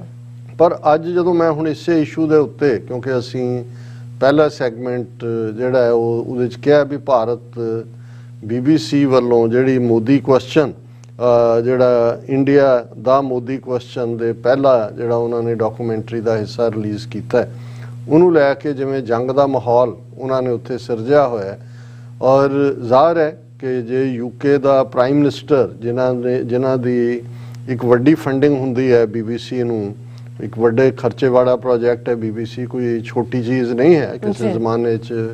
ਰੇਡੀਓ ਵੀ ਸੈਕੰਡ ਵਰਲਡ ਵਾਰ ਵੇਲੇ ਔਰ ਪਿਛਲੇ ਦਿਨਾਂ 'ਚ ਵੀਕਐਂਡ ਮੈਨੂੰ ਬਲਰਾਜ ਸਾਹਨੀ ਦੀ ਇੱਕ ਕਿਤਾਬ ਜਿਹਦੇ 'ਚ ਗੈਰ ਜਜ਼ਬਾਤੀ ਡਾਇਰੀ, ਉਸ ਦਾ ਹੈਡ ਪੜ੍ਹਨ ਦਾ ਮੌਕਾ ਮਿਲਿਆ ਔਰ ਕਿਉਂਕਿ ਬਲਰਾਜ ਸਾਹਨੀ ਨੇ ਵੀ 5 ਸਾਲ ਆਲਮੋਸਟ ਉਹਨੇ BBC ਲਈ ਕੰਮ ਕੀਤਾ ਸੀ। ਬਾਅਦ 'ਚ ਉਹ ਬੰਬੇ ਦੀ ਫਿਲਮ ਇੰਡਸਟਰੀ ਦੇ ਵਿੱਚ ਬੜਾ ਨਾਮੀ ਐਕਟਰ ਵੀ ਬਣਿਆ, ਜਿਹਦੇ 'ਚ ਉਸ ਦੀਆਂ ਫਿਲਮਾਂ ਕਾਬਲੀ ਵਾਲਾ, 2 ਬਿਗਾ ਜ਼ਮੀਨ ਔਰ ਇਹ ਉਹ ਬੜੀਆਂ ਬਚਪਨ ਦੇ ਵਿੱਚ ਸਕੂਲਾਂ ਦੇ ਵਿੱਚ ਦਿਖਾਈਆਂ ਜਾਂਦੀਆਂ ਹੁੰਦੀਆਂ ਸੀ ਲਿਜਾ ਕੇ। ਔਰ ਉਹ ਆਪਣੇ 5 ਸਾਲ ਦੇ ਪੀਰੀਅਡ ਦੇ ਦੌਰਾਨ ਜਦੋਂ ਕਿ ਉਹਨੇ BBC ਦੇ ਉਹ ਲਈ ਕਵਰੇਜ ਲਈ ਇੰਗਲੈਂਡ ਵੀ ਆਇਆ, ਉਦੋਂ ਸੈਕੰਡ ਵਰਲਡ ਵਾਰ ਚੱਲ ਰਿਹਾ ਸੀ 1939 ਤੋਂ 42-44 ਤੱਕ ਦਾ ਪੀਰੀਅਡ ਹੈ। ਔਰ ਉਦੋਂ ਈਵਨ ਹੁਣ ਤੱਕ ਵੀ ਮੈਨੂੰ ਇਹ ਰੀਅਲਾਈਜੇਸ਼ਨ ਨਹੀਂ ਸੀ। ਬਹੁਤ ਵਾਰ ਅਸੀਂ ਜਦੋਂ ਵਰਲਡ ਵਾਰਸ ਦੀ ਗੱਲ ਕਰਦੇ ਆ ਕੰਟਰੀਬਿਊਸ਼ਨ ਕਿ ਭਾਈ ਫੌਜੀ ਇੰਨੇ ਮਰੇ ਉੱਥੇ ਗਏ, ਪਰ ਉਸ ਦਾ ਉਹ ਚੈਪਟਰ ਜਿਹਦੇ 'ਚ ਕਿ ਉਹ ਬਿਆਨ ਕਰਦਾ ਹੈ ਕਿ ਵੀ ਈਵਨ ਉਦੋਂ ਬਹੁਤ ਸਾਰੇ ਜਿਹੜੇ ਨੇ ਉਹ ਜਿਹੜੇ ਲੋਕ ਖਾਸ ਤੌਰ ਤੇ ਦੁਆਬੇ ਤੋਂ, ਜਲੰਧਰ, ਹੁਸ਼ਿਆਰਪੁਰ ਤੋਂ ਐਜ਼ ਏ ਲੇਬਰ, ਕਿਉਂਕਿ ਇੰਡਸਟਰੀਲਾਈਜੇਸ਼ਨ ਦਾ ਫੇਜ਼ ਸੀ, ਉਹਨਾਂ ਦੇ ਜਿੰਨੇ ਵੱਡੇ ਕੋਵੈਂਟਰੀ ਔਰ ਦੂਸਰੇ ਵੱਡੇ ਵੱਡੇ ਸ਼ਹਿਰ ਸੀ, ਕਾਰਖਾਨੇ ਸੀ ਜਿਨ੍ਹਾਂ ਦੇ ਵਿੱਚ ਲੇਬਰ ਪੰਜਾਬ ਤੋਂ ਵੀ ਸੀ ਵੱਡੇ। ਔਰ ਜਦੋਂ ਜਰਮਨ ਨੇ ਪੂਰੇ ਜਿਹੜੀ ਆ ਉਹ ਸਾਰੀ ਰਾਤ ਬੰਬ ਵਰਸਦੇ ਸੀ ਯੂਕੇ ਦੇ ਸਾਰੇ ਸ਼ਹਿਰਾਂ ਤੇ, ਇਨਕਲੂਡਿੰਗ ਲੰਡਨ, ਤੇ ਉਹਨਾਂ ਨੇ ਉਸ ਐਪੀਸੋਡ 'ਚ ਬਿਆਨ ਕੀਤਾ ਕਿ ਕਿਵੇਂ ਇੱਕ ਹਿੱਸਾ ਜਿਹੜਾ ਸੀ ਜਿਹਦੇ 'ਚ ਕਾਰਖਾਨੇ ਸੀ ਸਾਰੇ, ਉਸ ਸਿਟੀ ਦਾ ਵੀ ਨਾਂ ਸ਼ਾਇਦ ਕੋਵੈਂਟਰੀ ਸੀ, ਉਸ ਨੂੰ ਕਿਵੇਂ ਤਬਾਹ ਕੀਤਾ, ਜਿਹਦੇ 'ਚ ਈਵਨ ਪੰਜਾਬੀ ਜਿਨ੍ਹਾਂ ਦੇ ਵਿੱਚ ਮੁਸਲਮਾਨ ਵੀ, ਸਿੱਖ ਵੀ, ਮਜ਼ਦੂਰ ਮਾਰੇ ਗਏ। ਔਰ ਉਹਨੇ ਕਿਹਾ ਵੀ ਜਦੋਂ BBC ਦੀ ਕਵਰੇਜ ਲਈ ਮੈਂ ਅਗਲੇ ਦਿਨ ਜਾਂ ਦੂਜਾ ਗਿਆ, ਮੈਨੂੰ ਉਦੋਂ ਰੇਸਿਜ਼ਮ ਵੀ ਬਹੁਤ ਸੀ। ਉਹਨੇ ਕਿਹਾ ਮੈਂ ਦੇਖਿਆ ਕਿ ਵੀ ਜਿੰਨੇ ਕੁ ਸਿੱਖ ਬਚੇ ਸੀ ਵੀ ਵੱਡੇ ਵੱਡੇ ਤਵਿਆਂ ਦੇ ਉੱਤੇ ਉਹ ਰੋਟੀਆਂ ਲਾ ਰਹੇ ਸੀ, ਔਰ ਉਹੀ ਗੋਰੇ ਜਿਹੜੇ ਉਹਨਾਂ ਨੂੰ ਨੇੜੇ ਨਹੀਂ ਸੀ ਲੱਗਣ ਦਿੰਦੇ, ਕਿਉਂਕਿ ਸਾਰੇ ਜਦੋਂ ਤਬਾਹੀ ਬੰਬਾਰਡਮੈਂਟ ਹੋਈ ਉਹ ਫੁਲਕਿਆਂ ਦੇ ਉੱਤੇ ਦਾਲ ਰੱਖ ਕੇ ਉਹ ਖਾ ਰਹੇ ਸੀ। ਔਰ ਕਹਿੰਦਾ ਮੈਨੂੰ ਲੱਗਾ ਵੀ ਵਾਹ, ਇਹ ਜਿਹੜੀ ਸਿੱਖੀ ਦੀ ਖੂਬਸੂਰਤੀ ਹੈ। ਚਲੋ, ਪਰ ਜਿਸ ਕੰਟੈਕਸਟ 'ਚ ਉਹਨਾਂ ਨੇ ਗੱਲ ਕੀਤੀ ਕਿ ਵੀ ਇਹ ਖਬਰਾਂ ਵੀ ਨਹੀਂ ਸੀ ਨਿਕਲ, ਸੋ BBC ਕੋਈ ਨਵੀਂ ਆਈ ਚੀਜ਼ ਨਹੀਂ ਹੈ। ਉਹਨਾਂ ਜ਼ਮਾਨਿਆਂ 'ਚ ਵੀ ਦੁਨੀਆ ਭਰ ਦੇ ਵਿੱਚ, ਔਰ ਉਹਨਾਂ ਦੀ ਆਲਮੋਸਟ ਹਰ ਦੁਨੀਆ ਦੀ ਜਿਹੜੀ ਪ੍ਰੋਮੀਨੈਂਟ ਨਿਊਜ਼ ਹੈ ਉਹਦੇ ਲਈ ਉਹਨਾਂ ਦੀ ਸਰਵਿਸ ਹੈ। ਈਵਨ ਹੁਣ ਪੰਜਾਬੀ ਗੁਰਮੁਖੀ ਦੇ ਵਿੱਚ ਵੀ ਉਹਨਾਂ ਦਾ ਜਿਹੜਾ ਉਹ ਵੈਬਸਾਈਟ ਵੀ ਹੈ, ਉਹਨਾਂ ਦੇ ਰਿਪੋਰਟਰਸ ਵੀ ਨੇ। ਔਰ ਈਵਨ ਜਿਵੇਂ ਪਾਕਿਸਤਾਨ ਦੀ ਰਿਪੋਰਟਿੰਗ ਕਰਨ ਲਈ ਸ਼ਮਾਇਲਾ ਜਾਫਰੀ ਮੈਂ ਅਕਸਰ ਐਡਮਾਇਰ ਕਰਦਾ, ਜਿੰਨੀ ਸੋਹਣੀ ਪੰਜਾਬੀ ਬੋਲਦੇ ਨੇ। ਹੁਣ ਵੀ ਜਿਵੇਂ ਪਾਕਿਸਤਾਨ ਦੇ ਵਿੱਚ ਇੱਕ ਦਿਨ ਪੂਰੀ ਉਹਨਾਂ ਦੇ ਗ੍ਰਿਡ ਆਫ ਹੋਏ ਔਰ ਪੂਰਾ ਹਨੇਰਾ ਰਿਹਾ 90% ਪਾਕਿਸਤਾਨ, ਤਾਂ ਸ਼ਮਾਇਲਾ ਜਾਫਰੀ ਉਹਨੂੰ ਕਵਰ ਕਰ ਰਹੀ ਸੀ BBC ਪੰਜਾਬੀ ਲਈ। ਸੋ BBC ਕੋਈ ਛੋਟਾ ਆਪਣੇ ਆਪ ਦੇ ਵਿੱਚ ਇੱਕ ਮੁਲਕ ਵਾਂਗ ਹੈ, ਕਿਉਂਕਿ ਇਹਦੇ ਬਾਵਜੂਦ ਕਿ ਇਹ ਨਹੀਂ ਹੈ ਕਿ ਵੀ ਹਰ ਚੀਜ਼ ਕੋਈ ਫੇਅਰ ਹੀ ਹੁੰਦੀ ਹੈ। ਅਸੀਂ ਈਵਨ ਬੇਸ਼ੱਕ ਮਾਰਕ ਟਲੀ ਜਿਹੜਾ BBC ਦਾ ਬਿਊਰੋ ਚੀਫ ਸੀ ਜੂਨ 84 ਦੇ ਹਮਲੇ ਵੇਲੇ ਦਿੱਲੀ ਦੇ ਵਿੱਚ, ਉਹ ਘਰ ਵਾਲੀ ਉਹਦੀ ਹਿੰਦਵਾਣੀ ਕਾਫੀ ਇੰਦਰਾ ਗਾਂਧੀ ਦਾ ਵੀ ਐਡਮਾਇਰਰ, ਪਰ ਜਿਹੜੀ ਕਵਰੇਜ ਜਦੋਂ ਅੱਜ ਵੀ ਅਸੀਂ ਡੇ ਬਾਈ ਡੇ ਜੂਨ 1 ਤੋਂ 6 ਤੱਕ ਕੀ ਹੋਇਆ, ਤੇ ਜੇ ਮਾਰਕ ਟਲੀ ਜਿਹੜਾ BBC ਨੂੰ ਦਾ ਬਿਊਰੋ ਚੀਫ ਸੀ ਔਰ ਸਤੀਸ਼ ਜੈਕਬ ਜਿਹੜਾ ਕੰਮ ਕਰਦਾ ਸੀ ਨਾਲ ਰਿਪੋਰਟਰ, ਉਹਨਾਂ ਦੀ ਕਿਤਾਬ ਅੰਮ੍ਰਿਤਸਰ ਮਿਸਿਸ ਗਾਂਧੀਜ਼ ਲਾਸਟ ਬੈਟਲ ਨੇ। ਉਸ ਤੋਂ ਬਾਅਦ ਤਾਂ ਬਹੁਤ ਸਾਰੀਆਂ ਕਿਤਾਬਾਂ ਆਈਆਂ, ਬਹੁਤ ਸਾਰੀ ਹੋਰ ਇਨਵੈਸਟੀਗੇਟਿਵ ਰਿਪੋਰਟਸ, ਆਪਰੇਸ਼ਨ ਇਨ ਪੰਜਾਬ ਦੇ ਥੱਲੇ ਰਿਪੋਰਟਾਂ। ਲੇਕਿਨ ਮੈਂ BBC ਦੇ ਹਵਾਲੇ ਨਾਲ ਗੱਲ ਕਰ ਰਿਹਾ ਕਿ BBC ਦਾ ਇਹ ਰਿਕਾਰਡ ਰਿਹਾ ਕਿ ਰਿਲੇਟਿਵਲੀ ਉਹਨਾਂ ਦੀ ਇਹ ਹਮੇਸ਼ਾ ਹੁੰਦਾ ਹੈ ਕਿ ਉਹ ਆਪਣੇ ਆਪ ਨੂੰ ਜਿਹੜਾ ਉਹ ਇੰਡੀਪੈਂਡੈਂਟ ਰੱਖ ਕੇ ਕਰਨ ਦੀ ਇੰਟਰਸਟ ਆਫ ਕੋਰਸ ਬ੍ਰਿਟਿਸ਼ ਨੇ ਉਹਨਾਂ ਦੇ। ਲੇਕਿਨ ਜਦੋਂ ਹੁਣ BBC ਦੀ ਇਹ ਡਾਕੂਮੈਂਟਰੀ ਜਿਹੜੀ ਉਸ ਰਿਪੋਰਟ ਤੇ ਆਧਾਰਿਤ ਹੈ ਜਿਹੜੇ ਉਸ ਵੇਲੇ ਦੇ ਫੋਰਨ ਸੈਕਟਰੀ ਜੈਕ ਸਟ੍ਰॉ ਨੇ ਆਰਡਰ ਕੀਤੀ, ਉਹਨਾਂ ਦੀ ਆਪਣੀ ਟੀਮ ਇਨਵੈਸਟੀਗੇਟਿਵ ਜਰਨਲਿਜ਼ਮ ਦੇ ਥੱਲੇ ਸਾਹਮਣੇ ਆਈ। ਔਰ ਕਿਉਂਕਿ ਪ੍ਰਾਈਮ ਮਿਨਿਸਟਰ ਰਿਸ਼ੀ ਸੁਨਕ ਹੁਣ ਜਿਹੜਾ ਉਹ ਮੋਦੀ ਬॉय ਸਾਰੇ ਨੇ ਕਿਤੇ ਨਾ ਕਿਤੇ ਇਹਨਾਂ ਦਾ ਹਿੰਦੂ ਦਾ ਮੌਲੀ ਦਾ ਧਾਗਾ ਬੰਨਿਆ ਹੋਇਆ, ਗਾਂ ਦੀ ਪੂਜਾ ਵੀ ਕਰਦਾ, ਸੋ ਉਹ ਸਾਰਾ ਹੈ। ਉਹਨੇ ਵੀ ਜਿਹੜਾ ਉਹਨੂੰ ਕਵਰ ਕਰਨ ਦੀ ਕੋਸ਼ਿਸ਼ ਹੀ ਕੀਤੀ ਜਾਂ ਰਾਦਰ ਉਹਨੇ ਮੋਦੀ ਦਾ ਵੇਲਡ ਡਿਫੈਂਸ ਕੀਤਾ। ਹਾਲਾਂ ਉਹਦਾ ਫਰਜ਼ ਸੀ ਕਿਉਂਕਿ ਉਹਦੀ ਇੰਸਟੀਟਿਊਸ਼ਨ ਹੈ BBC ਦੀ ਇੱਕ ਆਪਣੀ ਇੱਕ ਐਜ਼ ਏ ਇੰਸਟੀਟਿਊਸ਼ਨ ਉਹਦੀ, ਉਹ ਤਾਂ ਦੌੜਿਆ। ਫਿਰ ਮੈਨੂੰ ਇਹ ਲੱਗਦਾ ਸੀ ਵੀ ਅਮਰੀਕਾ ਘੱਟੋ ਘੱਟ ਬਾਈਡਨ ਐਡਮਿਨਿਸਟ੍ਰੇਸ਼ਨ ਡੈਮੋਕ੍ਰੈਟ ਕਦੇ ਕਿਸੇ ਪਾਸੇ ਹਿਊਮਨ ਰਾਈਟ ਦਾ ਉੱਥੇ ਤਾਲਿਬਾਨ ਦੇ ਉੱਤੇ ਫੋਰਸ ਕਰਦੇ ਨੇ ਕਿ ਜੀ ਤੁਸੀਂ ਔਰਤਾਂ ਨੂੰ ਹੱਕ ਦਿਓ, ਦੂਜਾ ਦਿਓ, ਹਿਊਮਨ ਰਾਈਟਸ ਹੋਣੇ ਚਾਹੀਦੇ ਨੇ। ਈਰਾਨ ਦੇ ਮਾਮਲੇ ਦੇ ਵਿੱਚ ਜਿਹੜਾ ਜੀ ਦੇਖੋ ਹਿਜਾਬ ਦੇ ਮੁੱਦੇ ਤੇ ਇਹ ਹੋ ਰਿਹਾ ਉਹ ਹੋ ਰਿਹਾ, ਪਰ ਜਿਸ ਅੰਦਾਜ਼ ਦੇ ਵਿੱਚ ਅਮਰੀਕਨ ਸਟੇਟ ਡਿਪਾਰਟਮੈਂਟ ਨੇ ਆਪਣਾ ਕਿਨਾਰਾ ਕੀਤਾ ਹੈ, ਇਹ ਸਾਰੇ ਤੋਂ ਕਿਨਾਰਾ ਹੀ ਨਹੀਂ ਰਾਦਰ ਮੈਂ ਕਿਉਂਕਿ ਉਹਨਾਂ ਦੇ ਲਫ਼ਜ਼ਾਂ 'ਚ ਇਹ ਮਿਸਟਰ ਨੈਡ ਪ੍ਰਾਈਸ ਜਿਹੜਾ ਇਹਨਾਂ ਦਾ ਸਪੋਕਸਪਰਸਨ ਹੈ US ਸਟੇਟ ਡਿਪਾਰਟਮੈਂਟ ਦਾ, ਉਹਨੇ ਪ੍ਰੈਸ ਕਾਨਫਰੰਸ ਕੀਤੀ ਔਰ ਜਦੋਂ ਇੱਕ ਪਾਕਿਸਤਾਨੀ ਜਰਨਲਿਸਟ ਨੇ ਇਸ ਦੇ ਉੱਤੇ ਸਵਾਲ ਪੁੱਛਿਆ ਔਰ ਉਹਦੇ ਤੇ ਉਹਨੇ ਜਿਹੜਾ ਸਟੇਟ ਡਿਪਾਰਟਮੈਂਟ ਦੇ ਸਪੋਕਸਪਰਸਨ ਨੈਡ ਪ੍ਰਾਈਸ ਨੇ ਜੋ ਕਿਹਾ, ਮੈਂ ਐਗਜ਼ੈਕਟਲੀ ਕੋਟ ਅਨਕੋਟ ਉਹਦੇ ਲਫ਼ਜ਼ ਦੁਹਰਾਉਣਾ ਚਾਹੁੰਦਾ ਕਿ ਜਿਹਦੇ 'ਚ ਜਦੋਂ ਉਹਨੇ ਕਿਹਾ ਕਿ ਵੀ ਮੈਨੂੰ ਆਈ am not familiar with the BBC documentary, ਮੈਨੂੰ ਪਤਾ ਹੀ ਨਹੀਂ ਹੈ। ਹਾਲਾਂਕਿ ਉਹਨਾਂ ਨੂੰ ਪਤਾ ਹੈ ਵੀ ਜਦੋਂ ਹੁਣ ਇਸ ਵੇਲੇ ਇਸ ਦੇ ਉੱਤੇ ਇੰਨਾ ਵੱਡਾ ਡਿਪਲੋਮੈਟਿਕ ਕ੍ਰਾਈਸਿਸ ਈਵਨ ਹੋ ਸਕਦਾ ਹੈ ਬਿਟਵੀਨ UK ਐਂਡ ਆਲ ਵੀ ਆਉਣ ਵਾਲੇ ਪੀਰੀਅਡ ਨੋ ਮੈਟਰ ਰਿਸ਼ੀ ਸੁਨਕ ਨੇ ਕਿ ਉਹਨੂੰ ਪਤਾ ਹੀ ਨਹੀਂ ਹੈ ਵੀ BBC ਦੀ ਡਾਕੂਮੈਂਟਰੀ ਆਈ। ਫਿਰ ਉਹ ਇਹ ਕਹਿੰਦਾ ਹੈ ਕਿ ਵੀ ਮੈਂ ਜਿਹੜਾ ਹੈ ਆਈ ਐਮ ਜਿਹੜਾ ਮੈਨੂੰ ਇਹ ਪਤਾ ਨਹੀਂ ਹੈ ਵੈਨ ਕਿ ਵੀ ਇਹ ਹੈ ਕਿ I am not familiar with the BBC documentary on 2002 Gujarat riots you are referring to, I am very familiar. ਉਹ ਕਹਿੰਦਾ ਮੈਨੂੰ ਇਹ ਤਾਂ ਨਹੀਂ ਪਤਾ ਵੀ ਕੀ ਡਾਕੂਮੈਂਟਰੀ ਹੈ, but I am very familiar with the shared values that connect the United States and India as two thriving vibrant democracies. ਪਰ ਮੈਂ ਇਹ ਸਮਝਦਾ ਵੀ ਅਸੀਂ ਦੋ ਡੈਮੋਕ੍ਰੇਸੀਜ਼, ਇਹ ਮੈਨੂੰ ਪਤਾ ਹੈ ਕਿ ਸਾਡੀਆਂ ਸਾਂਝੀਆਂ ਕੀਮਤਾਂ, ਉਹ ਤੁਹਾਡੀ ਉਸੇ ਹੀ ਥਰਾਈਵਿੰਗ ਡੈਮੋਕ੍ਰੇਸੀ ਜਿਹਨੂੰ ਤੁਸੀਂ ਕਹਿ ਰਹੇ ਹੋ ਉਹਦਾ ਹੀ ਅਸਲੀ ਚਿਹਰਾ ਦਿਖਾਇਆ ਉਸ ਡਾਕੂਮੈਂਟਰੀ ਨੇ ਕਿ ਕਿਵੇਂ ਇੱਕ ਚੀਫ ਮਿਨਿਸਟਰ ਜਿਹੜਾ ਸਟੇਟ ਦੇ ਲੋਕਾਂ ਦੀ ਹਿਫਾਜ਼ਤ ਲਈ ਹੈ ਉਹ ਆਪਣੀ ਸਟੇਟ ਦੇ ਲੋਕਾਂ ਨੂੰ ਧਰਮ ਤੇ ਬੇਸਡ ਉਹਨਾਂ ਦੀ ਨਸਲਕੁਸ਼ੀ ਕਰ ਰਿਹਾ। ਫਿਰ ਇਹ ਮਿਸਟਰ ਨੈਡ ਪ੍ਰਾਈਸ ਇੱਥੇ ਨਹੀਂ ਰੁਕਿਆ, ਉਹਨੇ ਕਿਹਾ ਜੀ when we have concerns about actions that are taken in India, we have voiced those, we have had an occasion to do that, but we want first and foremost to reinforce those values that are at the hearts of our relationship, ਕਿ ਜਿਹੜੀ ਸਾਡੀ ਰਿਸ਼ਤਿਆਂ ਦੀਆਂ ਜੜ੍ਹਾਂ ਦੇ ਵਿੱਚ ਜਿਹੜੀਆਂ ਨੇ ਕਾਮਨ ਵੈਲਿਊਜ਼ ਔਰ ਜਮਹੂਰੀ ਵੈਲਿਊਜ਼ ਨੇ ਅਸੀਂ ਉਹਨਾਂ ਨੂੰ ਇੰਪਲੀਮੈਂਟ ਕਰ ਰਹੇ। ਔਰ ਫਿਰ ਉਹਨੇ ਕਿਹਾ ਕਿ ਜੀ ਇਹ ਸਾਡੀ global strategic partnership we have with our Indian partners, there are close political ties, there are economical ties, there are exceptionally deep people to people ties between the US and India। ਮਤਲਬ ਇਹ ਹੈ ਇੱਕ ਹੁੰਦਾ ਹੈ ਮਿੱਟੀ ਪਾਣੀ, ਰਿਸ਼ੀ ਸੁਨਕ ਤਾਂ ਨਿਕਲ ਗਿਆ ਉਹ ਕਰਕੇ ਇੰਡਰ, ਇਹ ਤਾਂ ਇੰਨਾ ਤਾਂ ਈਵਨ ਉਹਨਾਂ ਨੇ ਆਪਣੇ ਆਪ ਨੂੰ ਡਿਫੈਂਡ ਨਹੀਂ ਕੀਤਾ। ਉਹਨਾਂ ਨੇ ਤਾਂ ਇਹ ਕਹਿ ਕੇ ਕਿ ਜੀ ਇੰਡੀਅਨ ਐਕਸਟਰਨਲ ਅਫੇਅਰਸ ਮਿਨਿਸਟਰੀ ਦੇ ਸਪੋਕਸਪਰਸਨ ਨੇ ਜੀ ਪ੍ਰੋਪੇਗੈਂਡਾ ਪੀਸ ਔਰ ਕਲੋਨੀਅਲ ਮਾਈਂਡਸੈਟ ਉਹਨੂੰ ਜਾਨ ਛਡਾਈ ਆ ਆਪਣੀ ਕਹਿ ਕੇ। ਲੇਕਿਨ ਅਮਰੀਕਾ ਤਾਂ ਐਂ ਖੜ ਗਿਆ ਕੰਧ ਬਣ ਕੇ ਜਿਵੇਂ ਇਹ ਜਿਹੜਾ ਨੇ ਇਹ ਇਹਨਾਂ ਦੇ ਹਿਊਮਨ ਰਾਈਟਸ ਨੂੰ ਡਿਫਾਈਨ ਕਰਦਾ ਜੋ ਕੁਛ ਹੈ। ਔਰ ਇਹ ਐਂਡ ਤੱਕ ਜਦੋਂ ਤੁਸੀਂ ਇਹ ਦੇਖਦੇ ਹੋ ਕਿ ਭਾਈ ਇਸ ਤੋਂ ਇਹ ਸਾਬਤ ਹੁੰਦਾ, ਔਰ ਗੱਲ ਕੱਲੀ ਮੈਂ ਹੀ ਨਹੀਂ ਕਹਿ ਰਿਹਾ, ਈਵਨ ਹਿਊਮਨ ਰਾਈਟਸ ਵਾਚ ਉਹਨਾਂ ਦੀ ਜਿਹੜੀ ਇੰਡੀਆ ਚੈਪਟਰ ਦੀ ਇੰਚਾਰਜ ਹੈ ਔਰ ਬੰਗਾਲੀ ਬੀਬੀ ਹੈ ਮੀਨਾਕਸ਼ੀ ਗੈਂਗੁਲੀ, ਉਹਦੇ ਚ ਉਹਨੇ ਇਸ ਡਾਕੂਮੈਂਟਰੀ ਤੇ ਕਿਹਾ blocking BBC documentary in India is to hide criticism of the Modi government। ਹੁਣ ਜਿਹਨੂੰ ਇਹ ਨੈਡ ਪ੍ਰਾਈਸ ਸਟੇਟ ਡਿਪਾਰਟਮੈਂਟ ਸਪੋਕਸਪਰਸਨ ਕਹਿ ਰਿਹਾ ਡੀਪ ਵੈਲਿਊ, ਮੈਨੂੰ ਤਾਂ ਪਤਾ ਹੀ ਨਹੀਂ ਹੈ ਕਿ ਵੀ ਕੀ ਹੈ। ਉਹ ਕਹਿੰਦਾ ਕਿ ਵੀ ਇਹ ਮੋਦੀ ਗਵਰਨਮੈਂਟ ਦਾ ਕ੍ਰਿਟਿਸਿਜ਼ਮ ਨੂੰ ਹਾਈਡ ਕਰਨ ਦੇ ਲਈ ਇਸ ਦੇ ਉੱਤੇ ਪਾਬੰਦੀ ਲਾਈ ਗਈ ਹੈ। But wounds from 2002 Gujarat violence will heal with true commitment to human rights instead of honoring rapists and killers and by ending discrimination attacks on Muslims। ਉਹਨੇ ਕਿਹਾ ਜੀ ਜਿੰਨਾ ਮਰਜ਼ੀ ਤੁਸੀਂ ਇਹਨੂੰ ਲੁਕਾਉਣ ਦੀ ਕੋਸ਼ਿਸ਼ ਕਰੋ, ਇਹ ਜਿਹੜੇ 2002 ਦੇ ਗੁਜਰਾਤ ਦੀ ਹਿੰਸਾ ਦੇ ਜ਼ਖਮ ਨੇ, ਇਹ ਜਦੋਂ ਤੱਕ ਉੱਥੇ ਭਾਰਤ ਦੇ ਵਿੱਚ ਮਨੁੱਖੀ ਹੱਕਾਂ ਦੀ ਬਹਾਲੀ ਨਹੀਂ ਹੁੰਦੀ ਉਦੋਂ ਤੱਕ ਇਹ ਰਿਸ਼ਤੇ ਰਹਿਣਗੇ।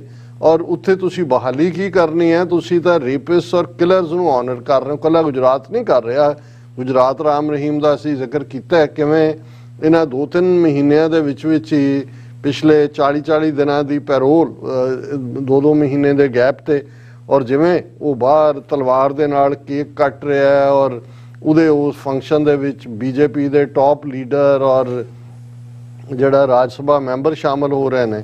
ਸੋ ਇਸ ਸਾਰੇ ਦੇ ਚਲਦਿਆਂ ਸਾਡੇ ਵੀਰ ਟੋਰਾਂਟੋ ਤੋਂ ਜਿਹੜੇ ਨੇ ਉਹ ਅਕਸਰ ਸਾਨੂੰ ਸਟੋਰੀਜ਼ ਵੀ ਭੇਜਦੇ ਨੇ, ਅਸੀਂ ਉਹਨਾਂ ਦਾ ਹਮੇਸ਼ਾ ਹੀ ਉਹਨਾਂ ਦੇ ਸ਼ੁਕਰਗੁਜ਼ਾਰ ਹੈ। ਯਵਾਰ ਸ਼ਾਹ ਔਰ ਉਹਨਾਂ ਨੇ ਜਿਹੜਾ ਇਸ ਨੂੰ ਵੀ ਭੇਜਿਆ ਔਰ ਜਿਨ੍ਹਾਂ ਦੇ 2-3 ਇੰਟਰਵਿਊ ਨੇ, ਥੱਲੇ 4-5 ਸਵਾਲ ਨੇ ਜਿਹੜੇ ਮੈਂ ਸਮਝਦਾ ਵੀ ਮੈਂ ਡੀਟੇਲਸ ਤਾਂ ਨਹੀਂ ਜਾਵਾਂਗਾ। ਔਰ ਉਹ ਸਵਾਲ ਇਹੀ ਨੇ ਕਿ ਵੀ ਇੱਕ ਪਾਸੇ ਉਹਨਾਂ ਦਾ ਸਟੇਟ ਡਿਪਾਰਟਮੈਂਟ ਸਪੋਕਸਪਰਸਨ ਕਹਿ ਰਿਹਾ ਕਿ ਵੀ ਉਹਨੂੰ ਪਤਾ ਹੀ ਨਹੀਂ ਇਸ ਡਾਕੂਮੈਂਟਰੀ ਦਾ। Does US approve BJP RSS Hindu fascism inspired by Adolf Hitler, ਕਿ ਜਿਹੜੀ ਹਿਟਲਰ ਦੀ ਆਈਡੀਓਲੋਜੀ ਸੀ ਉਸ ਨੇ ਹੀ ਇਨਸਪਾਇਰ ਕੀਤਾ ਗੋਲਵਲਕਰ ਨੂੰ, ਹੈਡਗਵੇਅਰ ਨੂੰ, ਕਿ ਜਿਹੜਾ US ਅਪਰੂਵ ਕਰਦਾ ਹੈ। Does US approve of censorship and brutal crushing of press freedom, ਜਿਵੇਂ ਉਹਨਾਂ ਨੇ YouTube ਤੋਂ ਟਵਿੱਟਰ ਤੋਂ ਸਾਰੇ ਫਿਲਮ ਹਟਵਾਈ ਹੈ ਔਰ ਬਿਲਕੁਲ ਜਿਹੜਾ ਉਹ ਸੈਂਸਰ ਲਾ ਕੇ ਐਮਰਜੈਂਸੀ ਪਾਵਰਸ ਉਹਨਾਂ ਨੇ ਯੂਜ਼ ਕੀਤੀਆਂ ਆਪਣੀਆਂ, ਜਿਹੜੀ ਵਾਰ ਟਾਈਮ ਨੇ। ਇਨਫੋਰਮੇਸ਼ਨ ਬ੍ਰਾਡਕਾਸਟਿੰਗ ਮਿਨਿਸਟਰੀ ਨੇ ਇਹਦੇ ਤੇ ਪਾਬੰਦੀ ਲਾ। ਕੀ ਅਮਰੀਕਾ ਅਪਰੂਵ ਕਰਦੇ? Does US approve persecution and genocide of the minorities in India? ਹੁਣ ਉਹਦੇ ਵਿੱਚ ਗੁਜਰਾਤ ਦੇ ਵਿੱਚ ਮੁਸਲਮਾਨਾਂ ਦੀ ਨਸਲਕੁਸ਼ੀ, ਇਹੀ ਹਾਲ ਸਾਡੇ ਨਾਲ ਹੈ ਜੋ ਜੂਨ 84 ਨਵੰਬਰ 84 ਔਰ ਲਗਾਤਾਰਤਾ ਨਾਲ ਹੋ ਰਿਹਾ ਹੈ। ਹੁਣ ਇੰਡੀਆ ਨੂੰ ਜਿਸ ਲੈਵਲ ਤੇ ਡਿਫੈਂਡ ਕੀਤਾ ਹੈ ਅਮਰੀਕਾ ਨੇ, ਕੀ ਉਹ ਅਪਰੂਵ ਕਰਦਾ ਹੈ ਕਿ ਵੀ ਠੀਕ ਹੈ ਮਾਰ ਦਿਓ ਬਾਕੀ ਸਾਰੇ ਆ ਘੱਟ ਗਿਣਤੀਆਂ ਨੂੰ? Why has US ignored Amnesty International's damning report on India? ਉਹਨੂੰ ਕਿਉਂ ਇਗਨੋਰ ਕੀਤਾ ਹੈ? Why US has ignored Human Rights Watch other damning reports on India? Why has US ignored its US serves country of concern report on India? ਆਪਣਾ commission US Commission on International Religious Freedom ਉਹ 3 ਸਾਲ ਤੋਂ India ਨੂੰ country of concern ਐਲਾਨ ਰਿਹਾ, ਇਹ exception ਦੇ ਰਿਹਾ। ਫਿਰ ਉਹਨਾਂ ਨੇ ਕਿਹਾ the list can go on, that is not US ignorance but dishonesty, hypocrisy. The US stands strongly for human rights and justice, quote unquote, but all in the world, or is it selective? The world awaits the answer.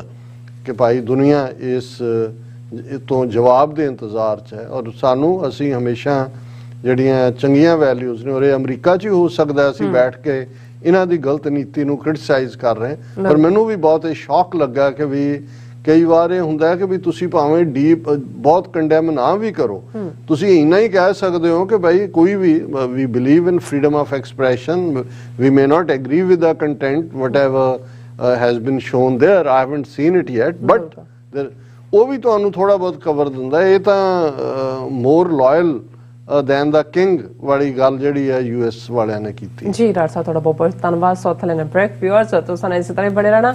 ਮਿਲਦੇ ਹਾਂ ਛੋਟੇ ਜਿਹੇ break ਤੋਂ ਬਾਅਦ।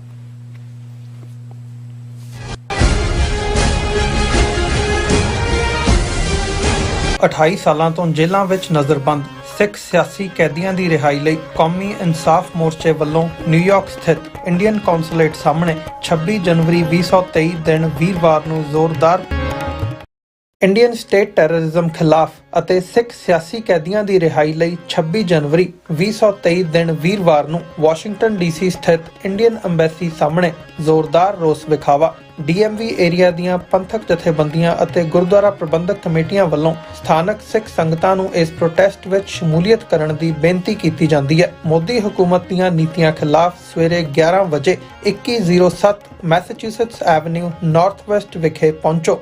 ਵਧੇਰੇ ਜਾਣਕਾਰੀ ਲਈ ਤੁਸੀਂ ਹੇਠ ਦਿੱਤੇ ਨੰਬਰਾਂ ਤੇ ਸੰਪਰਕ ਕਰ ਸਕਦੇ ਹੋ।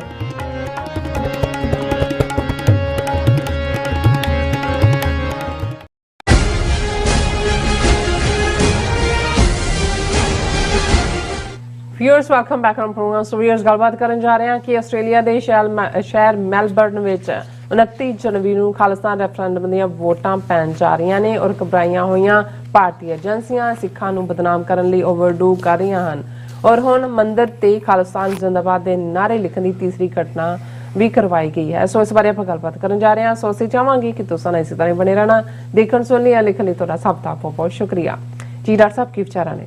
ਦੇਖੋ, ਅਸੀਂ ਆਪਣੇ ਉਹਨਾਂ ਸਾਰੇ ਵੀਰਾਂ ਭੈਣਾਂ ਦਾ ਸ਼ੁਕਰੀਆ ਅਦਾ ਕਰਦੇ ਹਾਂ ਜਿਹੜੇ YouTube ਔਰ Facebook ਲਾਈਵ ਚੈਟ ਤੇ ਨੇ, ਔਰ ਮੈਂ ਜ਼ਰੂਰ ਰੈਕਗਨਾਈਜ਼ ਵੀ ਕਰਨਾ ਚਾਹੁੰਦਾ ਜਿਹੜੇ ਸਾਰੇ ਵਿਚਾਰੇ ਕਈ ਅਰਲੀ ਆਵਰਸ ਪੰਜਾਬ ਚੋਂ ਉੱਠ ਕੇ, ਕਿਉਂਕਿ ਉੱਥੇ ਸਵੇਰੇ ਅਰਲੀ ਮਾਰਨਿੰਗ ਹੈ, ਔਰ ਸਾਡੇ ਵੀਰ ਸੋਹਣ ਸਿੰਘ ਲਿਖਦੇ ਨੇ, ਫਿਰ ਜਸਵੀਰ ਸਿੰਘ ਬਰਾੜ ਔਰ ਅਬਾਊਟ ਟਰੂਥ ਐਂਡ ਸਿੱਖਿਜ਼ਮ, ਉਹਦੇ 'ਚ ਜਿਹੜਾ ਬਹੁਤ ਸਾਰਿਆਂ ਦੇ ਕਮੈਂਟ ਬੜੇ ਪੋਜ਼ਿਟਿਵ ਹੁੰਦੇ ਨੇ। ਹੁਣ ਮੈਂ ਸਾਰੇ ਕਮੈਂਟ ਤੇ ਨਹੀਂ ਪੜ੍ਹ ਸਕਾਂਗਾ।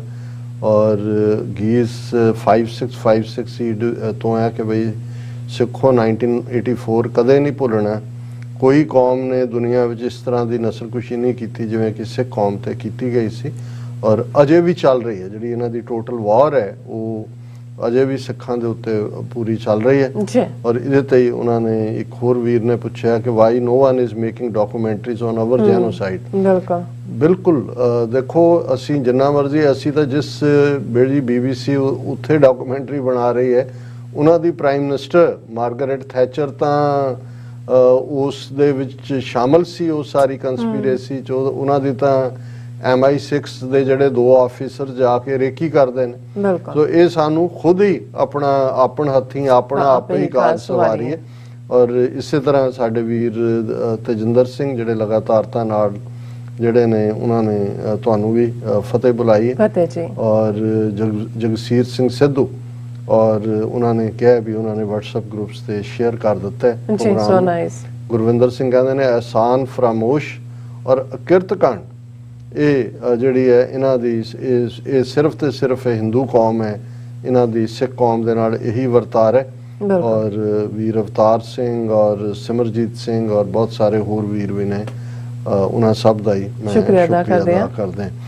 ਗੱਲ ਆਸਟ੍ਰੇਲੀਆ ਦੀ, ਕਿਉਂਕਿ ਜਦੋਂ ਹੁੰਦਾ ਹੈ ਵੀ ਜਿੱਥੇ ਨਗਾਰੇ ਤੇ ਚੋਟ ਵੱਜੀ ਹੋਏ ਔਰ ਮੱਲ ਜਿਹੜੇ ਨੇ ਭਲਵਾਨ ਅਖਾੜੇ 'ਚ ਉਤਰ ਰਹੇ ਹੋਣ ਤੇ ਫਿਰ ਸ਼ਰਾਰਤ ਕਰਨ ਵਾਲਿਆਂ ਨੂੰ ਵੀ ਸੁੱਝ ਰਿਹਾ ਹੁੰਦਾ ਹੈ ਕਿ ਭਾਈ ਇਹ ਹੁਣ ਜਿਹੜਾ ਇਸ ਅਖਾੜੇ ਨੂੰ ਕਿਵੇਂ ਜਿਹੜਾ ਹੈ ਉਹ ਮੇਨ ਸਟ੍ਰੀਮ ਤੋਂ ਕੱਢੀਏ। ਬਿਲਕੁਲ। ਸੋ ਜ਼ਾਹਰ ਹੈ ਵੀ ਜਦੋਂ ਤੋਂ ਸਿਕਸ ਫਾਰ ਜਸਟਿਸ ਨੇ ਮੈਲਬਰਨ ਦੇ ਵਿੱਚ ਜਿਹੜਾ ਹੈ ਉਹ 29 ਜਨਵਰੀ ਦਾ ਐਲਾਨ ਖਾਲਿਸਤਾਨ ਰੈਫਰੈਂਡਮ ਦੀਆਂ ਵੋਟਾਂ ਦਾ ਕੀਤਾ, ਕਾਰ ਰੈਲੀ ਉਹ ਸਾਰਿਆਂ ਨੂੰ ਲੈ ਕੇ ਔਰ ਉਹਨਾਂ ਦੀ ਸਾਰੀ ਟੀਮ, ਜਿਵੇਂ ਮੈਂ ਅੱਗੇ ਵੀ ਕਿਹਾ ਸੀ ਕਿ ਬੜੇ ਚੰਗੇ ਪਲਾਨਡ ਤਰੀਕੇ ਦੇ ਨਾਲ ਉਹ ਆਪਣਾ ਪੂਰਾ ਮੋਮੈਂਟਮ ਬਿਲਡ ਕਰਦੇ ਨੇ। ਔਰ ਬੀਤੇ ਵੀਕਐਂਡ ਤੇ ਈਵਨ ਪਰਥ ਤੋਂ ਵੀ ਉਹਨਾਂ ਨੇ ਹਾਲਾਂ 150 ਦੇ ਕਰੀਬ ਸੰਗਤਾਂ ਹਾਲ 'ਚ ਬੈਠੀਆਂ ਸੀ ਔਰ ਸੈਮੀਨਾਰ ਜਿਹੜਾ ਉਹ ਟੈਲੀ ਜਿਹੜਾ ਅੱਜ ਕੱਲ੍ਹ ਵੀਡੀਓ ਲਿੰਕ ਰਾਹੀਂ ਉਹ ਐਡਰੈਸ ਹੋਏ, ਲੋਕਾਂ ਦੇ ਸਵਾਲਾਂ ਦੇ ਜਵਾਬ ਵੀ ਦਿੱਤੇ ਔਰ ਇਸ ਤੋਂ ਪਹਿਲਾਂ ਕਾਮਯਾਬ ਕਾਰ ਰੈਲੀ ਵੀ ਹੋਈ। ਔਰ ਅਸੀਂ ਰਿਪੀਟਡਲੀ, ਕਿਉਂਕਿ ਇਸ ਲਈ ਵੀ ਇਹ ਸਾਡਾ ਫਰਜ਼ ਵੀ ਬਣਦਾ ਹੈ ਕਿ ਜਿਹੜਾ ਜੋ ਵੀ ਗਰਾਊਂਡ ਟਰੂਥ ਹੈ ਉਸ ਨੂੰ ਬਿਆਨੀਏ। ਪਰ ਨਾਲ ਦੀ ਨਾਲ ਅਸੀਂ ਪਹਿਲੇ ਹੀ ਜਦੋਂ ਕਿ so called vandalization of a temple ਦੀ ਖਬਰ ਆਈ ਤੇ ਉਦੋਂ ਅਸੀਂ ਇਹ ਕਿਹਾ ਕਿ ਵੀ ਇਹ ਇੰਨੇ ਜਿਹੜੇ ਨੇ ਇਹ ਬੌਂਦਲੇ ਹੋਏ ਨੇ ਕਿ ਇਹ ਔਰ ਇਹ ਏਜੰਸੀਆਂ ਜਿਨ੍ਹਾਂ ਦੇ ਅੱਗੋਂ ਕਾਰਕੁਨ ਹੁੰਦੇ ਨੇ ਉਹ ਤਾਂ ਟਾਸਕ ਦਿੱਤੀ ਹੁੰਦੀ ਹੈ, ਉਹਨਾਂ ਨੇ ਤਨਖਾਹ ਵੀ ਲੈਣੀ ਹੁੰਦੀ ਹੈ, ਰਿਪੋਰਟ ਵੀ ਪਾਣੀ ਹੁੰਦੀ ਹੈ ਜੇ ਅਸੀਂ ਇਹ ਕਰ ਦਿੱਤਾ।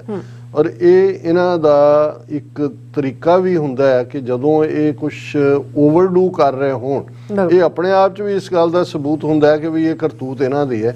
ਸੋ ਸਾਨੂੰ ਇਹ ਪਹਿਲੇ ਤੋਂ ਹੀ ਅਸੀਂ ਕਿਹਾ ਸੀ ਵੀ ਆਉਣ ਵਾਲੇ ਪੀਰੀਅਡ 'ਚ ਕੁਝ ਨਾ ਕੁਝ ਕਰਦੇ ਰਹਿਣਗੇ। ਹੁਣ 15 ਦਿਨਾਂ ਦੇ ਵਿੱਚ ਜਿਹੜੀ ਤੀਸਰੀ ਘਟਨਾ ਟੈਂਪਲ ਵੈਂਡਲਾਈਜੇਸ਼ਨ ਦੇ ਨਾਂ ਤੇ ਉਹੀ ਜਿਹੜੇ ਉਹਨਾਂ ਦੇ ਅਕਸ਼ਤਾਮ ਵਾਲਿਆਂ ਦੇ ਮੰਦਰ ਔਰ ਫਲਾਣੇ ਔਰ ਉਹਨੂੰ ਪ੍ਰੈਜ਼ੈਂਟ ਕਰਦੇ ਨੇ ਅਟੈਕ ਔਨ ਏ ਟੈਂਪਲ। ਪਹਿਲੀ ਗੱਲ ਤੇ ਅਟੈਕ ਦੇ ਵਿੱਚ ਜਾਂ ਤਾਂ ਕੋਈ ਕਿਸੇ ਦਾ ਜਾਨੀ ਨੁਕਸਾਨ ਹੋਏ ਜਾਂ ਕੋਈ ਢਾਇਆ ਜਾਏ ਉਹ, ਔਰ ਤੁਸੀਂ ਖਬਰ ਥੱਲੇ ਦੇਖੋ ਜੀ ਗ੍ਰੈਫਿਟੀ ਕੀ ਜੀ ਖਾਲਿਸਤਾਨ ਜ਼ਿੰਦਾਬਾਦ, ਮੋਦੀ ਸਰਕਾਰ ਨਾਲ ਅਸੀਂ ਹਿਸਾਬ ਬਰਾਬਰ ਕਰਾਂਗੇ, ਇਹ ਉਹ ਇਸ ਕਿਸਮ ਦਾ ਕੋਈ ਮਜ਼ਹਬ ਦੇ ਖਿਲਾਫ ਨਹੀਂ, ਕੋਈ ਐਸਾ ਨਹੀਂ। ਔਰ ਇਹ ਵੀ ਕਿਸੇ ਜਿਹੜਾ ਸਾਡੇ ਐਕਟਿਵਿਸਟ ਦਾ, ਪੰਥਕ ਐਕਟਿਵਿਸਟ ਦਾ ਕੰਮ ਨਹੀਂ ਹੈ। ਪਹਿਲਾਂ ਤਾਂ ਇਹਨਾਂ ਦੀ ਖਬਰ ਦੀ ਗੱਲ ਕਰੀਏ ਕਿ ਭਾਈ ਹੁਣ ਇਹਨਾਂ ਨੇ ਅਜੇ ਅਖੀਰਲਾ ਨਹੀਂ ਦਿਨ ਤਾਂ ਵਿੱਚ ਅਜੇ ਹੈਗੇ ਨੇ, ਪਰ ਜਿਹੜਾ ਕਬੂਤਰ ਇਹਨਾਂ ਨੇ ਉਹਦੇ ਚੋਂ ਕੱਢਿਆ ਔਰ ਇਹ PTI ਦੀ ਖਬਰ ਮੈਲਬਰਨ ਦੀ ਡੇਟ ਲਾਈਨ ਨਾਲ, 3rd ਹਿੰਦੂ ਟੈਂਪਲ ਵੈਂਡਲਾਈਜ਼ਡ ਇਨ ਆਸਟ੍ਰੇਲੀਆਜ਼ ਵਿਕਟੋਰੀਆ ਸਟੇਟ ਵਿਦਨ ਫੋਰਟਨਾਈਟ, ਕਿ 15 ਦਿਨਾਂ ਦੇ ਵਿੱਚ ਵੀ ਤੀਸਰਾ ਮੰਦਰ। The attack on ISK Scone Temple came just 2 days after Victorian multi-faith leaders held an emergency meeting with Victorian Multicultural Commission। ਕੋਈ meeting ਹੋਈ ਹੋਏਗੀ ਮਲਟੀ-ਫੇਥ ਲੀਡਰਸ ਦੀ, ਉਹਨਾਂ ਕਿਹਾ ਜੀ ਉਸ ਤੋਂ 2 ਦਿਨ ਬਾਅਦ ਆ ਗਿਆ ਇਹ। 3rd Hindu temple has been vandalized within a fortnight in Australia's Victoria state, allegedly by Khalistani supporters with anti-India graffiti according to media report on Monday। ਪਹਿਲੀ ਗੱਲ ਕਿ ਜਦੋਂ ਤੱਕ ਕੋਈ ਬੰਦਾ ਫੜਿਆ ਨਹੀਂ ਗਿਆ, ਕੋਈ ਚਾਰਜ ਨਹੀਂ ਹੋਇਆ ਜਾਂ ਕਿਸੇ ਨੇ ਖੁਦ ਕਲੇਮ ਨਹੀਂ ਕੀਤਾ, ਇਹ ਵੀ ਮੰਨ ਲਓ, ਤੇ ਉਹ ਕਿਵੇਂ ਇਹਨਾਂ ਨੂੰ ਹੈ ਵੀ ਖਾਲਿਸਤਾਨੀ ਨੇ ਕੀਤਾ ਜੀ, ਕਿਉਂਕਿ ਇਹਨਾਂ ਦਾ ਤਾਂ ਕੰਮ ਤਾਂ ਆਪਣਾ ਹੀ ਹੈ। ਔਰ ਇਹ ਪਿਛਲੇ 2 ਵੀ ਇਹ ਵੀ ਸਾਬਤ ਕਰ ਖੁਦ ਰਹੇ ਨੇ, ਸਾਬਤ ਕਰਨਾ ਚਾਹੁੰਦੇ ਨੇ। ਦੇਖੋ ਜੀ ਆਸਟ੍ਰੇਲੀਅਨ ਪੁਲਿਸ ਇੰਟੈਲੀਜੈਂਸ ਏਜੰਸੀਆਂ ਇਹ ਬਿਲਕੁਲ ਨਕਮੀਆਂ ਨੇ ਜਾਂ ਨਾਲ ਰਲੀਆਂ ਹੋਈਆਂ ਨੇ ਔਰ ਇਹਨੂੰ ਡਿਪਲੋਮੈਟਿਕ ਇਸ਼ੂ ਵੀ ਇਹ ਬਣਾ ਸਕਦੇ ਨੇ, ਕਿਉਂਕਿ ਇਹ ਖਬਰ ਜਦੋਂ ਅਸੀਂ ਦੇਖਦੇ ਹਾਂ ਕਿ ਆਸਟ੍ਰੇਲੀਆ ਦੇ prime minister Albanese to visit India twice in 2023, ਕਿਉਂਕਿ ਇਹ ਆਸਟ੍ਰੇਲੀਆ ਕੁਆਡ ਦਾ ਵੀ ਹਿੱਸਾ ਹੈ, ਪਲੱਸ ਚਾਈਨਾ ਦੇ ਨਾਲ ਜਿਹੜੀ ਇਹਨਾਂ ਦੀ ਐਕਸਪੋਰਟ ਸੀ ਉਹ ਘਟੀ ਹੋਈ ਹੈ, ਇੰਡੀਆ ਦੀ ਮਾਰਕੀਟ ਨੂੰ ਜਿਹੜਾ ਹੈ ਉਹ ਫਰਦਰ ਤਲਾਸ਼ ਵੀ ਰਹੇ ਨੇ ਔਰ ਉਹਦੇ ਵਿੱਚ ਵੜਨਾ ਵੀ ਚਾਹੁੰਦੇ ਨੇ। ਜੀ ਔਰ ਉਹਦੇ 'ਚ ਜਿਹੜਾ ਹੁਣ ਜੇ 2 ਵਾਰ ਆਸਟ੍ਰੇਲੀਆ ਦੇ ਪ੍ਰਾਈਮ ਮਿਨਿਸਟਰ ਨੇ ਜਾਣਾ ਔਰ ਇਹ ਖਬਰ ਵੀ ਉਹਨਾਂ ਦੀ ਅਖਬਾਰ ਹੀ ਇੰਡੀਆ ਲਿੰਕ ਦੇ ਰਹੀ ਹੈ ਕਿ ਜਿਹਦੇ 'ਚ ਉਹਨਾਂ ਨੇ ਕਿਹਾ ਕਿ Australian prime minister Anthony Albanese has announced plans to visit India next year immediately after his meeting with the Indian Prime Minister Narendra Modi on the final day of G20 summit in Bali। ਇਹ announce ਬਾਲੀ 'ਚ ਕੀਤਾ ਹੈ ਪਿਛਲੇ ਸਾਲ ਦੀ, ਪਰ ਇਸ 2023 ਦੇ ਵਿੱਚ ਹੈ ਔਰ ਉਹਦੇ ਜਿਹੜਾ ਟਵੀਟ ਸੀ ਉਹਦਾ Anthony Albanese the, so wonderful to see my friend Narendra Modi, Prime Minister of India, and to celebrate the rich connections between our two countries and our people. We had a discussion on how India and Australia can work more closely on the Indo-Pacific security, including as Quad partners. So, ਇਹਦੇ 'ਚ ਇਸ ਖਬਰ ਦਾ ਹੀ ਹਿੱਸਾ ਹੈ ਜਿਹੜੀ ਨਵੰਬਰ 16 ਦੇ ਹਵਾਲੇ ਨਾਲ ਨਰਿੰਦਰ ਮੋਦੀ ਨੇ ਵੀ ਜਿਹੜਾ ਟਵੀਟ ਕੀਤਾ ਸੀ। ਸੋ ਜ਼ਾਹਰ ਹੈ ਕਿ ਵੀ ਇਹ ਦਬਾਅ ਵੀ ਬਣਾ ਰਹੇ ਨੇ, ਡਿਪਲੋਮੈਟਿਕ ਦਬਾਅ ਵੀ ਬਣਾ ਰਹੇ ਹੋਣਗੇ ਔਰ ਇਹਦੇ 'ਚ ਉਹਨਾਂ ਨੇ ਹੁਣ ਕਿਉਂਕਿ ਇਹ ਜਿਹੜੀ international society for Krishna consciousness ਹੈ ਜਿਹਨੂੰ ISKCON ਉਹਨਾਂ ਦੀ ਐਬਰੀਵੇਸ਼ਨ ਬਣਦੀ ਹੈ, ਹਰੇ ਕ੍ਰਿਸ਼ਨਾ ਟੈਂਪਲ ਵੀ ਇਹਨੂੰ ਕਹਿੰਦੇ ਨੇ, ਮੈਲਬੌਰਨ ਅਲਬਰਟ ਪਾਰਕ 'ਚ ਹੈ।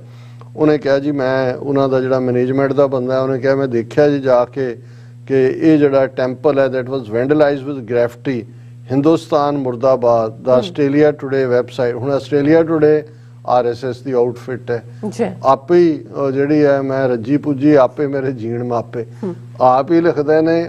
ਕੋਈ ਹੁਣ ਉਹ ਦੂਸਰਾ ਤਾਂ ਦੌੜ ਗਿਆ ਦਾ ਆਸਟ੍ਰੇਲੀਆ ਵਾਲਾ, ਉਹਦਾ ਮੁਡਰੌਕ ਕੇ ਕੀ ਹੈ ਉਹਦਾ ਪੇਪਰ ਵਾਲੇ ਉਹਨਾਂ ਨੇ ਤਾਂ ਦੇਖ ਲਿਆ। ਨਾਲੇ ਕਹਿੰਦਾ we are shocked and outraged with this blatant disregard for respect for the place of worship। ਬਿਲਕੁਲ place of worship ਤੇ ਬਿਲਕੁਲ ਨਹੀਂ ਕੁਝ ਵੀ ਹੋਣਾ ਚਾਹੀਦਾ, ਪਰ ਕੌਣ ਕਰ ਰਿਹਾ ਹੈ ਪਹਿਲਾਂ ਤੁਸੀਂ ਇਸ ਨੂੰ ਤਾਂ ਇਨਵੈਸਟੀਗੇਟ ਕਰਾਓ। ਜੇ ਤੁਹਾਨੂੰ ਲੱਗਦਾ ਵੀ ਏਜੰਸੀਆਂ ਜਿਹੜੀਆਂ ਨੇ ਆਸਟ੍ਰੇਲੀਆ ਦੀਆਂ ਖਾਲਿਸਤਾਨੀਆਂ ਨਾਲ ਰਲੀਆਂ ਹੋਈਆਂ ਨੇ, ਪ੍ਰਾਈਵੇਟ ਡਿਟੈਕਟਿਵ ਹਾਇਰ ਕਰ ਲਓ, come out with the truth, come out with some report. ਉਹਨੂੰ ਕਿਹਾ ਜੀ ਅਸੀਂ ਵਿਕਟੋਰੀਆ ਪੁਲਿਸ ਨੂੰ ਰਿਪੋਰਟ ਕਰ ਦਿੱਤੀ ਹੈ ਔਰ ਉਹਨਾਂ ਨੇ ਕਿਹਾ ਜੀ 3rd ਇੰਸੀਡੈਂਟ ਹੋਈ, ਪਹਿਲਾਂ historic Shiva Vishnu temple carrom town 'ਚ ਹੋਇਆ, ਫਿਰ ਸਵਾਮੀ ਨਾਰਾਇਣਨ ਟੈਂਪਲ ਹੋਇਆ ਔਰ ਉਹਨਾਂ ਨੇ ਵਿਕਟੋਰੀਆ ਜੈਸਨਾ ਐਲਨ ਉਸ ਨੂੰ ਕੋਟ ਕਰਵਾਇਆ ਹੋਇਆ। ਹਾਲਾਂਕਿ ਮੈਨੂੰ ਅੱਜ ਇੱਕ ਵੀਰ ਦੱਸ ਰਹੇ ਸੀ ਕਿ ਇਹ ਵੀ ਫੋਟੋਸ਼ਾਪ ਕੀਤੀ ਹੋਈ ਹੈ। ਉਹਨੇ ਤਾਂ ਸਾਰਿਆਂ ਧਰਮਾਂ ਦਾ ਹੀ ਕਿਹਾ, ਉਹਨੇ ਕਿਹਾ ਵੀ all Victorians deserve to practice their faith free from racism, vilification and hatred। ਉਹ ਕਿਸੇ ਦੇ ਹਵਾਲੇ ਨਾਲ ਵੀ ਹੋਏ ਇਹੀ ਕਹਿਣਗੇ ਜੀ ਕਿਸੇ ਨਾਲ ਵੀ ਇਵੇਂ ਨਹੀਂ ਹੋਣਾ ਚਾਹੀਦਾ ਔਰ this is disgusting, we must not allow this to happen. Liberal party MP ਨੂੰ ਕੋਈ ਕੋਟ ਕੀਤਾ ਹੋਇਆ। ਸੋ ਕੁੱਲ ਮਿਲਾ ਕੇ ਅਸੀਂ ਦੇਖਦੇ ਹਾਂ ਵੀ ਇੱਕ ਪਾਸੇ ਤਾਂ ਏਜੰਸੀਆਂ ਦੇ ਆਸਟ੍ਰੇਲੀਅਨ ਇੰਟੈਲੀਜੈਂਸ ਏਜੰਸੀਆਂ ਦੀ ਕੰਜ਼ੰਪਸ਼ਨ ਲਈ ਇਹ ਇਹਨਾਂ ਨੇ ਉਹਨਾਂ ਦੀ ਪੁਲਿਸ ਨੂੰ ਰਿਪੋਰਟਾਂ ਕਰ ਰਹੇ ਨੇ, ਦੂਜਾ ਨੇ ਡਿਪਲੋਮੈਟਿਕ ਜਿਹੜੇ ਪ੍ਰੋਟੈਸਟ ਨੇ ਅੰਡਰ ਖਾਤੇ ਕਰ ਰਹੇ ਨੇ, ਪਰ ਜਿਹੜੀ ਨਫ਼ਰਤ ਉਹ ਆਪਣੇ ਟਵੀਟਸ ਰਾਹੀਂ ਫੈਲਾ ਰਹੇ ਨੇ, ਜਿਵੇਂ ਇੰਡੀਅਨਸ ਇਨ ਮੈਲਬਰਨ ਟਵੀਟ ਕੋਈ ਮਨਿੰਦਰ ਵਿਰਕ ਦੇ ਨਾਂ ਥੱਲੇ ਕਿਸੇ ਨੇ ਔਰ ਇਹ ਨਾਂ ਵੀ ਸਿੱਖ IDs ਵਰਗੇ ਬਣਾ ਲੈਂਦੇ ਨੇ, hello guys just want to share an incident and requesting please don't go to any Victoria Gurdwaras if you are an Indian and believe in Ek Onkar as they are promoting hate and Khalistan। ਕਹਿੰਦੇ ਜੀ ਮਤ ਜਾਇਓ ਕਿਤੇ ਵੀ ਜੇ ਤੁਸੀਂ ਇੱਕ ਓਂਕਾਰ 'ਚ ਯਕੀਨ ਕਰਦੇ ਹੋ, ਕਿਉਂਕਿ ਗੁਰਦੁਆਰਿਆਂ ਦੇ ਵਿੱਚ ਜਿਹੜਾ ਫਿਰ ਇੱਥੇ ਨਹੀਂ ਉਹ ਰੁਕਿਆ। I went to the Craigieburn Sikh temple with my friend and saw those posters and flag. I asked them, why don't you do this Khalistan promotion outside the Gurdwara as it is a religious place open for all? They replied, it's a Sikh place. No one have right to say this. Then they started asking questions to my friend. How much did you spend to make this Sikh temple? And why you guys pointing out to my Hindu friend put the tires on Sikhs in 1984 and this place is only belong to Sikhs. No one else can say anything. Really shocking and shameful act.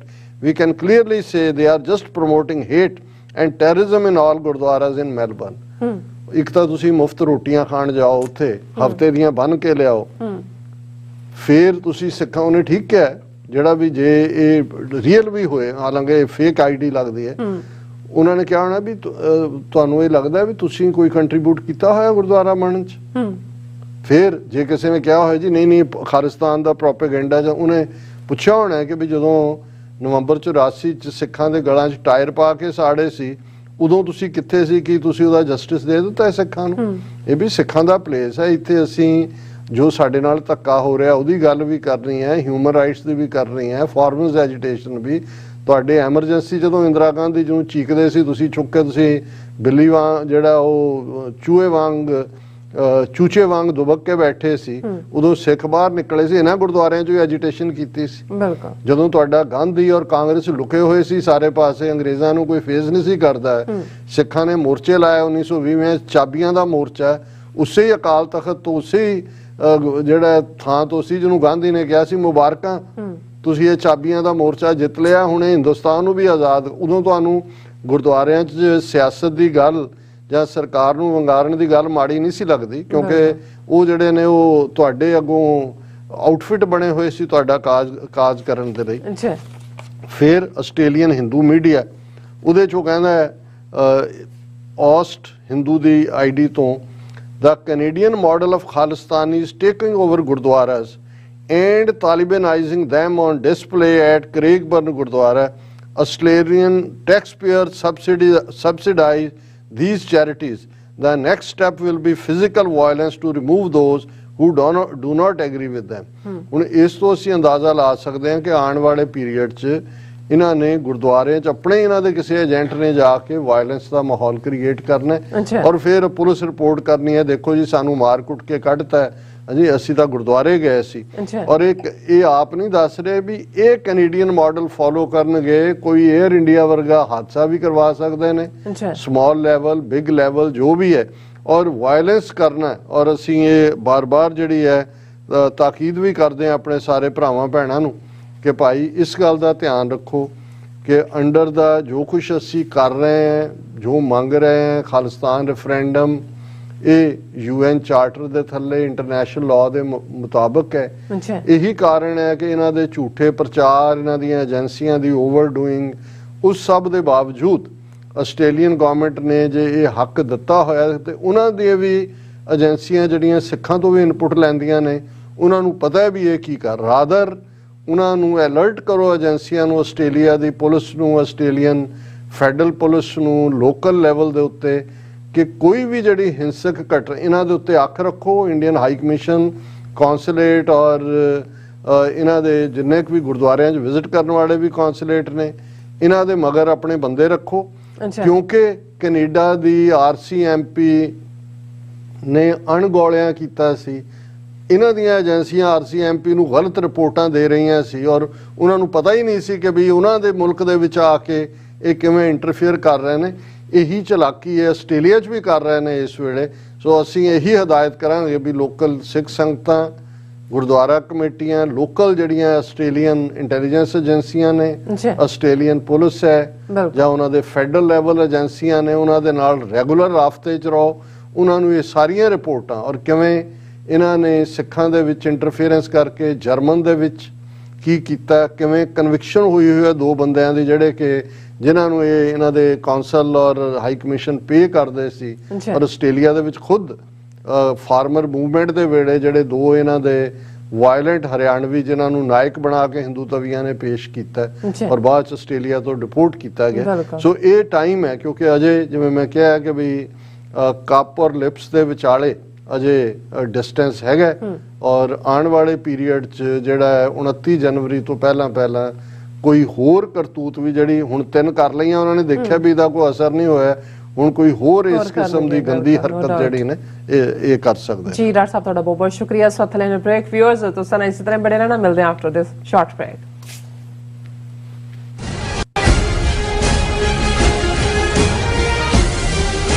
। 28 ਸਾਲਾਂ ਤੋਂ ਜੇਲ੍ਹਾਂ ਵਿੱਚ Indian state terrorism ਖਿਲਾਫ ਅਤੇ ਸਿੱਖ ਸਿਆਸੀ ਕੈਦੀਆਂ ਦੀ ਰਿਹਾਈ ਲਈ 26 ਜਨਵਰੀ 2023 ਦਿਨ ਵੀਰਵਾਰ ਨੂੰ ਵਾਸ਼ਿੰਗਟਨ DC ਸਥਿਤ ਇੰਡੀਅਨ ਅੰਬੈਸੀ ਸਾਹਮਣੇ ਜ਼ੋਰਦਾਰ ਰੋਸ ਵਿਖਾਵਾ DMV ਏਰੀਆ ਦੀਆਂ ਪੰਥਕ ਜਥੇਬੰਦੀਆਂ ਅਤੇ ਗੁਰਦੁਆਰਾ ਪ੍ਰਬੰਧਕ ਕਮੇਟੀਆਂ ਵੱਲੋਂ ਸਥਾਨਕ ਸਿੱਖ ਸੰਗਤਾਂ ਨੂੰ ਇਸ ਪ੍ਰੋਟੈਸਟ ਵਿੱਚ ਸ਼ਮੂਲੀਅਤ ਕਰਨ ਦੀ ਬੇਨਤੀ ਕੀਤੀ ਜਾਂਦੀ ਹੈ। ਮੋਦੀ ਹਕੂਮਤ ਦੀਆਂ ਨੀਤੀਆਂ ਖਿਲਾਫ ਸਵੇਰੇ 11 ਵਜੇ 2107 ਮੈਸੇਚਿਊਸੇਟਸ ਐਵਨਿਊ ਨਾਰਥ ਵੈਸਟ ਵਿਖੇ ਪਹੁੰਚੋ। ਵਧੇਰੇ ਜਾਣਕਾਰੀ ਲਈ ਤੁਸੀਂ ਹੇਠ ਦਿੱਤੇ ਨੰਬਰਾਂ ਤੇ ਸੰਪਰਕ ਕਰ ਸਕਦੇ ਹੋ।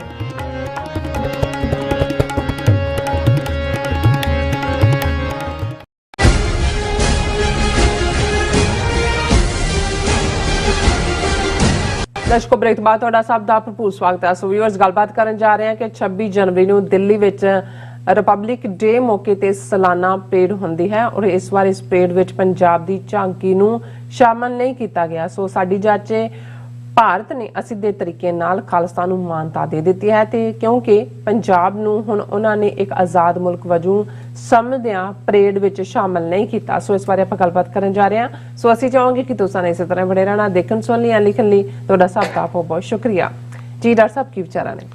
ਦੇਖੋ, ਕੁਝ ਚੀਜ਼ਾਂ ਇੱਕ ਮੈਸੇਜ ਹੁੰਦਾ ਹੈ, ਬਿਲਕੁਲ ਇਹ ਹੁਣ ਦੇਖਣਾ ਇਹ ਹੁੰਦਾ ਹੈ ਵੀ ਇਹਨੂੰ ਕਿਵੇਂ ਕਿਸੇ ਨੇ ਲੈਣਾ। ਹੁਣ 26 ਜਨਵਰੀ ਰਿਪਬਲਿਕ ਡੇ, 26 ਜਨਵਰੀ 1950 ਨੂੰ ਭਾਰਤ ਦਾ ਕਨਸਟੀਟਿਊਸ਼ਨ ਇੰਪਲੀਮੈਂਟ ਕੀਤਾ ਗਿਆ। ਅਸੀਂ ਅਕਸਰ ਜ਼ਿਕਰ ਕਰਦੇ ਹਾਂ ਕਿ ਇਹ ਜਿਹੜੀ ਕਨਸਟੀਟਿਊਐਂਟ ਅਸੈਂਬਲੀ ਸੀ ਇਹ ਤਾਂ 1946 ਦੇ ਵਿੱਚ ਬ੍ਰਿਟਿਸ਼ ਪੀਰੀਅਡ ਦੇ ਵਿੱਚ ਇਲੈਕਟਡ ਨੁਮਾਇੰਦੇ, ਜਿਨ੍ਹਾਂ 'ਚ 2 ਸਿੱਖ ਨੁਮਾਇੰਦੇ ਜਿਹੜੇ ਨੇ ਸਰ ਹੁਕਮ ਸਿੰਘ ਔਰ ਸਰ ਭੁਪਿੰਦਰ ਸਿੰਘ ਮਾਨ, ਉਹਨਾਂ ਨੇ ਜਿਹੜਾ ਉਹ ਚੁਣੇ ਗਏ ਸੀ। ਲੇਕਿਨ ਜਦੋਂ 47 ਤੋਂ ਬਾਅਦ ਕਨਸਟੀਟਿਊਸ਼ਨ ਡਿਸਕਸ ਹੋ ਰਿਹਾ ਸੀ, ਸਾਡੇ ਨਾਲ ਜੋ ਪ੍ਰੋਮਿਸ ਕੀਤੇ ਗਏ ਸੀ ਉਹ ਤਾਂ ਕੀ ਪੂਰੇ ਕਰਨੇ ਸੀ। ਉਹਨਾਂ ਨੇ ਸਿੱਖਾਂ ਨੂੰ ਆਰਟੀਕਲ 25B ਦੇ ਥੱਲੇ ਬੋਧੀਆਂ, ਜੈਨੀਆਂ, ਹਿੰਦੂਆਂ, ਸਿੱਖਾਂ ਨੂੰ ਹਿੰਦੂ ਬਣਾ ਕੇ ਧਰ ਦਿੱਤਾ ਔਰ ਦੋਵੇਂ ਸਿੱਖ ਨੁਮਾਇੰਦਿਆਂ ਨੇ ਕਨਸਟੀਟਿਊਸ਼ਨ ਦੇ ਡਰਾਫਟ ਤੇ ਦਸਤਖਤ ਕਰਨ ਤੋਂ ਨਾ ਕਰ ਦਿੱਤੀ ਸੀ।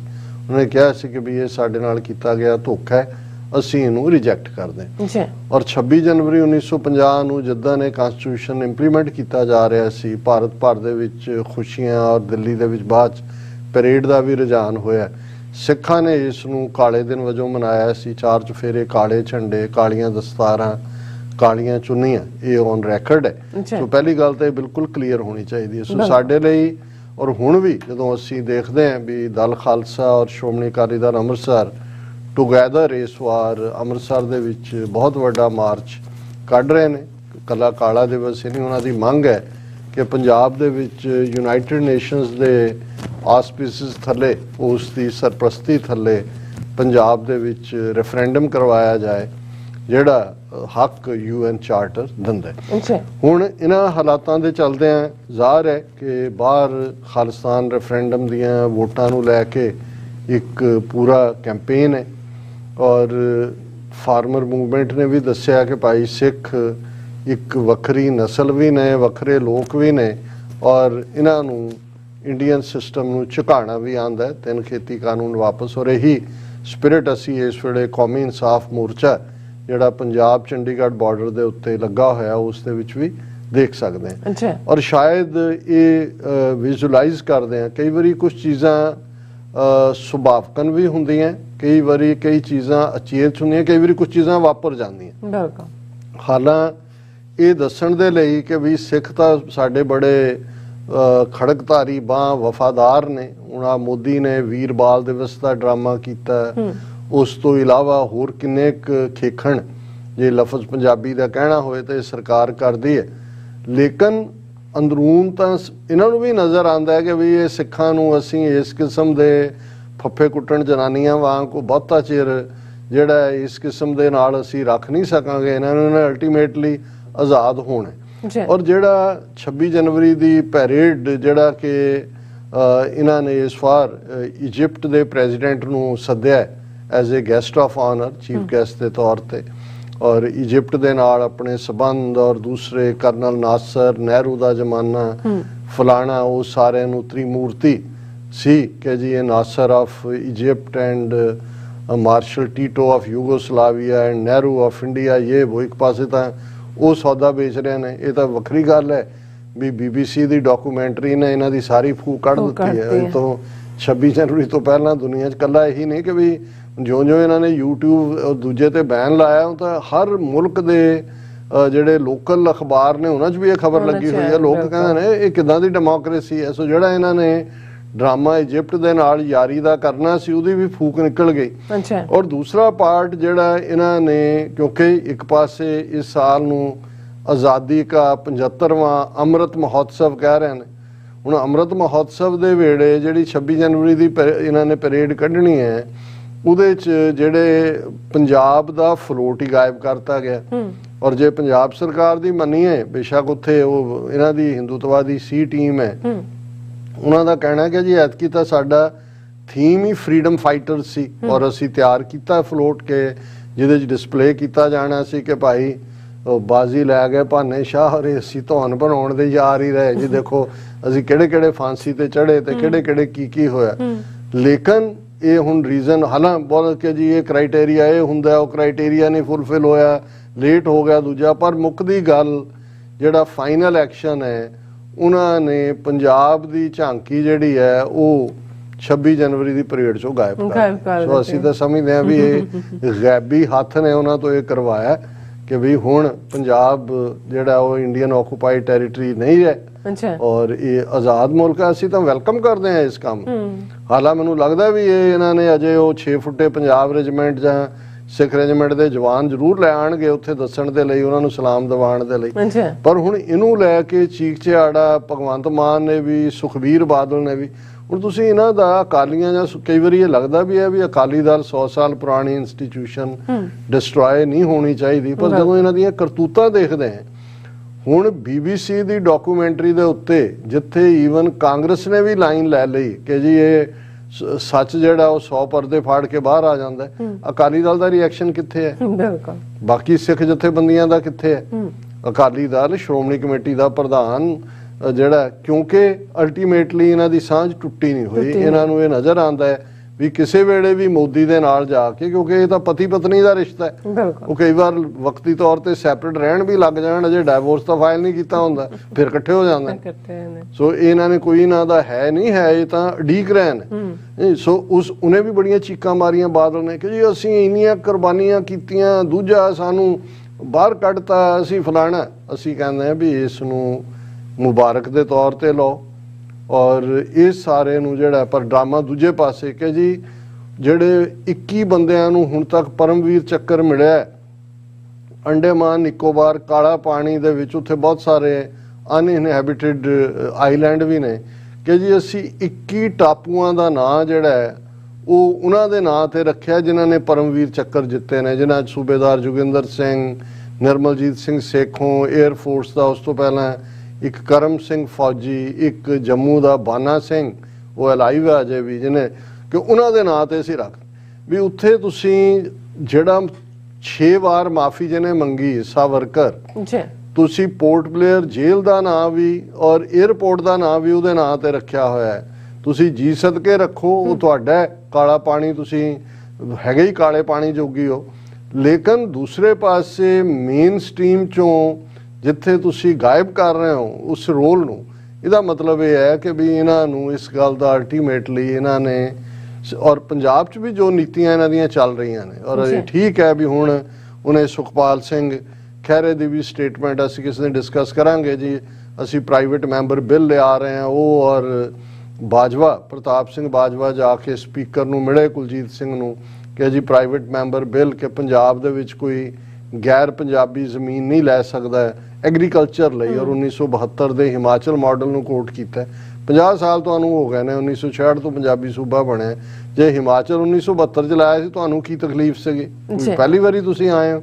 ਲੇਕਿਨ ਇਹ ਇੱਕ ਡਰਾਮੇਬਾਜ਼ੀ ਹੈ। ਹੁਣ ਅਸੀਂ ਇਹ ਦੇਖ ਰਹੇ ਹਾਂ ਵੀ ਪੰਜਾਬ ਦਾ ਫਲੋਟ ਤਾਂ ਗਾਇਬ ਹੋ ਗਿਆ, ਲੇਕਿਨ Agniveers likely to be part of 2023 Republic Day parade. ਉਹ ਜਿਹੜੇ ਛੁਤਰੇ ਜੇ RSS ਦੇ ਭਰਤੀ ਕਰਕੇ 2-2 4-4 ਸਾਲ ਟ੍ਰੇਨਿੰਗ ਦੇ ਕੇ ਜਿਹਨਾਂ ਤੋਂ ਵਾਇਲੈਂਸ ਕਰਵਾਣੀ ਹੈ, ਉਹ ਅਗਨੀਵੀਰ ਪਰੇਡ ਕਰ ਰਹੇ ਨੇ। ਸੋ ਮੈਂ ਇਹ ਸਮਝਦਾ ਵੀ ਇਸ ਦੇ ਉੱਤੇ ਅਫਸੋਸ ਕਰਨ ਦੀ ਲੋੜ ਨਹੀਂ ਹੈ। ਮੁਬਾਰਕਾਂ ਦਿਓ ਭਾਰਤ ਸਰਕਾਰ ਨੂੰ, ਥੈਂਕ ਯੂ ਕਰੋ ਕਿ ਤੁਸੀਂ ਫਾਈਨਲੀ ਮੰਨ ਲਿਆ ਵੀ ਅਸੀਂ ਤੁਹਾਡਾ ਹਿੱਸਾ ਨਹੀਂ ਹੈ। ਅਸੀਂ ਜਿਹੜੀ ਹੈ ਖਾਲਿਸਤਾਨ ਡੇ ਪੈਰੇਡ ਦੇ ਮੌਕੇ ਤੁਹਾਨੂੰ ਜ਼ਰੂਰ ਸੱਦਾ ਦਿਆ ਕਰਾਂਗੇ ਜਮਨਾ ਪਾਰ ਵਾਲਿਆਂ ਨੂੰ ਕਿ ਤੁਸੀਂ ਆ ਕੇ ਖਾਲਸੇ ਦੀ ਆਨ ਸ਼ਾਨ ਦੇਖੋ। ਸਾਨੂੰ ਤੁਹਾਡੇ ਗੰਗਾ ਜਮਨੀ ਕਲਚਰ ਦੇ ਨਾਲ ਸਾਡਾ ਕੋਈ ਵਾਸਤਾ ਨਹੀਂ ਹੈ ਤੇ ਥੈਂਕ ਯੂ ਫਾਰ ਐਕਸਕਲੂਡਿੰਗ ਅਸ। ਜੀ ਡਾਕਟਰ ਸਾਹਿਬ ਤੁਹਾਡਾ ਬਹੁਤ ਬਹੁਤ ਧੰਨਵਾਦ ਐਂਡ ਬਾਈ ਰੈਕਗਨਾਈਜ਼ਿੰਗ ਖਾਲਿਸਤਾਨ। ਜੀ ਡਾਕਟਰ ਸਾਹਿਬ ਤੁਹਾਡਾ ਬਹੁਤ ਬਹੁਤ ਸ਼ੁਕਰੀਆ। ਸਾਥ ਲੈਣੇ ਬ੍ਰੇਕ। ਵਿਊਅਰਸ ਤੁਸੀਂ ਕਿਤੇ ਨਹੀਂ ਜਾਣਾ, ਮਿਲਦੇ ਹਾਂ after this short break.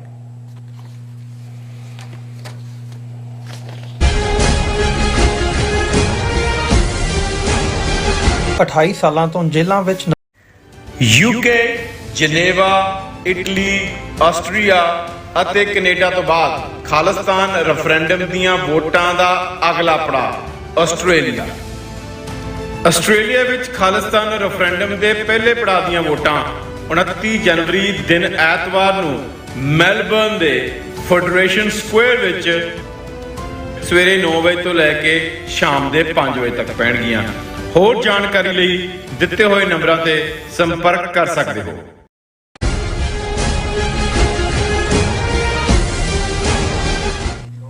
ਦਰਸ਼ਕੋ, break ਤੋਂ ਬਾਅਦ ਤੁਹਾਨੂੰ ਆਪਾਂ ਸਭ ਨੂੰ ਜੀ ਆਇਆਂ ਕਹਿੰਦੇ ਆ। ਸੋ ਗੱਲਬਾਤ ਕਰਨ ਜਾ ਰਹੇ ਹਾਂ ਕਿ ਕਾਂਗਰਸੀ ਨੇਤਾ ਦਿਗਵਿਜੇ ਸਿੰਘ ਦਾ ਕਹਿਣਾ ਹੈ ਕਿ ਪੁਲਵਾਮਾ ਹਮਲਾ ਅਤੇ ਉਸ ਦੀ ਆੜ ਵਿੱਚ ਭਾਰਤ ਵੱਲੋਂ ਸਰਜੀਕਲ ਸਟ੍ਰਾਈਕ ਕੀਤੇ ਜਾਣ ਦੇ ਦਾਅਵੇ ਦੇ ਕੋਈ ਸਬੂਤ ਨਹੀਂ ਹਨ। ਸੋ ਇਹ ਸਭ ਫੇਕ ਲੱਗਦਾ ਹੈ। ਸੋ ਪਰ ਰਾਹੁਲ ਗਾਂਧੀ ਵੱਲੋਂ ਇਸ ਬਿਆਨ ਤੋਂ ਕਿਨਾਰਾ ਕਰਦਿਆਂ ਇੱਕ ਵਾਰ ਫਿਰ ਸਾਬਤ ਕੀਤਾ ਗਿਆ ਹੈ ਕਿ ਕਾਂਗਰਸ ਪਾਰਟੀ ਹਿੰਦੂਤਵਾਦੀ ਬੀ ਟੀਮ ਬਣ ਕੇ ਹੀ ਵਿਚਰ ਰਹੀ ਹੈ। ਸੋ ਇਸ ਬਾਰੇ ਆਪਾਂ ਗੱਲਬਾਤ ਕਰਨ ਜਾ ਰਹੇ ਹਾਂ। ਸੋ ਅਸੀਂ ਚਾਹਾਂਗੇ ਕਿ ਤੁਸੀਂ ਇਸੇ ਤਰ੍ਹਾਂ ਬਣੇ ਰਹਿਣਾ, ਦੇਖਣ ਸੁਣਨ ਲਿਖਣ ਲਈ ਤੁਹਾਡਾ ਸਭ ਦਾ ਬਹੁਤ ਸ਼ੁਕਰੀਆ। ਜੀ ਡਾਕਟਰ ਸਾਹਿਬ, ਕੀ ਕਹਿਣਾ ਚਾਹੋਗੇ?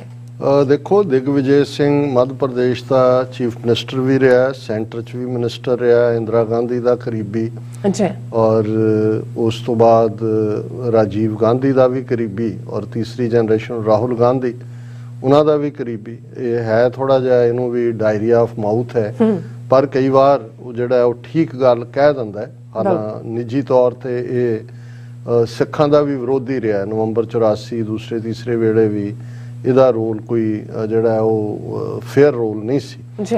ਹੁਣ ਕਿਉਂਕਿ ਰਾਹੁਲ ਗਾਂਧੀ ਨੇ ਆਪਣੀ ਭਾਰਤ ਤੋੜੋ ਕਿ ਜੋੜੋ ਜੋੜੋ, ਚਲੋ ਹੁਣ ਤੁਸੀਂ ਕਹਿੰਦੇ ਹੋ ਮੰਨ ਲੈਣੇ, ਵੈਸੇ ਭਾਰਤ ਤੋੜੋ ਜਾਂ ਛੋੜੋ, ਯਾਤਰਾ ਦਾ ਲਾਸਟ ਪੜਾ ਜੰਮੂ ਔਰ ਦੂਸਰੇ ਤੋਂ ਨਿਕਲਦੇ ਆ श्रीनगर ਵੱਲ ਤੁਰਿਆ ਹੋਇਆ। ਔਰ ਇਸ ਪੀਰੀਅਡ 'ਚ ਇਹਨੇ ਦਿਗਵਿਜੇ ਸਿੰਘ ਨੇ ਕੰਟੈਕਸਟ ਪਤਾ ਨਹੀਂ ਕੀ ਸੀਗਾ, ਕਿਉਂਕਿ ਕਸ਼ਮੀਰ 'ਚੋਂ ਜਦੋਂ ਜੰਮੂ ਕਸ਼ਮੀਰ 'ਚ ਵੜੇ ਤਾਂ ਹੁਣ ਦੇਖਣ ਵਾਲੀ ਗੱਲ ਤਾਂ ਇਹ ਹੈ ਵੀ ਅਜੇ ਤੱਕ ਰਾਹੁਲ ਗਾਂਧੀ ਨੇ ਨਾ ਤਾਂ ਇਹ ਕਿਹਾ ਵੀ ਆਰਟੀਕਲ 370 ਖਤਮ ਕਰਨਾ ਗਲਤ ਸੀ ਔਰ ਜੇ ਸਾਡੀ ਸਰਕਾਰ ਬਣੀ ਤੇ ਅਸੀਂ ਰੀਸਟੋਰ ਕਰਾਂਗੇ। ਹਾਲਾਂ ਪਤਾ ਨਹੀਂ ਮਹਿਬੂਬਾ ਮੁਫਤੀ ਨੇ ਕਿਹਨਾਂ ਹਾਲਾਤਾਂ 'ਚ ਕਿਹਾ ਜੀ ਕਿ ਇਹ ਜੈਨੂਨ ਯਤਨ ਹੈ ਭਾਰਤ ਜੋੜਨ ਦਾ। ਕੋਈ ਨਹੀਂ, ਵਿਚਾਰੇ ਐਵੇਂ ਆਸਰਾ ਹੀ ਲੱਭ ਰਹੇ ਨੇ। ਉਹੀ ਹੈ, ਕਿਸੇ ਨੇ ਹੁਣ ਨੂੰ ਰੀਸਟੋਰ ਨਹੀਂ ਕਰਨਾ ਔਰ ਉਹ ਤਾਂ ਹਿੰਦੂ ਤਵੀਆਂ ਨੂੰ ਖੁਸ਼ ਕਰਨ ਤੇ ਲੱਗਾ ਹੋਇਆ। ਹਾਲਾਂ ਦਿਗਵਿਜੇ ਸਿੰਘ ਨੇ ਇਸ ਪੀਰੀਅਡ ਦੇ ਵਿੱਚ ਇਹ ਗੱਲ ਕਹੀ ਕਿ ਇਹ ਜਿਹੜਾ ਪੁਲਵਾਮਾ ਅਟੈਕ ਸੀ ਜਿਹਦੇ ਆੜ ਦੇ ਵਿੱਚ, ਕਿਉਂਕਿ ਫੈਬਰਵਰੀ ਮੰਥ ਆ ਰਿਹਾ ਔਰ 14 ਫਰਵਰੀ ਦਾ ਦਿਨ ਸੀ ਜਿਸ ਦਿਨ ਇਹ ਵਾਕਿਆ ਔਰ ਫਿਰ ਸਰਜੀਕਲ ਸਟ੍ਰਾਈਕ ਦਾ ਡਰਾਮਾ, ਉਹਨੇ ਕਿਹਾ ਵੀ ਪਹਿਲਾਂ ਤਾਂ ਇਹਦੀ ਇਨਵੈਸਟੀਗੇਸ਼ਨ ਹੋਣੀ ਚਾਹੀਦੀ ਸੀ ਕਿ ਵੀ ਇੰਨੇ 40 ਦੇ ਕਰੀਬ ਜਵਾਨ ਔਰ ਵਿਦਆਊਟ ਕਵਰ ਕਿੱਥੇ ਕਿਵੇਂ ਭੇਜੇ ਗਏ। ਔਰ ਉਹ ਫਿਰ ਉਹਨੇ ਕਿਹਾ ਵੀ ਇਹ ਦਾਅਵਾ ਕੀਤਾ ਗਿਆ ਕਿ ਸਰਜੀਕਲ ਸਟ੍ਰਾਈਕ ਅਸੀਂ ਕਰਤਾ, ਉਹਦੇ 'ਚ ਇੰਨੇ ਹਜ਼ਾਰ ਮਾਰਤੇ ਆ, ਉਹਦਾ ਕੋਈ ਸਬੂਤ ਤਾਂ ਹੈ ਨਹੀਂ। ਔਰ ਇਹ ਖਬਰ ਵੀ ਬਣੀ no proof of surgical strikes, says Digvijay Singh, accused, और फिर उन्हें क्या they talk about surgical strikes and they have killed so many of terrorists but there is no proof। और इस दे नाल उन्हें क्या जी this whole they are ruling by peddling a bundle of lies, कि वो सब झूठ का सहारा लैके जो रूल कर रहे हैं। और इस सारे दे उत्ते जिहड़ा बीजेपी ने तो रिएक्ट करना ही सी, क्योंकि बिल्कुल असी तो उदों भी जदों ये होया असी कहा जी हुण 2019 ਦੀਆਂ ਇਲੈਕਸ਼ਨਾਂ ਇਹਦੇ ਚੋਂ ਕੱਢਣੀਆਂ ਨੇ, ਇਹੀ ਮਕਸਦ ਸੀ ਉਹਨਾਂ ਦਾ। ਪਰ ਉਹਦੇ ਚੋਂ ਕਹਿ ਰਿਹਾ ਕਿ ਵੀ ਬੀਜੇਪੀ ਨੇ ਇਸ ਦੇ ਉੱਤੇ ਬੜਾ ਸਟਰੋਂਗ ਲਾਈਨ ਲਈ ਔਰ ਉਹਨੇ ਕਿਹਾ ਜੀ India will not tolerate if they speak against armed forces. Rahul Gandhi and the Congress hate Modi but it seems they have been blinded by the hate to an extent that their dedication to the country has withered away। ਮਤਲਬ ਇਹ ਜਿਹਨੂੰ ਹੋਏ ਉਹਨੂੰ ਤੁਸੀਂ ਦੇਸ਼ ਧਰੋਹੀ ਕਹੋ, ਇਹ ਕਹਿਣਾ ਸੀ। ਔਰ ਮੈਨੂੰ ਇਹ ਸੀ ਵੀ ਦਿਗਵਿਜੇ ਸਿੰਘ ਇਸ ਲੈਵਲ ਦਾ ਬੰਦਾ ਔਰ ਜਿਹੜੀ ਉਹਨੇ ਗੱਲ ਕਹੀ ਉਹ ਗਲਤ ਨਹੀਂ ਹੈ। ਹੁਣ ਰਾਹੁਲ ਗਾਂਧੀ ਦਾ ਹਾਲ ਦੇਖ ਲਓ, ਜਿਨ੍ਹਾਂ ਤੋਂ ਆਪਣੇ ਵੀ ਕਈ ਕਰਦੇ ਨੇ ਕਿ ਜੀ ਚਲੋ ਕੋਈ ਤਾਂ ਬਦਲ ਚਾਹੀਦਾ ਹੈ, ਜੇ ਬੀਜੇਪੀ ਦੇ ਬਰਾਬਰ ਕੋਈ ਆਪੋਜੀਸ਼ਨ ਨਹੀਂ। ਹੁਣ ਰਾਹੁਲ ਇਹਦੇ ਤੇ ਕੀ ਕਹਿੰਦਾ, ਦਿਗਵਿਜੇ's remarks on surgical strikes ridiculous। Armed forces do not need to give proof, said he and the party completely disagreed with his statement। ਹੁਣ ਇਹ ਤਿੰਨ ਗੱਲਾਂ ਉਹ ਕਹਿੰਦਾ ਜੀ ਬਿਲਕੁਲ ਇਹ ਹਾਸੋਹੀਣ ਹੈ। ਫੌਜੀਆਂ ਨੂੰ ਫੌਜ ਨੂੰ ਤਾਂ ਕੋਈ ਸਬੂਤ ਦੇਣ ਦੀ ਲੋੜ ਥੋੜੀ ਹੁੰਦੀ, ਫੌਜ ਤੋਂ ਤਾਂ ਨਹੀਂ ਮੰਗਿਆ ਸਬੂਤ, ਮੰਗਿਆ ਤਾਂ ਉਹਨਾਂ ਤੋਂ ਹੈ ਜਿਨ੍ਹਾਂ ਨੇ 40 ਫੌਜੀ ਮਰਵਾਏ ਪੈਰਾਮਿਲਟਰੀ ਦੇ, ਜਿਨ੍ਹਾਂ ਨੇ ਫਿਰ ਜੋ ਹਾਰ ਉਹਦਾ ਅਭਿਨੰਦਨ ਦਾ ਹੋਇਆ, ਜੋ ਜਲੂਸ ਕਢਾਇਆ। ਬਿਲਕੁਲ। ਔਰ ਜੇ ਤੁਹਾਡਾ ਦਾਅਵਾ ਹੈ ਕਿ ਜੀ ਅਸੀਂ ਜਿਹੜਾ ਉਹ ਮਾਰ ਦਿੱਤੇ ਹਜ਼ਾਰਾਂ ਸਬੂਤ, ਦਿਗਵਿਜੇ ਨੇ ਤਾਂ ਇਹੀ ਕਿਹਾ ਨਾ, ਉਹਨੇ ਇਹ ਤਾਂ ਨਹੀਂ ਕਿਹਾ ਕਿ ਵੀ ਫੌਜ ਸਬੂਤ ਦੇ, ਉਹਨੇ ਕਿਹਾ ਜੀ ਗਵਰਨਮੈਂਟ ਨੇ ਕੋਈ ਦੱਸਿਆ ਤਾਂ ਹੈ ਦੱਸਿਆ ਨਹੀਂ ਹੈ ਕਿ ਕਿੱਥੇ ਮਾਰੇ, ਕੀ ਹੈ, ਕੋਈ ਉਹਨਾਂ ਦੀ ਸੈਟੇਲਾਈਟ ਪਿਕਚਰਸ, ਕੋਈ ਉਹਨਾਂ ਚੋਂ ਕੋਈ ਹੋਰ ਕੋਈ ਸਬੂਤ। ਪਰ ਰਾਹੁਲ ਗਾਂਧੀ ਤਾਂ ਇੱਥੋਂ ਤੱਕ ਕਹਿੰਦਾ ਕਿ ਜੀ ਮੈਂ ਵੀ ਔਰ ਮੇਰੀ ਪਾਰਟੀ ਵੀ ਅਸੀਂ ਬਿਲਕੁਲ ਇਹਦੇ ਤੋਂ ਡਿਸਐਗਰੀ ਕਰਦੇ ਹਾਂ। There are people who will say ridiculous things during conversation. I am sorry to say, so about a senior leader, he said a ridiculous thing. Gandhi to ਕਹਿੰਦਾ ਜੀ ਕਈ ਵਾਰ ਸਿਆਣੇ ਬੰਦੇ ਵੀ ਇਹ ਕਰਦੇ ਨੇ, ਮੈਂ ਮਾਫੀ ਚਾਹੁੰਦਾ, ਮੈਂ ਇਹ ਫਲਾਣਾ ਹੋ ਗਿਆ। We have full trust in our army. If army performs any task, there is no need to give any proof. ਹੱਦ ਹੋ ਗਈ। ਨਾਲੇ ਆਰਮੀ ਦੀ ਟਾਸਕ ਨਹੀਂ ਤਾਂ 에ਅਰ ਫੋਰਸ ਕਹਿੰਦੇ ਨੇ ਵੀ ਅਸੀਂ ਬਾਲਾਕੋਟ ਜਾ ਕੇ ਮਾਰਤੇ, ਹਾਲਾਂਕਿ ਸਾਹਮਣੇ ਆਇਆ ਕਿ 2 ਦਰਖਤ ਸ਼ਹੀਦ ਕੀਤੇ, ਇੱਕ ਕਾਂ ਮਾਰਿਆ, ਔਰ ਇਹ ਉਹਨਾਂ ਦੀ ਪ੍ਰਾਪਤੀ ਹੈ। ਔਰ ਇਸ ਸਾਰੇ ਤੋਂ ਤੁਸੀਂ ਅੰਦਾਜ਼ਾ ਲਾ ਲਓ ਵੀ ਕਿਸ ਕਦਰ ਹਿੰਦੂਤਵਾ ਦਾ ਏਜੰਡਾ ਇਹ ਵੀ ਜਿਹੜਾ ਪ੍ਰਮੋਟ ਹੀ ਕਰ ਰਹੇ ਨੇ। ਬਿਲਕੁਲ। ਕੇਜਰੀਵਾਲ ਤਾਂ ਆਲਰੇਡੀ ਹਨੂਮਾਨ ਦਾ ਚੇਲਾ ਵੀ ਹੈ ਔਰ ਦੂਜਾ ਵੀ ਹੈ। ਔਰ ਤੁਸੀਂ ਇਹ ਦੇਖੋਗੇ ਕਿ ਈਵਨ ਕੇਜਰੀਵਾਲ ਨੇ ਵੀ, ਜਾਂ ਭਗਵੰਤ ਮਾਨ ਦਾ ਜਾਂ ਦੂਜਾ ਜੋ ਗੁਜਰਾਤ 'ਚ ਮੋਦੀ ਦਾ ਰੋਲ ਹੈ, ਇਹਦੇ ਤੇ ਤੁਹਾਨੂੰ ਕੋਈ ਉਹਨਾਂ ਦੀ ਸਟੇਟਮੈਂਟ ਨਜ਼ਰ ਨਹੀਂ ਆਈ BBC ਦੀ ਡਾਕੂਮੈਂਟਰੀ ਦੇ ਉੱਤੇ ਕਿ ਭਾਈ ਤੁਸੀਂ ਬੈਨ ਲਾ ਰਹੇ ਹੋ YouTube ਤੇ, Facebook ਤੇ, Twitter ਤੇ। ਜੇ ਸਟੂਡੈਂਟ ਆਪਣੇ ਤੌਰ ਤੇ ਦੇਖਣਾ ਚਾਹੁੰਦੇ ਨੇ, ਤੁਸੀਂ ਉੱਥੇ ਜਾ ਕੇ ਅਟੈਕ ਕਰ ਰਹੇ ਹੋ। ਇਹ ਆਪਣੇ ਆਪ ਸ਼ੋ ਕਰਦਾ ਹੈ ਵੀ BJP ਹੋਏ, ਕਾਂਗਰਸ ਹੋਏ, ਆਮ ਆਦਮੀ ਪਾਰਟੀ ਹੋਏ, ਸਾਰੇ ABC ਟੀਮਾਂ ਹਿੰਦੂਤਵਾ ਦਾ ਏਜੰਡਾ ਅੱਗੇ ਤੋਰ ਰਹੀਆਂ ਨੇ। ਔਰ ਜਿਵੇਂ ਅਸੀਂ ਸ੍ਰੀ ਰਾਗ ਮਹੱਲਾ ਚੌਥਾ ਵਣਜਾਰਾ ਇਸ ਸ਼ਬਦ ਨੂੰ ਵਿਚਾਰ ਰਹੇ ਹਾਂ, 4 ਪਦੇ ਇਸ ਤੇ ਅਸੀਂ ਵਿਚਾਰ ਚੁੱਕੇ ਹਾਂ, 5ਵਾਂ ਅਸੀਂ ਅੱਜ ਵਿਚਾਰਾਂਗੇ। ਘਟ ਘਟ ਰਮਈਆ ਮਨ ਵਸੈ, ਕਿਉਂ ਪਾਈਐ ਕਿਤ ਪਤ, ਗੁਰ ਪੂਰਾ ਸਤਿਗੁਰ ਭੇਟੀਐ, ਹਰ ਆਏ ਵਸੈ ਮਨ ਚਿਤ, ਮੈਂ ਧਰ ਨਾਮ ਆਧਾਰ ਹੈ, ਹਰ ਨਾਮੈ ਤੇ ਗਤ ਮਿਤ, ਮੈਂ ਹਰ ਹਰ ਨਾਮ ਵਿਸਾਹੋ ਹੈ, ਹਰ ਨਾਮੇ ਹੀ ਜਤ ਪਤ, ਜਨ ਨਾਨਕ ਨਾਮ ਧਿਆਇਆ, ਰੰਗ ਰਤੜਾ ਹਰ ਰੰਗ ਰਤ, ਹਰ ਧਿਆਵੋ ਹਰ ਪ੍ਰਭ ਸਤ, ਗੁਰ ਬਚਨੀ ਹਰ ਪ੍ਰਭ ਜਾਣਿਆ, ਸਭ ਹਰ ਪ੍ਰਭ ਤੇ ਉਤਪਤ। ਰਹਾਉ ਦੀ ਤੁਕ ਨੂੰ, ਕਿਉਂਕਿ ਜਿਵੇਂ ਅਸੀਂ ਪਹਿਲਾਂ ਵੀ ਕਿਹਾ ਸੀ ਵੀ ਇਸ ਸ਼ਬਦ ਦੇ ਵਿੱਚ ਜਿਹੜੇ ਨੇ ਮਲਟੀਪਲ ਆਈਡੀਆਜ਼ ਰਹਾਉ ਦੇ ਥੱਲੇ ਨੇ, ਔਰ ਯੂਜਲੀ ਸ਼ਬਦ ਦਾ ਇੱਕ ਰਹਾਉ ਹੁੰਦਾ ਜਿਹਦੇ ਦੁਆਲੇ ਸ਼ਬਦ ਘੁੰਮਦਾ, ਔਰ ਇਸ ਦੇ ਵਿੱਚ ਜਿਹੜੇ ਅੱਡ-ਅੱਡ ਰਹਾਉ ਨੇ ਉਸ ਥਾਟ ਨੂੰ ਜਿਹੜਾ ਅੱਗੇ ਤੋਰਦੇ ਨੇ। ਔਰ ਇਸ ਦਾ ਰਹਾਉ ਹੈ ਹਰ ਧਿਆਵੋ ਹਰ ਪ੍ਰਭ ਸਤ, ਕਿ ਹੇ ਭਾਈ ਜਨੋ, ਹੇ ਦੁਨੀਆ ਦੇ ਲੋਕੋ, ਉਸ ਵਾਹਿਗੁਰੂ ਨੂੰ ਯਾਦ ਕਰੋ। ਉਹ ਵਾਹਿਗੁਰੂ ਹੀ ਅਲਟੀਮੇਟ ਟਰੂਥ ਹੈ, ਸੱਚ ਹੈ। ਗੁਰ ਬਚਨੀ ਹਰ ਪ੍ਰਭ ਜਾਣਿਆ, ਸਭ ਹਰ ਪ੍ਰਭ ਤੇ ਉਤਪਤ, ਕਿ ਗੁਰੂ ਦੇ ਉੱਤੇ ਆਮਨਾ ਕਰਕੇ, ਗੁਰੂ ਦੇ ਉੱਤੇ ਵਿਸ਼ਵਾਸ ਕਰਕੇ, ਗੁਰੂ ਵੱਲ ਮੁਖ ਕਰਕੇ, ਗੁਰਮੁਖ ਬਣ ਕੇ ਉਸ ਵਾਹਿਗੁਰੂ ਨੂੰ ਜਾਣਿਆ ਜਾ ਸਕਦਾ ਹੈ। ਕਿਉਂਕਿ ਜੋ ਕੁਝ ਵੀ ਇਹ ਪੈਦਾ ਹੈ, ਜੋ ਅਸੀਂ ਦੇਖ ਰਹੇ ਹਾਂ, ਜਿਹਨੇ ਅਲਟੀਮੇਟਲੀ ਵਿਸਰ ਜਾਣਾ ਹੈ, ਜਿਸ ਨੇ ਵਿਨਸ ਜਾਣਾ ਹੈ, ਸਭ ਹਰ ਪ੍ਰਭ ਤੇ ਉਤਪਤ ਹੁੰਦਾ ਕ੍ਰੀਏਸ਼ਨ, ਕਿ ਜਿਹੜੀ ਸਾਰੀ ਕ੍ਰੀਏਸ਼ਨ ਹੈ ਇਹ ਵਾਹਿਗੁਰੂ ਦੀ ਕੀਤੀ ਹੋਈ ਹੈ। ਔਰ ਇਸ ਥਾਟ ਦੇ ਉੱਤੇ ਕਿ ਘਟ ਘਟ ਰਮਈਆ ਮਨ ਵਸੈ, ਕਿਉਂ ਪਾਈਐ ਕਿਤ ਪਤ, ਕਿ ਉਹ ਵਾਹਿਗੁਰੂ ਹਰ ਇੱਕ ਦੇ ਹਿਰਦੇ ਦੇ ਵਿੱਚ ਵਸਦਾ ਹੈ, ਔਰ ਕਿਵੇਂ ਉਸ ਨੂੰ ਹਾਸਲ ਕੀਤਾ ਜਾ ਸਕਦਾ। ਇਹ ਸਵਾਲ ਹੈ ਕਿ ਉਹ ਹਰ ਇੱਕ ਦੇ ਘਟ ਘਟ ਕੇ ਅੰਤਰ ਕੀ ਜਾਣਤ, ਕਿਉਂਕਿ ਹਰ ਘਟ ਚੋਂ ਵਸਦਾ ਹੈ, ਇਸ ਲਈ ਅੰਦਰ ਦੀਆਂ ਜਾਣਦਾ ਹੈ। ਕਿਵੇਂ ਉਸ ਵਾਹਿਗੁਰੂ ਨੂੰ ਜਿਹੜਾ ਹਰ ਹਿਰਦੇ ਦੇ ਵਿੱਚ ਵਸਦਾ ਹੈ, ਔਰ ਰਮਈਆ ਸੋਹਣਾ ਵਾਹਿਗੁਰੂ, ਜਿਹਨੂੰ ਜਦੋਂ ਤੁਸੀਂ ਖੂਬਸੂਰਤੀ ਲਫ਼ਜ਼ ਇਸਤੇਮਾਲ ਕਰਦੇ ਹੋ, ਇਵੇਂ ਹੀ ਹੈ ਮੇਰੇ ਰਾਮਈਆ, ਮੇਰੇ ਸੋਹਣੇ ਵਾਹਿਗੁਰੂ। ਘਟ ਘਟ ਰਮਈਆ ਮਨ ਵਸੈ, ਕਿਉਂ ਪਾਈਐ ਕਿਤ ਪਤ, ਕਿਹੜੇ ਤਰੀਕੇ ਨਾਲ ਉਸ ਸੋਹਣੇ ਵਾਹਿਗੁਰੂ ਨੂੰ ਹਾਸਲ ਕੀਤਾ ਜਾ ਸਕਦਾ ਹੈ, ਪ੍ਰਾਪਤ ਕੀਤਾ ਜਾ ਸਕਦਾ ਹੈ। ਗੁਰ ਪੂਰਾ ਸਤਿਗੁਰ ਭੇਟੀਐ, ਹਰ ਆਏ ਵਸੈ ਮਨ ਚਿਤ। ਪਹਿਲੀ ਤੁਕ ਦੇ ਵਿੱਚ ਸਵਾਲ ਹੈ ਉਸ ਹਰ ਦਿਲ ਚ ਵਸਣ ਵਾਲੇ ਵਾਹਿਗੁਰੂ ਨੂੰ ਕਿਵੇਂ ਪਾਇਆ ਜਾ ਸਕਦਾ ਹੈ। ਗੁਰ ਪੂਰਾ ਸਤਿਗੁਰ ਭੇਟੀਐ, ਕਿ ਜਦੋਂ ਪੂਰੇ ਸਤਿਗੁਰ ਦੇ ਨਾਲ ਮੇਲ ਹੁੰਦਾ ਹੈ, ਮਿਲਾਪ ਹੁੰਦਾ ਹੈ, ਸਤਿਗੁਰੂ ਮਿਲਦਾ ਹੈ, ਹਰ ਆਏ ਵਸੈ ਮਨ ਚਿਤ। ਫਿਰ ਵਾਹਿਗੁਰੂ ਆ ਕੇ ਚਿੱਤ ਦੇ ਵਿੱਚ ਨਿਵਾਸ ਕਰਦਾ ਹੈ। ਮੈਂ ਧਰ ਨਾਮ ਆਧਾਰ ਹੈ, ਹਰ ਨਾਮੈ ਤੇ ਗਤ ਮਤ। ਕਿ ਮੈਨੂੰ ਜੇ ਕੋਈ ਆਧਾਰ ਹੁੰਦਾ ਬੇਸ, ਕਿ ਜੇ ਕਿਸੇ ਚੀਜ਼ ਦਾ ਮੈਨੂੰ ਮੇਰਾ ਆਧਾਰ ਹੈ, ਮੇਰੀ ਸਪੋਰਟ ਹੈ, ਤੇ ਉਹ ਵਾਹਿਗੁਰੂ ਦਾ ਨਾਮ ਹੈ। ਔਰ ਵਾਹਿਗੁਰੂ ਦੇ ਨਾਲ ਹੀ ਮੇਰਾ ਸਭ ਕੁਝ ਜੁੜਿਆ ਹੋਇਆ ਹੈ, ਗਤ ਮਤ, ਮੇਰੀ ਅਕਲ ਵੀ, ਮੇਰਾ ਵਜੂਦ ਵੀ। ਮੈਂ ਹਰ ਹਰ ਨਾਮ ਵਿਸਾਹੋ ਹੈ, ਹਰ ਨਾਮੇ ਹੀ ਜਤ ਪਤ। ਕਿ ਮੇਰੀ ਜ਼ਾਤ, ਮੇਰੀ ਗੋਤ, ਮੇਰਾ ਆਨਰ ਸਾਰਾ ਕੁਝ ਹੀ ਵਾਹਿਗੁਰੂ ਹੈ। ਕਿਉਂਕਿ ਮੈਨੂੰ ਜੇ ਕਿਸੇ ਚੀਜ਼ ਤੇ ਵਿਸ਼ਵਾਸ ਹੈ, ਵਿਸਾਹ ਹੁੰਦਾ, ਭਰੋਸਾ ਹੈ, ਤੇ ਉਹ ਵਾਹਿਗੁਰੂ ਹੈ। ਜਨ ਨਾਨਕ ਨਾਮ ਧਿਆਇਆ, ਰੰਗ ਰਤੜਾ ਹਰ ਰੰਗ ਰਤ। ਚੌਥੇ ਨਾਨਕ ਗੁਰੂ ਰਾਮਦਾਸ ਪਾਤਸ਼ਾਹ ਫਰਮਾਉਂਦੇ ਨੇ ਕਿ ਜਨ ਬਣ ਕੇ ਮੈਂ ਉਸ ਵਾਹਿਗੁਰੂ ਦੇ ਨਾਮ ਨੂੰ ਧਿਆਇਆ, ਉਸ ਦੇ ਵਿੱਚ ਆਪਣਾ ਆਪ ਜੁੜਿਆ, ਤੇ ਉਸ ਵਾਹਿਗੁਰੂ ਨੇ ਆਪਣੇ ਰੰਗ ਵਿੱਚ ਮੈਨੂੰ ਰੰਗ ਦਿੱਤਾ ਹੈ। ਰੰਗ ਰਤੜਾ ਹਰ ਰੰਗ ਰਤ। ਉਸ ਰਤ ਵਰਗਾ ਰੰਗ ਰਤ ਹੁੰਦਾ ਕ੍ਰਿਮਜ਼ਨ ਰੰਗ ਹੁੰਦਾ ਜਦੋਂ ਸੂਰਜ ਡੁੱਬ ਰਿਹਾ ਹੁੰਦਾ ਹੈ ਸ਼ਾਮ ਨੂੰ, ਔਰ ਜਿਹੜੀ ਲਾਲੀ ਹੁੰਦੀ ਆ ਉਹ ਐਗਜ਼ੈਕਟ ਕ੍ਰਿਮਜ਼ਨ ਰੰਗ ਹੁੰਦਾ ਹੈ।